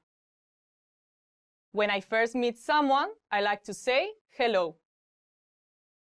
Cuando conozco a alguien por primera vez, me gusta decir hola. Disculpe. Excuse me. Disculpe. Disculpe. Excuse me. Disculpe. Me gustaría ir al ayuntamiento. Excuse me. I'd like to go to the city hall. Disculpe. Me gustaría ir al ayuntamiento. Lo siento. I'm sorry. Lo siento. Lo siento. I'm sorry. Lo siento. No está aquí ahora mismo. I'm sorry. He's not here right now. Lo siento. No está aquí ahora mismo. Buenas noches. Good night. Buenas noches. Buenas noches. Good night. Los niños vienen a la planta de abajo para decirnos buenas noches. The kids come downstairs to tell us good night. Los niños vienen a la planta de abajo para decirnos buenas noches. Encantado de conocerte. Nice to meet you.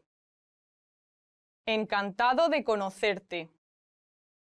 Encantado de conocerte.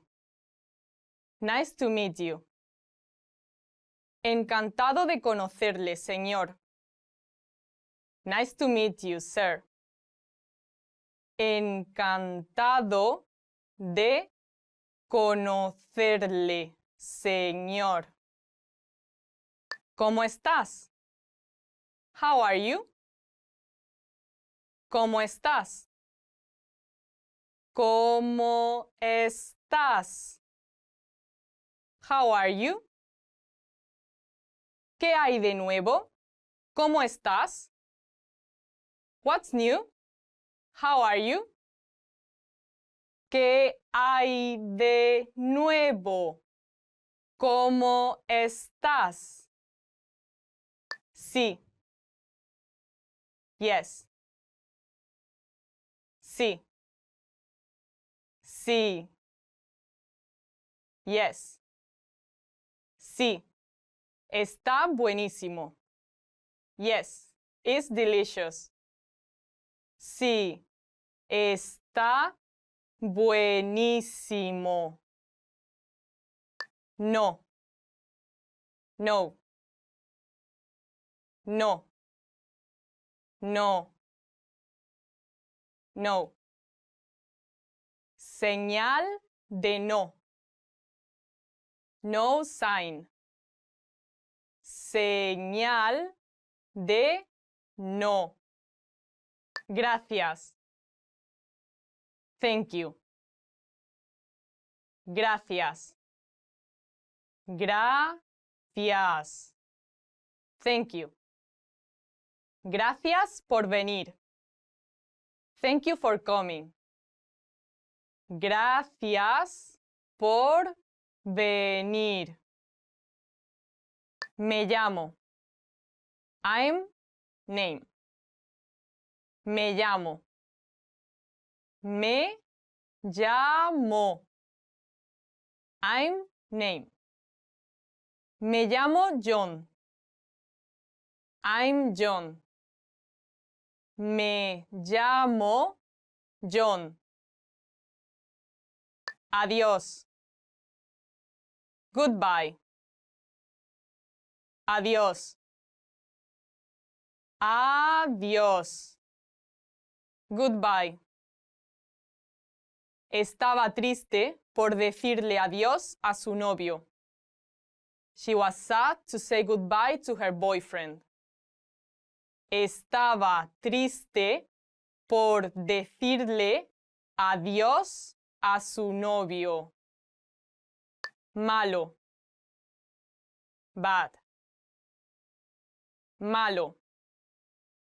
Malo. Bad.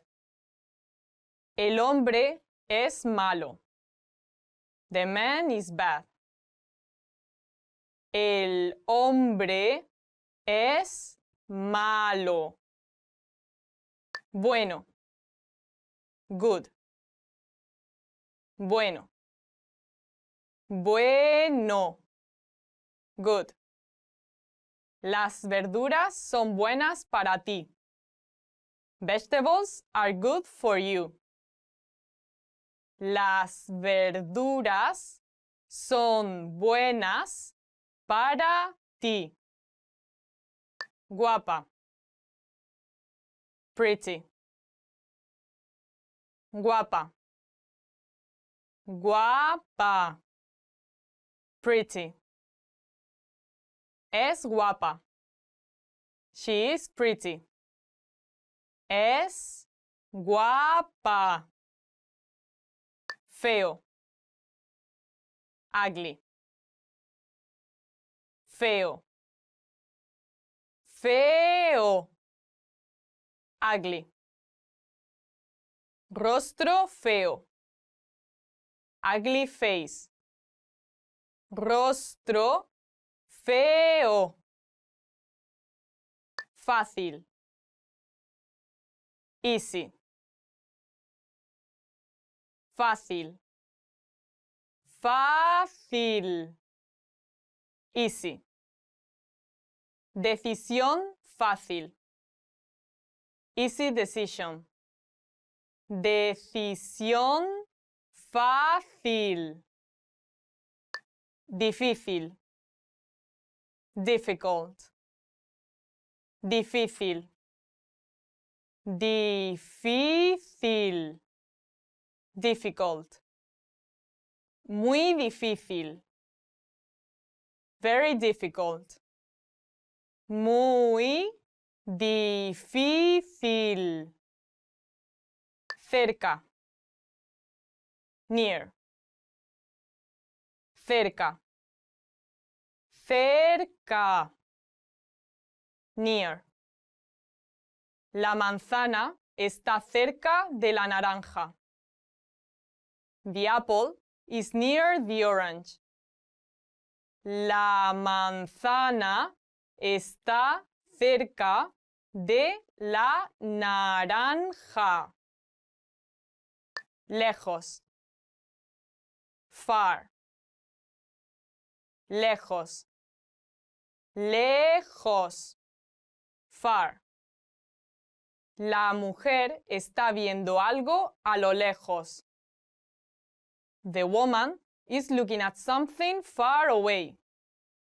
La mujer está viendo algo a lo lejos. Pequeño. Small. Pequeño. Pequeño. Small. Muy pequeña. Very small. Muy pequeña. Remember, the goal of this series is to build a vocabulary of the 800 most common words and phrases in Spanish. If that sounds like a lot, don't worry, we can help you. Click the link in the description to access the full list. You'll also get example sentences, custom flashcard text, and more learning resources at SpanishPod101.com. See you next time. Adiós. Hola, soy Brenda, tu profesora de español. Hoy vamos a ver una de las diferencias entre el pretérito y el imperfecto. Today we're going to have a look at one of the differences between the pretérito and el imperfecto. As you know, we have two different Spanish tenses for the simple past in Spanish, and that is the pretérito or pasado simple and the imperfecto. So one of the main differences that I always tell my students is that el pretérito is going to move the story forward. The story. Is that the pretérito is going to move the story forward. So the pretérito is the one that is going to tell the story. This happened, then this happened, then this happened, then this happened. On the other hand, el imperfecto is going to describe in a story, is going to describe the setting, how the characters, who was involved in the story, what was the day like? What was that person like? Who were you with? What were you feeling? So anything that is a description in a story in the past will use the imperfecto and not the pretérito. That's the main difference. So with the imperfecto, we're going to get information and we're going to describe the setting, the time, the people, the feelings, everything that is related to the description of the story. And with the pretérito, what we are going to do is move the story forward. We're going to tell the story. The pretérito will say what happened, and the imperfecto will say who was there, where were you, is going to set up the story. Have a look at this example.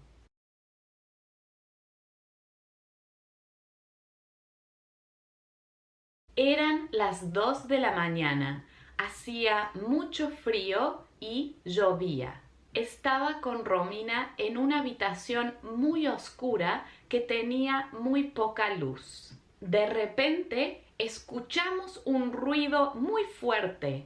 Con miedo caminamos hasta la cocina. Encendimos la luz y vimos al gato del vecino. ¡Qué susto! Muy bien, so as you can see in this example, at the beginning I was describing the story, the setting of the story. What time it was, eran las 2 de la mañana. What was the weather like? Hacía frío y llovía. Who I was with. Estaba con Romina. Where were we? En una habitación muy oscura que tenía poca luz. So I'm describing the room. Can you see? Now I have a question for you. What happened? Up until that point, absolutely nothing. We're just describing the setting, and that's why we are using the imperfecto. Now is when the story starts, and I'm going to tell you what actually happened, and I'm going to use the pretérito for that. I said, de repente. That's a great clue that will tell us specifically that we're going to use the pretérito. We're talking about a story, something that happened. De repente, escuchamos un ruido. We heard a noise. Okay, that's something that happened, number one. Caminamos hasta la cocina. Okay, so we walked there. Encendimos la luz. We turned the light on. Vimos al gato del vecino. We saw the neighbor's cat. So as you can see, all these actions were in the pretérito because we are telling the story, we're moving the story forward, we're telling you what happened. Muy bien, estudiantes. I really hope that you can understand a little bit better this aspect and the main differences in storytelling specifically when we use the pretérito versus when we use the imperfecto. Muchas gracias. Thank you so much for watching and I will see you next class. Adiós.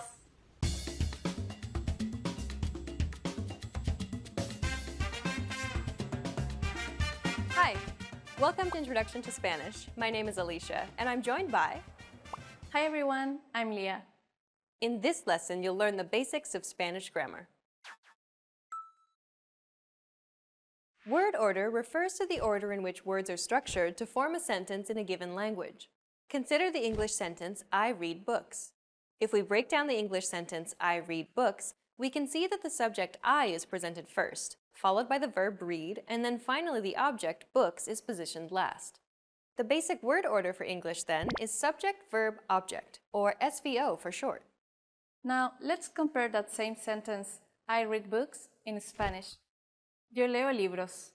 If we break down the Spanish sentence, we get the subject, yo, meaning I. Then comes the verb, leo, meaning read. And finally, we have the object, libros, meaning books. The word order for basic Spanish, then, is subject, verb, object, or SVO for short. As you can see, the word order for sentences in Spanish is the same as that of English. This means that you can essentially swap out English words for Spanish words in an English sentence to convert it to Spanish. So imagine you wanted to say, I ate an apple, but in Spanish. Just swap out the words. I in Spanish is yo. Ate in Spanish is comí. An is una, and apple is manzana. Altogether, it's yo comí una manzana. So, I ate an apple in Spanish is... Yo comí una manzana. You can form nearly all basic sentences in Spanish just by following the SVO word order. We just saw how easy it was to form basic sentences in Spanish and how similar it was to forming basic English sentences. Luckily, it's actually even easier to form sentences in Spanish than it is in English. That's because Spanish is much more flexible when it comes to word order compared to English. Let's go back to the two examples we used earlier. More often than not, if we wanted to say, I read books and I ate an apple in Spanish, we would not usually say, Yo leo libros. Yo comí una manzana. But instead, we would just say, Leo libros. Comí una manzana.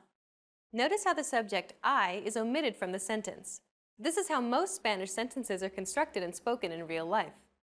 When it's clear who or what the subject is, most Spanish speakers would omit the subject altogether. Yo leo libros and yo comí una manzana would only be used if the subject is unclear or if you wanted to place a stronger emphasis on the subject, as if to say, I am the one who reads books, or I was the one who ate the apple. So, most of the time, we can actually express any simple action in Spanish with just two words, the verb and the object in Spanish. So far, we've only looked at affirmative sentences in Spanish. But what if you wanted to make the sentence negative? Well, that's very easy as well. All you have to do is just add no before the verb and that's it. So, I don't read books would be No leo libros. Same thing for I didn't eat an apple. Just add no before the verb. No comí una manzana. And that's all there is to it. Once again, it's much simpler to form questions in Spanish than it is in English. There's actually a variety of different methods of forming a question in Spanish. Let's go through some of them. Will seem a little strange if we ask our own selves a question in Spanish. So let's introduce a new subject. Let's go with Juan, a very typical Spanish name. So instead of I read books, we now have Juan reads books.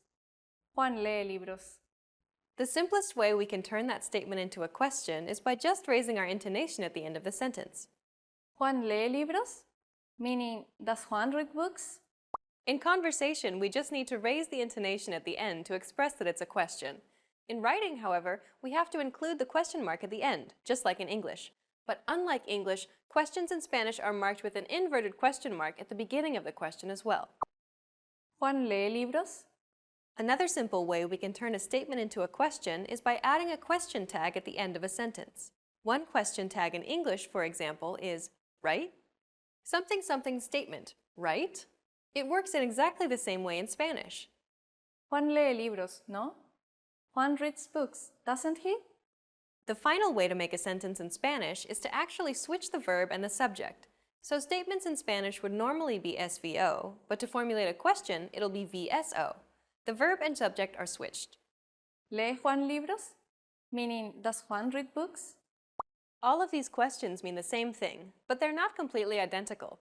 There are tiny nuances that go along with the method you use to formulate a question. The first and last examples appear to have exactly the same meaning, but Juan lee libros places a greater emphasis on Juan because the subject appears first in the sentence, as opposed to lee Juan libros, where the emphasis is on the verb. As you can see, there are many ways to form basic questions in Spanish. In this lesson, you learned about the word order of Spanish, how to form affirmative and negative sentences, about the omission of the subject, and how to form questions. We've covered only the very basics of Spanish grammar. If you're interested in learning more, check out our Spanish in 3 Minutes video series. In that course, we teach you useful phrases while covering the fundamentals of Spanish grammar, and each lesson is only 3 minutes long. In the next lesson, we'll introduce you to the basics of Spanish writing. See you in the next lesson. Bye! Bye!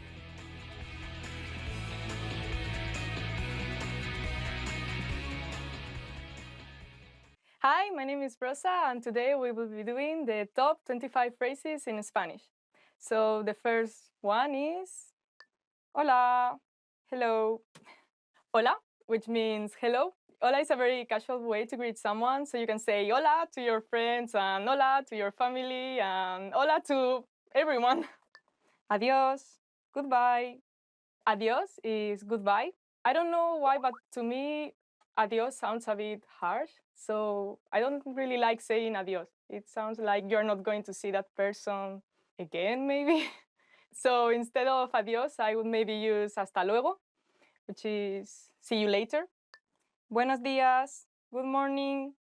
The next one is buenos días, which is good morning. Yep, you say it when you see someone in the morning. So, buenos días.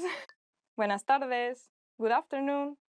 Buenas tardes, which is good afternoon. Buenas tardes is used from 12 p.m. on. So yeah, maybe you are having lunch and you see someone, so you say, buenas tardes. Buenas noches, good night. The next one is buenas noches, which means good night. Say like goodbye. When you are going to sleep, you say buenas noches. Is the last thing you say. Buenas noches. Sí, yes. The next phrase is sí, which means yes. For example, if someone asks me, do you want a slice of cheesecake? I would say sí. No, no. The next phrase is no, which means no. For example, do you want to do your homework? No. Nos vemos. See you later. The next one is nos vemos, which is see you later. Very casual. So yeah, you can say it to your friends or yeah, to your family, whatever, when you want to say like goodbye, see you soon. Hasta mañana. See you tomorrow. The next one is hasta mañana, which means see you tomorrow.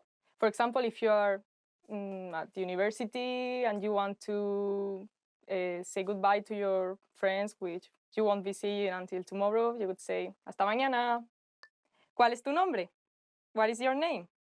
So the next phrase is ¿cuál es tu nombre? Which means what is your name? Mi nombre es Rosa. And yeah, what is your name? Tell me. Yo soy Rosa. I am Rosa. The next phrase is yo soy plus your name. So in my case, yo soy Rosa. And it means I am Rosa.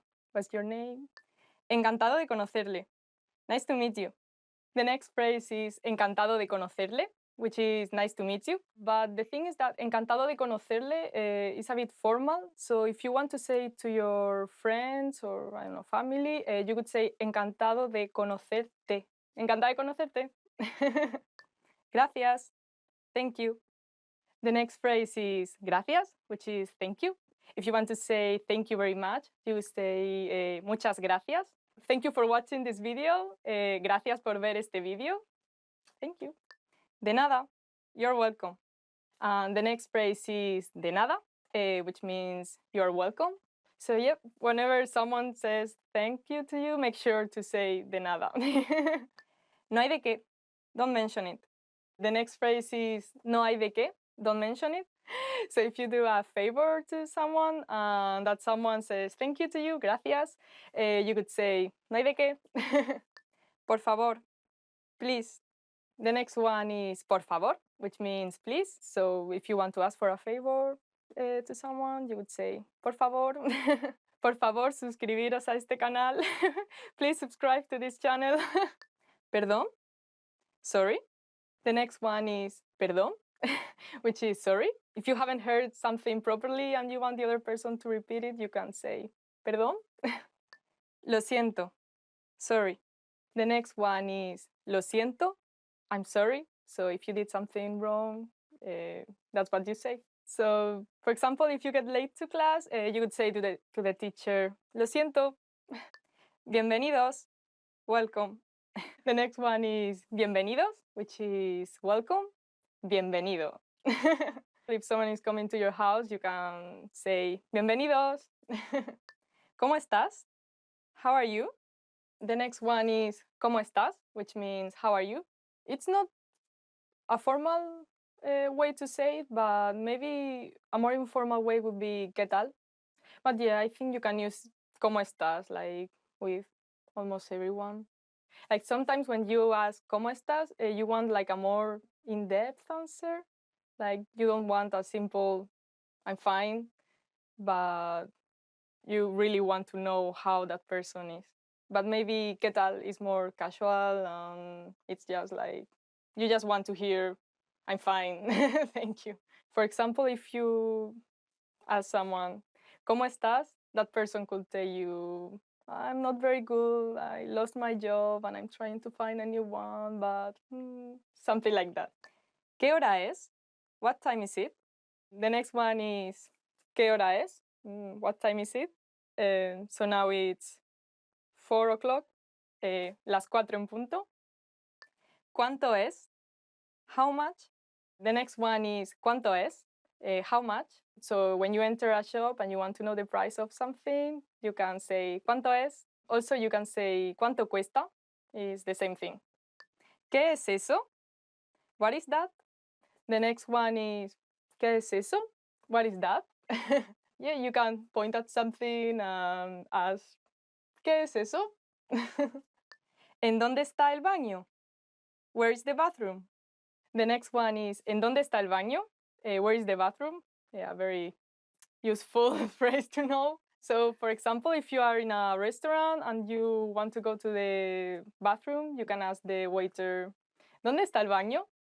And then the waiter indicates you and yeah, you go to the bathroom. No lo comprendo. I don't understand.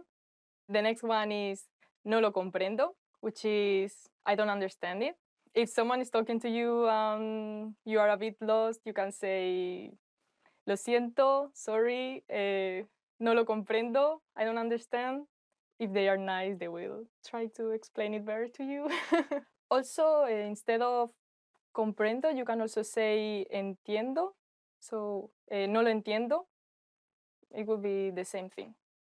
This is the end. Thank you for watching this video. I hope you enjoyed these top 25 phrases in Spanish, and don't forget to subscribe. Bye! I am a bit shy, I don't know.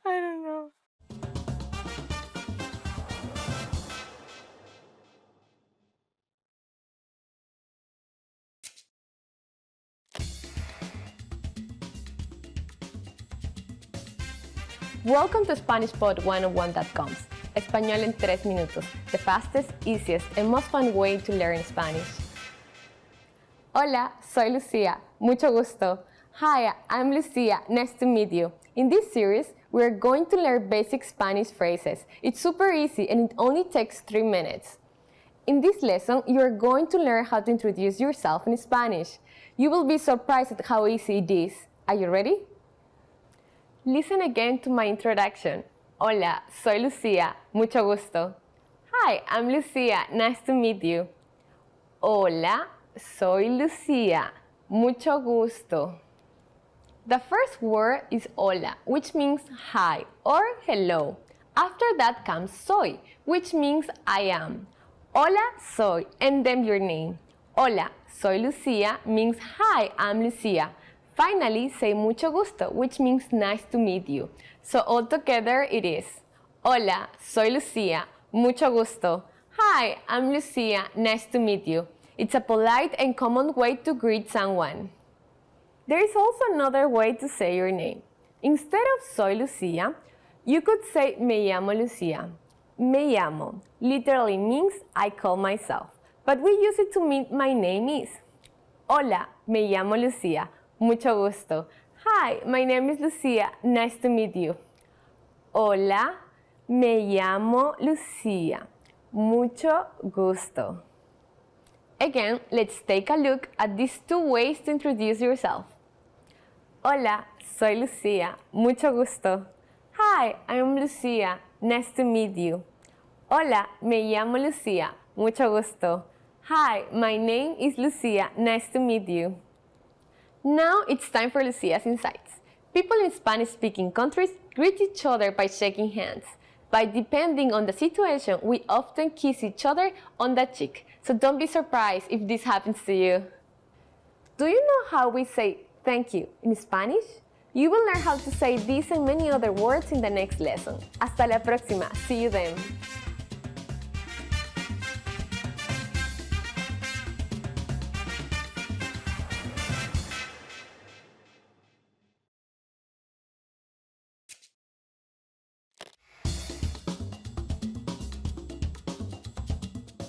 Hola a todos, soy Lucía. Hi everybody, I'm Lucía. Welcome to SpanishPod101.com's Español en 3 minutos, the fastest, easiest, and most fun way to learn Spanish. In the last lesson, we learned the most common greeting in Spanish. Do you remember them? In this lesson, we are going to learn a very useful phrase. Do you speak English? If you're in a situation where you need help in English, this phrase can be a lifesaver. Here is a formal way to say it. ¿Habla inglés? ¿Habla inglés? Again, this means, do you speak English? The word habla is a form of the verb hablar, which means to speak. This is the formal way to say you speak. Hablar is known as a AR verb because it ends in AR. Most AR verbs conjugate in a similar way. To learn how to properly conjugate AR verbs like hablar, please check out our Absolute Beginner series on SpanishPod101.com. Now, let's make this sentence informal. This is done by adding an S to the end of habla. When we do that, we get hablas. Altogether, hablas inglés? Hablas inglés? This is the informal way to ask, do you speak English? The responses you receive could be one of these three. Sí, hablo inglés. Yes, I speak English. Sí, hablo inglés. Sí, hablo un poco. Yes, I speak a little. Sí, hablo un poco. No, no hablo inglés. No, I don't speak English. No hablo inglés. In all of these, hablo means I speak. In the last one, we have no hablo, which is the negative form. It means I don't speak. Now it's time for Lucia's Insights. If you want to ask about a different language, just change the word inglés. Here are some language names to get you started. Italiano for Italian. Ruso for Russian. Francés for French. Alemán for German. Do you know how to say I'm sorry in Spanish? In the next lesson, you will learn how to apologize and more. Hasta la próxima. See you then.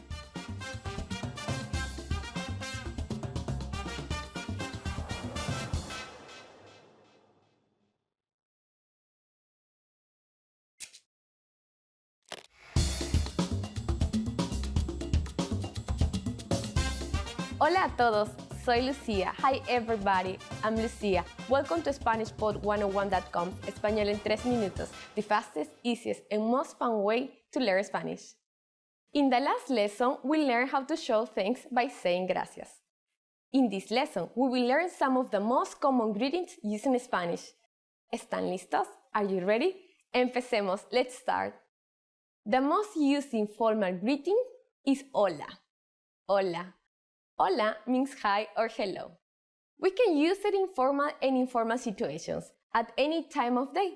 It's very convenient. Hola. Now, let's look at some greetings that are used at certain times of day. First is good morning. Good morning in Spanish is buenos días. Buenos días. Buenos días literally means good day, but we use it to mean good morning. During the day, we say buenas tardes. Buenas tardes. Buenas tardes means good afternoon. This can be used all day as long as it's light outside. Again, buenas tardes. When it starts to get dark, you can switch to this. Buenas noches. Buenas noches. Buenas noches means good evening or good night, depending on the situation. If you're greeting someone in the evening, it means good evening. If you're speaking to someone before you go to sleep, it means good night. Again, that's buenas noches.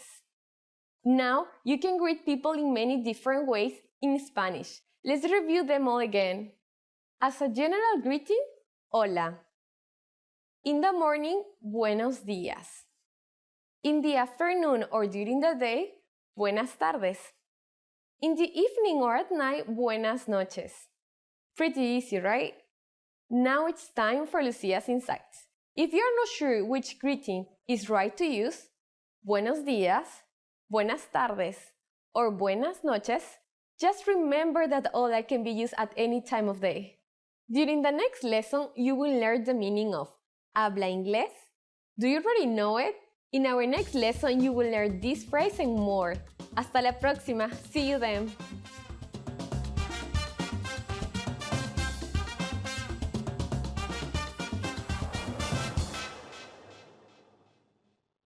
Hi, my name is Rosa. Today we'll be doing the top 25 verbs in Spanish. So let's go. Ser, be. The first one is ser, which is the verb to be. To be is more related to who you are. Like, for example, I am Rosa, yo soy Rosa, quiero ser una ilustradora. I want to be an illustrator, but I don't draw very well, so I don't know. Estar, be.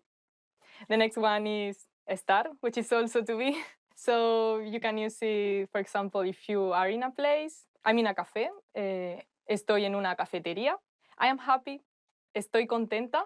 The adjectives you use with estar speak of something like more transitory. But when you use the verb ser, the last one, it's about something more permanent. So, for example, yo soy Rosa, I am Rosa, and I will be Rosa tomorrow and the day after tomorrow. But, for example, it is cloudy, está nublado with the verb estar. It doesn't mean that tomorrow it will also be cloudy. Ir, go. The next one is ir, to go. So ir is an irregular verb, so the conjugation is a bit different. I am going to do something. Voy a hacer algo. Venir, come. The next one is venir, which is come. He comes at 7. Él viene a las 7. And that means that he comes to this place where I am now. Tomar, take. The next one is tomar, which means take. You grab something. ¿Tomas algo?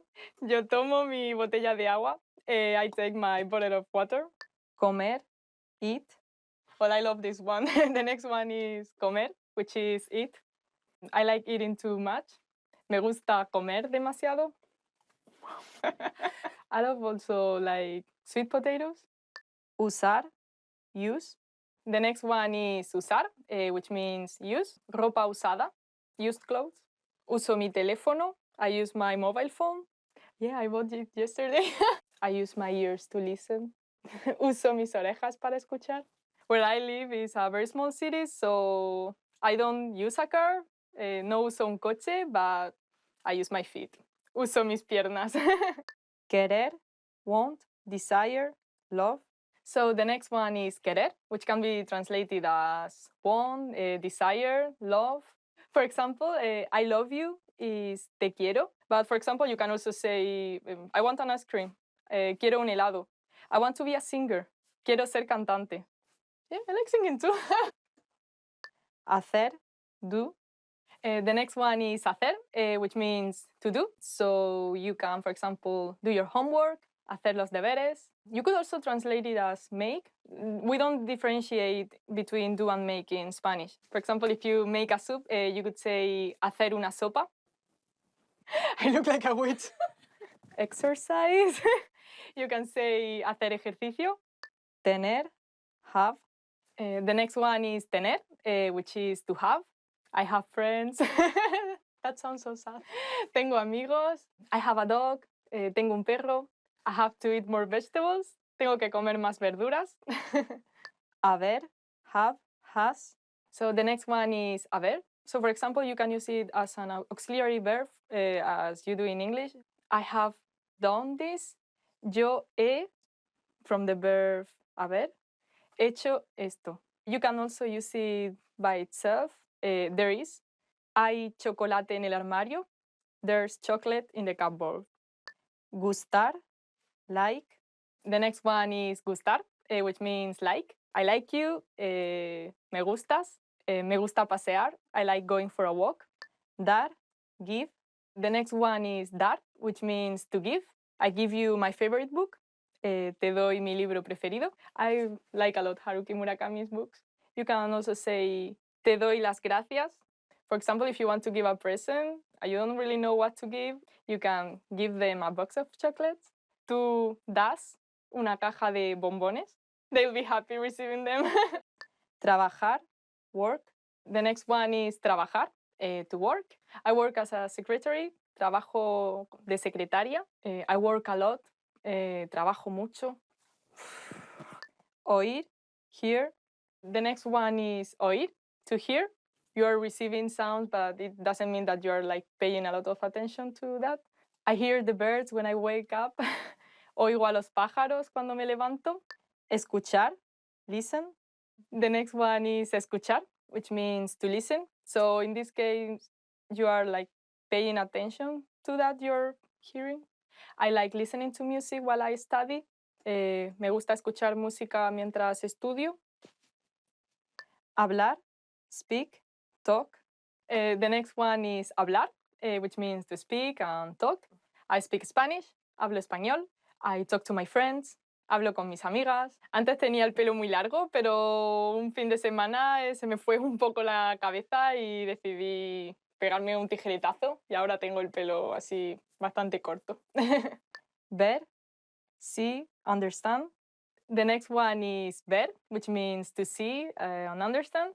I see you, te veo. Veo esa serie todos los días. I like watching that series every day. Mirar, look, watch, consider. The next one is mirar, which can be translated as look and watch and consider. Mirar something, it means that you are like consciously paying attention to that. I like watching people passing by. Me gusta mirar a la gente pasar. Poder, can. The next one is poder, can. Yes, we can. I can jump very high. Puedo saltar muy alto. I can eat very spicy food. Puedo comer comida muy picante. Decir, say, tell, call. The next one is decir. So, for example, she said it was okay. Ella dijo que estaba bien. Always say thank you. Di siempre gracias. Oler, smell. The next one is oler, which means smell. It smells bad, huele mal. I love smelling jasmine. Me gusta oler las flores de jazmín. Sentir, feel, experience, perceive. The next one is sentir, which is feel, experience, perceive. I haven't slept much, so I feel a bit tired. Me siento un poco cansada. Dejar, leave. The next one is dejar, which means to leave. Dejo la llave aquí. I leave the key here. Necesitar, need, require. The next one is necesitar. Necesito ropa nueva, which is not really true. I need new clothes. I need to eat just after waking up. Necesito comer justo después de levantarme. If not, I will get like very grumpy.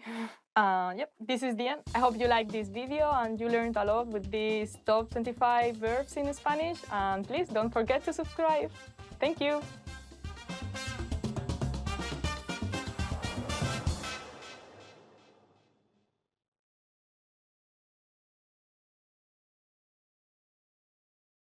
Now that you're finished with this lesson, want to know if your Spanish skills have improved?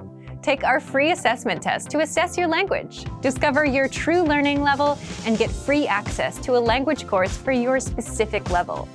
An easy-to-follow course where you learn the real language, the everyday conversations that you'll soon have, and absorb these practical conversations just by listening along, with quick audio and video lessons from real teachers. So click the link in the description and sign up for a free lifetime account to get assessed.